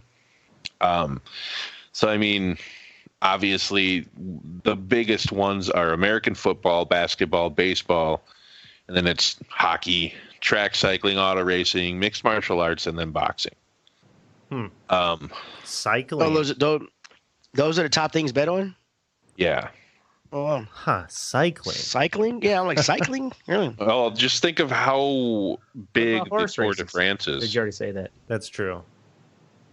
Sports betting can also extend to non-athletic events, such as the reality show contests and political elections, and non-human contests. Yes, so non-human contests, that's where the horse racing, greyhound racing, and cockfighting, shit like that. You ever been to a greyhound track? Nope. We have one in Dubuque. It says it is not uncommon for sports betting websites to offer wagers for entertainment events such as the Grammy Awards, the Oscars, and Emmy Awards. Shit. Jesus. So, before the government passed the legislation we just talked about, there were really only two places where you could go and legally gamble in the United States. The state of Nevada and New Jersey. So obviously Vegas and Atlantic City were big hot spots for sports betting and shit like that. So do you guys know how lines work? No, I don't know anything like a grid. This. Yeah, I don't know anything about betting unless it's Texas Hold'em. So in the United States of America, so for sports betting, there's types of bets. There's money line bets. So they don't have a spread or a handicap and require the chosen team to win the game outright. So so what's a spread? I've heard that before. I don't know what it's. Okay, well, we'll get to that in a second. Which one is it if they win outright? The one you're talking about now? Money line. Money line. Money line. That's what he's talking about now. Right. So that's the one where it pays out less because it's a 50-50. You know what I mean? Mm-hmm. It's one or the other. Right. Spread betting are wagers that are made against a spread. So the spread or line is a number assigned by the bookmakers, which handicaps one team and favors another team when they play each other, and one is perceived as being more likely to win. So the favorite takes points from the final score, and the underdog gives points. So the number can also be in increments of half points, which, blah, blah, blah. So basically they say, let's say, here's an example, 2012 NBA Finals. The Miami Heat were expected to beat the Oklahoma City Thunder. The line read Miami -3, Oklahoma +3. Okay, so Oklahoma, because they're the underdog, they'd get 3 extra points. Right. And because the favored team, the Heat. So you took the points on the Heat. If the Heat won, but only won by 2, you would still lose. Really? Yeah. They have to win by 3 or more. Yeah. Oh, so or if the Thunder have to lose by 3 or less. Right. Gotcha. So if it's that tight of a game, you can still lose, even if your team won. Wow. And actually, there's subcategories in all this too, because there's prop betting, and they say that actually I was reading this thing the other day that that 5G shit will enable sports betting once it actually goes online, because they expect all 50 states to adopt it eventually. Well, yeah, we can't fucking get taxes from the billionaires, so we might as well introduce more gambling. Right. Yeah, let's just tax poor people and fucking drive them into the ground. But prop betting, with hopes and dreams. Prop betting, you'll be able to bet propositions on things that are very specific. So like let's say we're watching a football game, and I'm like, oh, I could bet $5 right now that Aaron Rodgers throws a pass 20 yards or longer. If he doesn't, I lose. If he does, I win, whatever the odds. Oh, wow. So on a play, you can make a specific... Yeah, that's how fast the 5G is, that you'll be able to do that in real time. Man, they're talking this 5G shit up so much. Watch if this fucking sucks. Yeah, it's going to fall shit. in the face, right? Actually, no one in the country is going to get it. It sounds like you got to have the antennas really close to each other. They don't really travel very far. So country folks are going to be fucked for a while, like most technology. Right. Dude, have y'all seen sorry. Have y'all I have to watch a lot of TVs. I have 10 TVs in the bar when I'm at work, and there's a sports channel that puts all of the betting shit on the side and on the bottom. Have y'all seen that yet? No. Yeah, like it's on I think it's on So it's not ESPN, but no, I think it's like a variant of ESPN, but it has the over and under on all sports, soccer, football, basketball, whatever is going on. Is that the same thing as the plus minus, the over under? Yeah, over under, yeah. Okay. Yeah, total is over under bet. So it's got are wagers made based on the total score between two teams. All right. Cool. So you're talking about the 5G. What? Oh. That's another type of bet, is what I'm saying. Yeah, the prop bet, yeah. Oh, so total or over under bets are so let's say an MLB game, let's say Brewers are playing the Reds, the total is 8. So if you take the over on it and they score more than 8 combined runs, then you win. If they score under, you lose. Prop betting we just discussed. Parlays. A parlay involves multiple bets that reward successful bettors with a greater payout only if all bets in the parlay win. So that's more like with horse racing and dog racing and shit, where they say you can bet the line where if they place, show, and or what is it, win, place, and show, first, second, and third in a horse race. If they win, place, and show in the order that you picked, you win fucking astronomical odds. You know what I'm saying? because it is astronomical fucking odds that you would actually hit something like that. So the possible payout on the parlay is determined by the combined likelihoods of all bets placed. A parlay of riskier bets, more underdogs will pay greater than a parlay, obviously. So that's about it for different types of bets. What's the parlay? That's where you... We literally just said this. I mean, like 45 seconds ago. Is that the one with the 3 in a row?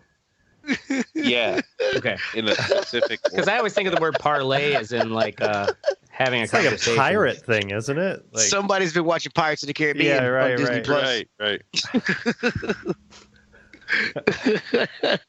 So here's a cool one, though, is a future wager. This is one I wanted to talk about.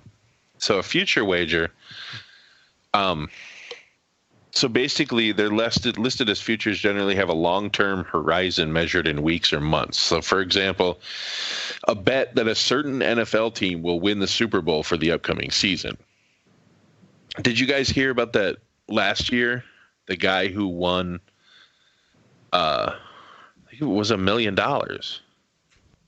Really? He placed a future bet when the Cincinnati Blues or St. Louis Blues won the hockey championship last year. Mm-hmm. So the St. Louis Blues were like the worst team in the NHL like halfway through the season. Really? He placed a fucking future bet for like, I don't even know what it was, $100 or something stupid like that, because the odds were so fucking outrageous. Mm-hmm. And it locks it in right then, right? So they ended up winning the whole thing. No shit. So he won like over $1 million. Wow, dude. But there were people that were willing to pay him. Like when they went to the finals, every game he was getting bigger and bigger offers to sell that future slip. Yeah, because they were trying to hedge their bet. You know what I mean? Like, I'll pay you $150,000 right now. Because they knew that because they only have one more game, and if they win that game, I get $1 million. If they lose, I lose $150,000. Like these people were big wager betting, and this dude rode that shit all the way out. Wow, that's crazy. Nice. And he's just like some like fucking like dive bar fucking drunk I don't or even something. know who he was. Yeah. Then there was that His name's Barney. Who bet there's a whole other fucking sub shit in here. I don't want to get into all this because it is your topic. This is some really fucked up. Okay, so with the DraftKings and shit like that, like obviously people do fantasy football. Does that come into this? Is that like part of this in terms of the sports betting? Yeah, I don't know that they bet money on fantasy football. Maybe. Mm-hmm. I thought you do.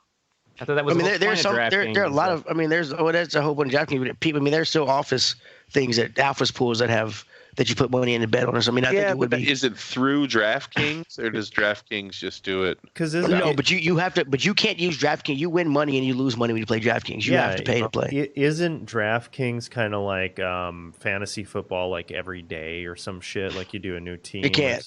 Yeah, you can't. They have different ways of doing it. Apparently. Well, I've never been on the wasn't site. DraftKings skirting the skirting laws because they claimed it wasn't gambling because it took what's the word about it? It wasn't game. It wasn't chance. It took skill. It's not chance. Skill based or something like that. Right. Dude. Skill based. Dude, I'm gonna be honest here. I just figured out what this whole thing is. We're not an information show at all. People watch us to listen to four old fucks bitch about shit and then wonder they don't understand what's going on with the topic that we're discussing. Because none of us are really fucking. That's fine. Tell us about sports. Yeah, no, right? I don't Tell know. Your topic. I'm saying none of us. It's not our fucking topic. It's your topic. I get it. No, I get that. I don't know. What I'm saying is I don't know either. Right? What you're saying is you didn't do much research. Sliding through this shit. You know what I'm saying? I don't fucking know. I don't know what's going on. Cool, awesome. Going on. Okay, has anybody? That's why we don't give him a webcam. Has anybody done a sports bet? I have never. I've done a sports bet, but not through a bookie or anything like that. It was me just betting. How does a bookie work, Mystic? Huh? How does a bookie work? Serious question. How does a bookie? I just explained it. If you may place a bet through a casino or something, they're the bookie. Well, yeah, I get that, but like when you go, in the movies where it's like they go to this guy, right. he's real short and he's got a funny hat, right, and he's got a pencil and a paper. It's all right, see, yeah, I'll take that down. It's like I don't like. Is he the guy? Yeah, he gives you odds. Of money? Yeah, you're betting. You're saying, okay, like maybe you go up to him and fucking him, and so does he hold? I got $500 on Notre Dame to win. You know what I mean? Or Notre Dame to cover the spread. And then if the spread's 7, that means they win by 8. Right. So they also then just pay the. It's the same exact thing. One dude who collects everybody's money and then pays out. It was just underground shit before. That's you know what I mean. Like now it's that's a lot of money to fucking hold on to. Right. I guess though, if you don't pay out of the first time, you're not bookie very long. It's probably not him out there doing it. I'm sure he's. That bookie is working for somebody who's fucking got money. Well, I always thought the bookie was the one who took everybody's bet. Wouldn't they have to take the money? Yeah, too? he does, but he has to have the money to cover it. Maybe he's just the front guy. You know what I'm saying? You don't know, though, do you? He could be an alien. That's the whole point of the fucking criminal organization. That's right. Is that working overtime really now, baby? Oh, I'm sure you could look. Anyway, the most famous sports betting losses. Let's look at that for a little bit here. Let's lighten it up a little. All right. That cookie's not working too, isn't it, buddy? Yep. First up is David Owencia. I don't know. Better known as Vegas Dave. Okay. This prominent sports bettor is renowned for boasting on his Instagram account about his big bets and even bigger wins on long shot bets. However, he had to eat humble pie in 2016 when he bet $1 million on female MMA champion Miesha Cupcake Tate at UFC 200. Tate faced Amanda Nunes in a battle to retain her bantamweight belt. Within 3 minutes and 16 seconds of the first round, Tate was overpowered by a rear naked choke, losing the title to Nunes, and then he lost rear naked choke. How much did he bet? $1 million. $1 million. Wow. Yeah. Fucking but to guys like that, that's not. So, okay. Michael Jordan, in a tell-all book, Michael and Me, Our Gambling Addiction, My Cry for Help, betting buddy Richard Esquinas described one incident of Jordan losing $1.2 million to a businessman after a 10-day golf and betting binge. He apparently managed to recoup some about $300,000. So dude. he would play a single hole sometimes for 100 G's. Jesus Christ. Man, these people have some serious He was Michael problems. Jordan. That wasn't even Nike money he was gambling with. That was fucking like McDonald's money. I mean, he had all those endorsements and shit. He was Michael Jordan. Yeah, that's that little bit of Space Jam money.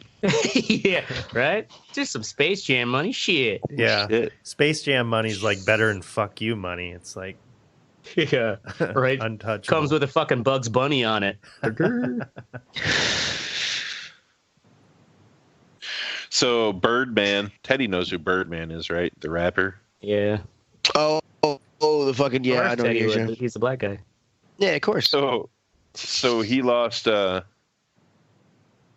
fucking a lot of money on the Patriots. He lost $1 million. Ooh, that's got to be hard. They lost to the Giants. Yeah. And then he lost another $200,000 when they lost to the fucking Eagles. Damn. I mean, has he been betting on them when they've been fucking winning? I hope so. Right? Yeah. So yeah, and we also know about. I guess I wanted to discuss also the people throwing games. Like obviously the most famous one is probably 8 Men Out, the White Sox. When they fucking threw the World Series, obviously were banned from baseball forever, fucking blah, blah, blah. Pete Rose is another famous one. Everybody knows the story of Pete Rose. Yep. It's a shame because the dude... I always thought that was kind of tragic because honestly, when I hear the story of like his betting, it doesn't seem as serious. Was his after the fact? Like, I don't think, and the thing was, I don't think he didn't throw games. He didn't throw the games. No, he was just betting on them. Like he was betting on him to win. You know what I mean? It just seems like really severe to strip him of fucking everything. Yeah, and to just leave him cold. Right. I mean, the dude is one of the greatest baseball players. Dude, they're going to give it to him the day he dies. He'll get inducted to the Hall of Fame. Major League Baseball is fucking weird how they handle shit. Like I watched there's a documentary on, I think Netflix about like doping, and Alex Rodriguez, kind of like all this crazy ass shit that he had going on. Like that dude's a fucking weirdo. And Major League Baseball like sending their cronies out and paying people off, and like evidence getting stolen and shit. Like they got a lot of like weird ass backroom shit going on. Yeah. With Major League Baseball. So do all of them though, too. I mean, look at fucking football, man. Football does it. Like you see all that shit. Workers think they can do anything they want. Football, yes. They kind of seem like they act like they don't have too many scandals. If anything, it's just like, oh, this player shouldn't have beat his wife around. That's kind of why I like what California did with the NCAA. Where they said that athletes can fucking make money off of their own likeness. College athletes. College athletes, yeah. Oh, I think that's so totally now the fair. NCAA has to. There's no fucking way that the NCAA can say, oh, these California teams can't be in the NCAA anymore. Really? There goes one of your entire fucking Power 5 conferences. Yeah. Pac-12's. Actually, that's true. Remember back in the day, it was like an N64 game. Like they didn't have the licenses for the NFL teams. Yeah, I'm sure a bunch of them were. Yeah, there were a bunch of games that came out that had like the likenesses of the players. Were they kind of like generic teams? Yeah, there were. Or was it more the player sense? That it was the players, and it was like a light. So instead of the Denver Broncos, it'd be the Denver Rough Riders, or like. Yeah, it was really. That sounds like a shitty blitz game. Yeah, I mean, it was kind of shitty. They had to do that after EA got scared of NFL 2K and bought up the rights for NFL. Right. Oh yeah, that's right. Yeah, they bought these exclusive rights so nobody else could make a game, but nobody else can make an NFL game except the EA except for EA. That's right. Because NFL 2K was beating Madden in sales. So nobody. So they still have that shit, so nobody could make it. Yeah, it ran out in like 2015, I think, and they really? rebought it for another like 10 years. Yeah, for like another 10 years, I think. Yeah, they're trying to make sure nobody. The NBA is smart for not doing that shit. Yeah, dude, that's kind of bullshit because you're limiting your product. Like, right? Sure, there's only Madden. Well, and now EA. Instead of innovating their product to create a bigger customer base and sell more of it, they're just like, oh, we'll buy out the competition. Just recycling. Exactly. And fucking that's recycle these games. Right. Yeah, it's big time bullshit. I haven't bought a Madden. I wonder if people sports bet on fucking sports bets on e-games. Oh, yeah. Sure they do. Yes. Absolutely. For sure. I've seen it. Yeah. I've seen it. That's retarded. It's scary. It's retarded. It really is. Think about that, though. Because it adds a whole new other level of bullshit. I don't know. You know, you're betting actually, I mean, it might be a safer bet. You're betting on one person then. Yeah, instead of a team. You're betting on one dude playing against one dude in Madden. Mean, if you were like doing like Overwatch or something like that, then it would be teams against each other. Yeah. I don't know. Like, I think I would almost be like if it was a tournament setting where you knew somebody wasn't using like aim bots or some shit, I could see myself getting into that. Oh, and that's one thing I wanted to mention too. We're getting over on time, but did you see that that one dude that had to fucking I just saw the headline. He had to give away. He was playing fucking what's the goddamn game that all the kids play. Fortnite. Yes. Yeah, he got banned for life. He was using a fucking aimbot. Yeah, he got banned for life. Yeah, but didn't he make a lot of money? Like a lot of people don't like. He made like a video apologizing and shit, and people donated a shit ton of money to him. Yeah. What the fuck? Man, wait, was he the guy who like had a did he have a podcast or something where he inadvertently slipped up and said no, it wasn't a podcast. He was streaming, and he was talking about using an aimbot, and then he deleted the stream. But they were like, yeah, no. Oh shit! Wow. I said something on the internet. And then he came on and admitted to using an aimbot, but not when he's doing competitions and stuff but it just why wouldn't everybody be using aimbot? Are they hard to get or what? Yeah. Say what? Why wouldn't everybody use an aimbot? Are they easy to get? Because some people aren't bitches and actually want to shoot people or play a game with the skill they have instead of shooting. I know, but I'm a bitch. I'd be using an aimbot if I had one. Yeah, just wiping ass. Yeah, just making me feel good. Then I go to bed satisfied. I mean, what good feeling do you get from cheating like that against people that are actually seeing them die? It's like God mode. You are a special kind of bitch, bro. Oh man. That's fucked up. Wow. Right. Has anybody placed a sports bet? Nobody?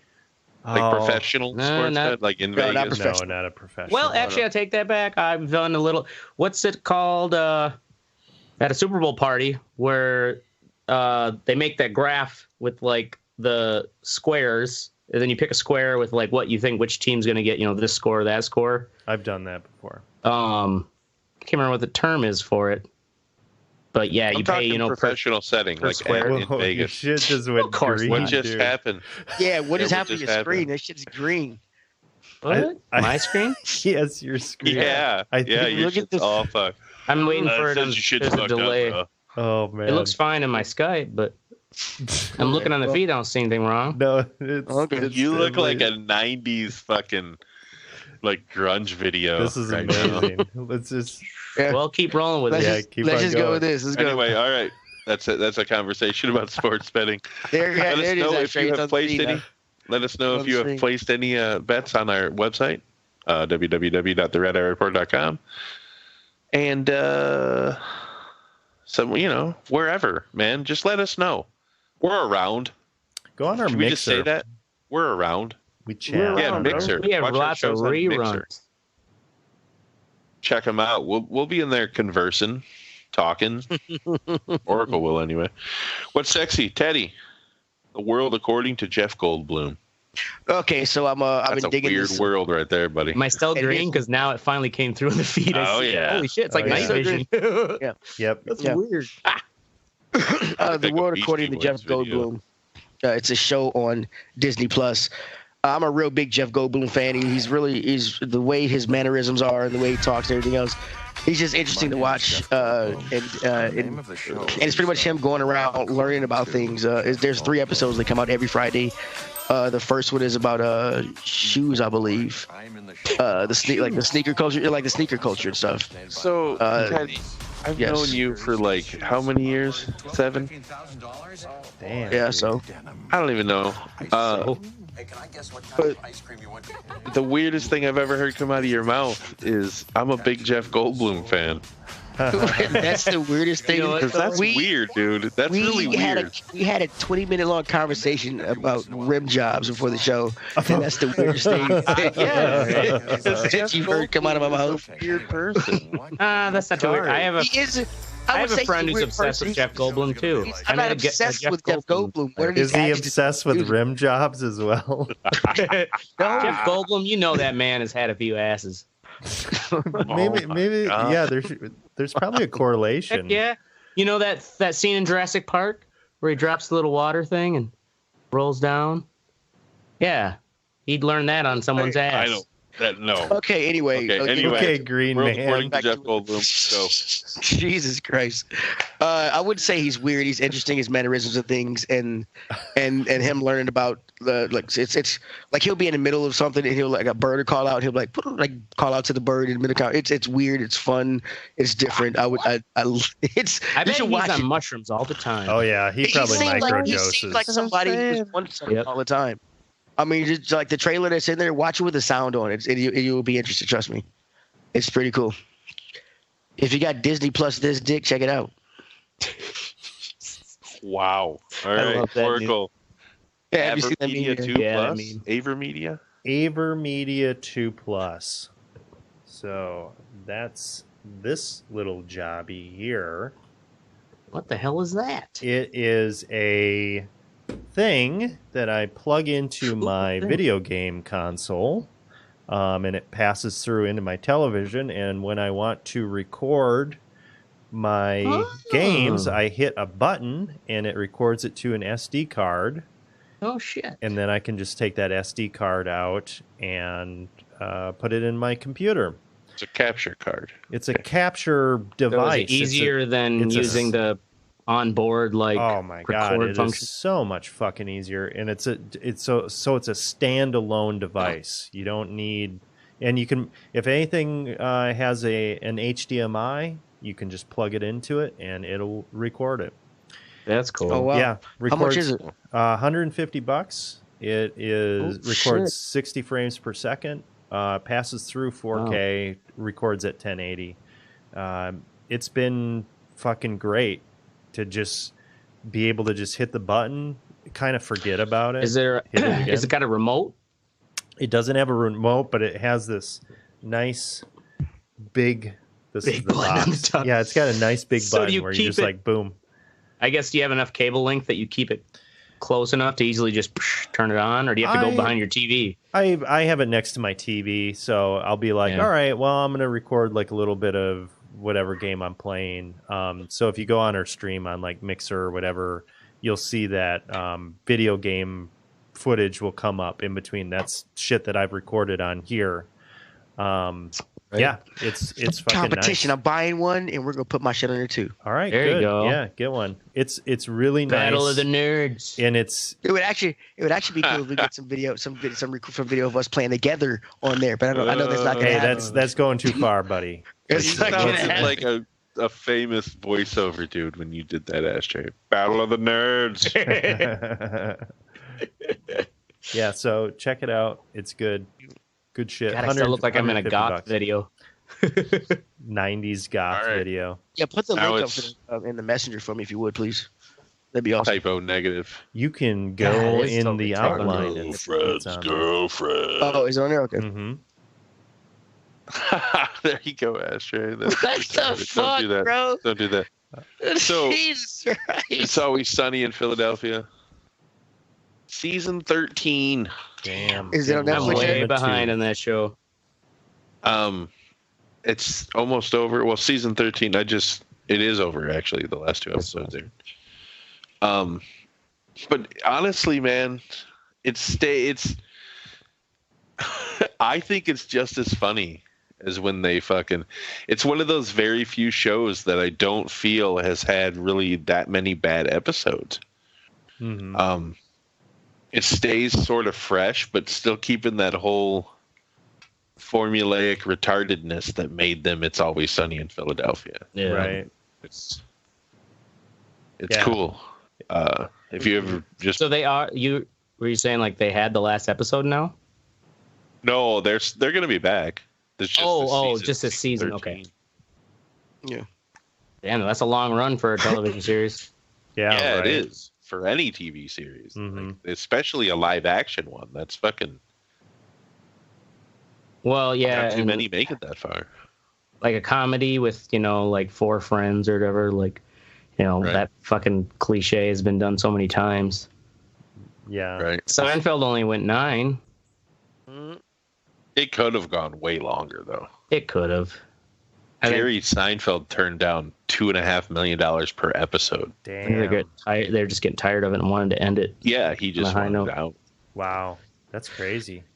And dude's a fucking billionaire because of that show. Wow. Yeah. Yeah. That motherfucker makes some money. All right. So check it out. Chicken wrap and strippers. Chicken wrap and strippers? Oh, did I type that wrong? Oh, chicken wraps, chicken wings and strippers. Chicken wings and strippers. Yeah. chicken wraps. Oh, that's the hipster vegan version of chicken wings. Yeah. Chicken wraps. Well, shout out to my buddy and cousin Travis D. Came up. This wasn't this recent weekend, but the weekend before, to have a good old boys' night out. And we went around, hopping around town, went to this bar that's one of these fancy new places called the Mint Mark that been there for over a year at least and have never got around to going to it. Go in there, we're high on everything and drunk, and we're just like having a good old time, jangling the locals and shooting the shit. And then the bar manager comes up to me and starts jangling the locals, starts pouring me a shot. And I've never been to this bar, and I don't know this guy, but he's like, I was just telling my bartenders that you host the best damn meat raffle I've ever been to. And I was like, oh shit. Because like Travis was coming up to see the meat raffle. He has not seen it yet. Oh my God. This thing's getting out of hand. I call bullshit. Really getting out of hand. I call bullshit. No, this is real. You can ask. Getting out of hand, guys. Oh my God. It's a fucking delusional meat raffle. With this meat raffle. Yeah. I'm the meat getting pants, free baby. shots at a posh restaurant now because you do a meat raffle, nigga, please. Please. Andrew. Please. Fucking green camera. The bartender was Belle, and there was some hot barback named like Alea who looked like she was straight out of Street Fighter or like a female Israeli soldier kind of look. Anyways, we then went to Baldwin Street Grill and devoured a bunch of chicken wings and then Ubered out to Silk Exotica and hit the strip club, threw some flip out on the rail. And the girls were nice. They didn't hassle us at all for dances. Yeah, because you had money. Good old because we had money? Yeah. That's their fucking the point, right? No, he said they did. He said they didn't hassle you for dances. Oh, they didn't. Like if you're in a strip club and they don't hassle you for dances, you are the ugly broke motherfuckers in the strip club. That's fine by me. I'm just being real with you. I mean, really. You know, they know they're not getting anything. If you and your boy sit next to each other just chilling in the strip club and none of the bitches come over to you for once, well, we were up at they know you either broke or ugly. Stage. We weren't just sitting by ourselves, like minding our own business. We were up at the stage throwing. Obviously, you were minding your own business because nobody came over to you. That's what you said. Well, nobody they came up and threw their tits in my face when I was on the rail. I was still patronizing. I find that a better use of my money than bro, it's your story. It's your story, bro. I'm just right. It's my story. Wow. Just say, man. Your story, bro. You try to tell my story like we were sitting in the corner like a bunch of dorks, like playing chess. Well, that's what the way you said it. That's what it sounded like. No, I just said the girls didn't hassle us. Like chess, playing cribbage. I've never not been hassled in a strip club. You've never had a girl come up and be like, "Hey, you want to dance?" No, I've never. You said you weren't hassled. I said I have never not been hassled. Yeah. I am always hassled when I go to a strip club. Exactly, because normally you do always get hassled. That's why I was saying it was kind of nice to not get hassled. We also rolled in on the last, this is like 1 a.m. to 2 a.m., so we rolled in with probably like already made their money and shit. All right, stop. They didn't want to do no more lap dance paperwork. I get you. Yeah, right, exactly. They didn't want to fill out any more forms. I get you. Okay, cool. Oh, man. All right. So, yeah, good old classic boys night out. All right. Move along. Now we move on to the fuck what you think. This is where we tell you to fuck off. I'm going to talk about mukbang. What? I don't know if that's how you say that. Mukbang? It is, yeah. It's like a fucking, okay. Porno. I know we've discussed it before, but I don't remember what episode. So it's a live online audio-visual broadcast in which a host eats food while interacting with their audience. I think it was the ASMR stuff that Oracle was talking about, that where they do it into a mic, and it's like really like, like the crunching of pickles and shit. People get off on that. Well, like South Korea is a big thing. It was popularized in South Korea in 2010. So like people just basically pig out in front of a camera, and other people watch them. Yeah. I mean, can they chat with them? I said that right, and you heard it right. Well, I mean, are you They just pig pissed out. that you're not doing this already? No, it's fucking weird, dude. Of all the things in the world to get off on and to be weird about, you're gonna sit and watch something. Like I was watching, for some reason it was on my fucking feed, and I like clicked on it, and these people start cooking fucking. I still think foot jobs. Crabs, right? Like blue crabs. Mm-hmm. And then they cooked, I shit you not, 10 packages of like ramen noodles, but they were like twice the size as what ramen noodles are in the U.S. Big wide ones. Yeah, so they cooked those fuckers, put a bunch of shit in there, and then they're all just sitting there like it sounds like a fucking, like you ever work on a farm, like those milking machines and shit, like 8 of them motherfuckers going at one time, fucking slurping noodles, and they're like literally crunching into the crab, like and biting it. I was and like, so they're not even conversing. It was I do weird. have to say, I am disappointed. Not one blowjob joke with all the slurping sounds that was going on. I'm very disappointed. Not one blowjob joke. So was it all chicks that were eating the food? No, it was dudes too. Now, were they also like, they weren't conversing? They're just eating and recording their sound? Just fucking straight up eating. Yeah, this is weird. Yeah. I mean, I'm totally, if you want to record me fucking eating, I mean, hey, let's do this. Right? I mean, I'd do it. I'd do it and make some money. You want to watch my fat ass eat? That's cool, man. I should try doing that. You should. See if South Korea's all into me. Right? They'd be like, oh, look at such large look American. how big he is. He is Meat Mountain. Before you eat big steak, that's big steak. No, but your calling sign before you eat every meal has got to be fat bastards. Get in my belly. And then start chowing down. Have you ever seen those videos? I've posted them on the Red Eye Report Facebook of that Korean chick that starts doing the eating thing, and then she takes it like totally too far and starts like spraying it all over her face and shit. No, yeah, like didn't she do like a bunch of ketchup or something? Yeah, French fries or something like that? Every one of her videos, she like starts doing something and then just like fucking like goes ape shit and just starts like dumping it all over her body, and she's fucking rolling around. Yeah, I can only imagine how sticky fucking ketchup in your hair must be. Ugh. Yeah. All right. Anyway, ashtray. Woman killed by feral